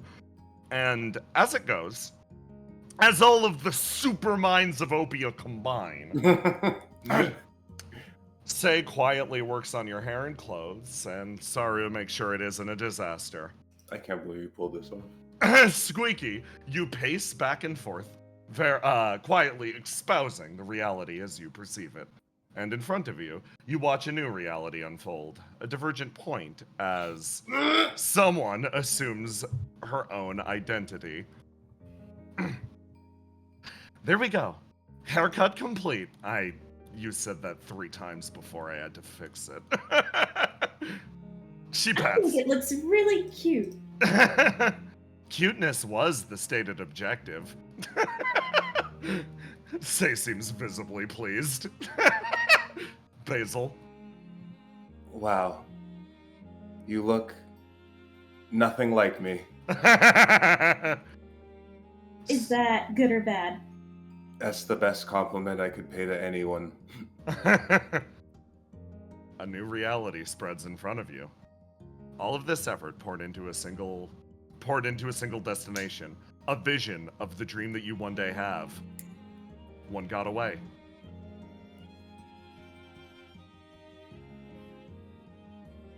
Ace, you splash through the water, chasing after someone who's loudly cursing as she navigates her heavy metal body through here, chasing after it with a laser sword equipped. It seems that she's forgotten about her overall abilities in vehement protest of this whirling being. It locks itself in place on top of a tiny island, attaching itself to the back of a man who stands there, back turned, observing the environment with a pair of binoculars. It slats into place, and the various arms lock in, sliding into various drawers as Seagazer places herself and views the person with no small amount of contempt. Yeah. This person slowly turns around, and his eyes open. He's like, whoa, didn't see you guys there. I was hoping we would avoid the timeline you'd get that thing. I was hoping we'd avoid the timeline in which I got myself slapped to shit. Seagazer leans on your shoulder and he turns around. He's like, I got bad news for you. Pats this guy. This partnership was inevitable. And it locks itself in place and disappears.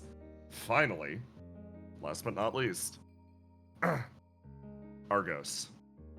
You drive your way down the path that Seagazer oh so adventurously stated. Yeah, when you see the big bad guy, just drive really fast. And you, fully flooring it, do exactly that as your car starts to speed out and away past this destination. And for an instant, you're pretty sure you see a figure standing on top of that cliff. He seems somewhat familiar. Something sparks in the back of your head. Argos, it's felt like time after time today, you've encountered various creepypastas and scare attempts from the video games you play on stream. Different points of attraction for an otherwise clamorous audience. But there was always one point that evaded you. a single corrupted file that turned out to be scoured from the surface of the internet. You played it once, and it was your first experience with burn, the condition of which drew you to OPIA. Your eyes gaze over as you see a figure sitting on the top of that hill, quietly waiting as your truck speeds past. He lightly raises a hand to his mask, and his eyes meet yours as you skid away into the distance, watching a figure that you only know from fiction slowly disappear into the darkness of the swamp. And with that, we call this session to an end. Good work, everyone. Let's fucking Yeah. Oh my god. I didn't What a realize that fucking my trip. buddy Troy would be here. Good fucking session, squad. Jesus, that was great. Jesus, good Hell job with the fucking everything, folks. Thank you so much for, genuinely, I have to thank you all. Thank you for squeezing every drop out of this dungeon. My ass that made 30 maps really appreciates this. Obviously, I cheated extensively. They are chopped up versions of the previous swamp maps, but the fact that you're going through all of this is, it does my heart good. The fact that you made all of this, Yeah. even though we could skip it all, is Yeah. equally as appreciative and amazing. So y'all are the fucking best. Like, you know, genuinely. yeah, I'm segueing. You Yeah, know what you else know is the who best? else is the best? Yeah, you read my fucking mind. Fan art. Thank you, Dark Wolf Eyes, for The putting together this Imgur. Whoa, the audience. Speaking of that, we got a lug nut. Lug nut. Yeah. Stream to us? You're so fucking spoiled. Jesus Christ. Oh, I'm sorry. I want to see the lovely art the fans have Yeah, created. you fucking. Well, you can see it in the Discord chat where we have official Discord. Oh my god, the segue! Yo! 2 for 1! Yeah, eat shit. I'm the best. I'll just put Discord in the chat. Yeah. Someone from pitches you a Meryl. softball and hit it. Yeah, and then I hit you in the face with it. Then he eats it. I parry. Yo, Oh my this god, I is love so this one. Yeah. I love this one. Yo. That was a beautiful Luke, by the way. Oh, this That is was such a lovely. beautiful Yeah. look. And then from Rion we have a tangled AU with This episode featuring Riddle at her absolute best. I fucking hate that. Here's Riddle playing Garden of Ban. Oh, look at her. It's not a creepypasta. Yeah, from Dungeon Master Zero poster. The poster. And then Fuck yes. sounds like Grandpappy. It's just.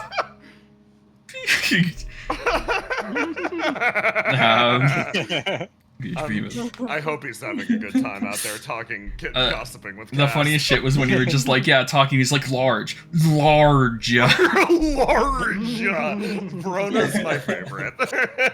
It's probably She truly is the most cute and marketable. I am like an anime best friend character. Yeah. I'm gonna steal that title from you soon. Same. Zero. I like how they just accepted it, say it's the sister immediately. It's just like, I am going with the flow.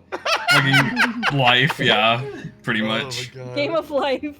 Yeah, I wonder where everyone else is. Please don't say it. Uh-oh, I think we're in trouble now. If you connect 4 rangers, we win.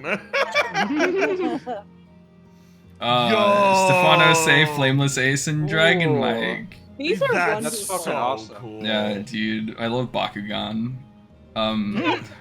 PH3 with Fantasy Beyond 2. Look, I don't know who said Fantasy Beyond 2, but that has never been canon, man. I'm sorry. I think the first Fantasy Beyond is the one I'm where he pretty shot sure- the bow out of the bow. I think the second one, it was just a CGI ace for the entire movie. Kind of way you're right.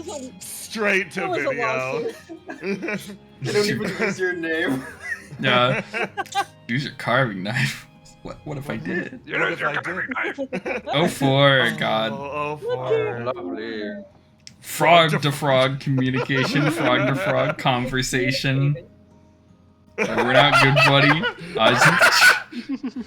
Dirt Wizard, Dirt The Walking Wizard. Dead, Stream Catcher, Possession, Sorcerer's Stone, and got a bunch of smokies on our tail over and out. It's what that expression of the cowboy hat is so funny. Frog to frog. Quick frog communication. Yeah, fucking. I'm not talking to you, I'm talking to the voices in my head. Don't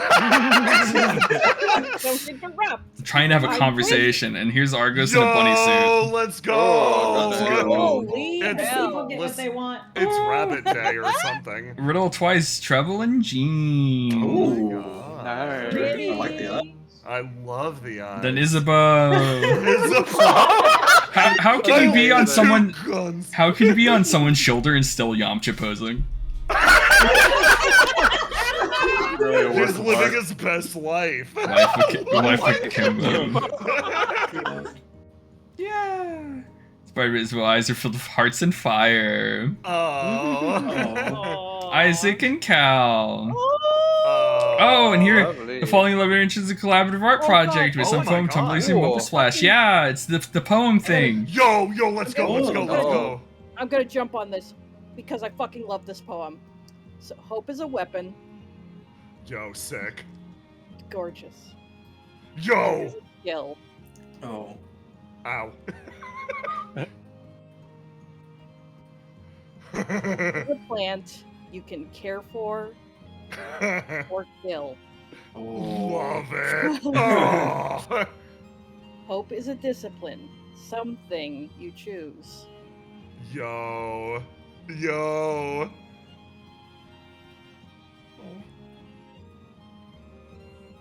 Hard to stop looking for. Easy to lose. Hope isn't something to have or to take. If you can't find it, it's something you make. Damn. Make it from willpower.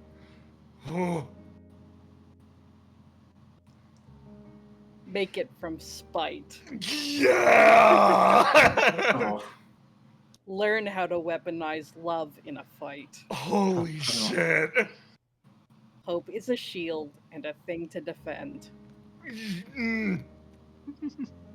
An end in itself and a means to an end. Yeah, and let me go back up and just yeah, thank you. Final. Killed it! You all fucking killed it! My Yeah. God. Thanks. Damn. Final Dream Machine, Rion, Leaf. Final Dream Machine Holy again. Shit. Lazuli, Rion, Final Dream Damn. Machine. Jesus Person of good hat. Person of good hat again. Rion Y'all again. are so And talented. Leaf. What the Yeah. fuck? You're That's so crazy. That's so beautiful. sick. You're so I lovely. loved it. Yeah, and then from Dungeon Master Zero is the work in progress of this poster. Oh, I love this. Look at the That's fucking amazing. Oh, the the squares. hats. Yeah. Cube That's time. awesome. Y'all, thank you for a fucking incredible session yet again. Yeah, This was and, amazing. and then this final edition from Leaf that you guys won't see because I'm streaming something else. But yeah, Oh yeah. Oh my god, yes. yeah. Oh. Oh. Oh, good fucking session. Yeah, good job, everyone. If you like what you see, make sure to come by next Tuesday when we're running another session, and also to support the Sentiment TTRPG Patreon, where you can give Jay money to buy things, like burger. Just one. Just one. Just one burger. It's all we allow him. Thank you all so Place much it for watching. in Thank my you for the enclosure. beautiful fan art. Aloha, thank you for streaming. Thank you everyone for playing. Jay and Vroma, thank you so much for this game. Oh, thank you for the excellent reading, Maskin. Of course, thank you, Bryn, for Grandpappy. Everyone say bye. Later. Bye. Bye bye.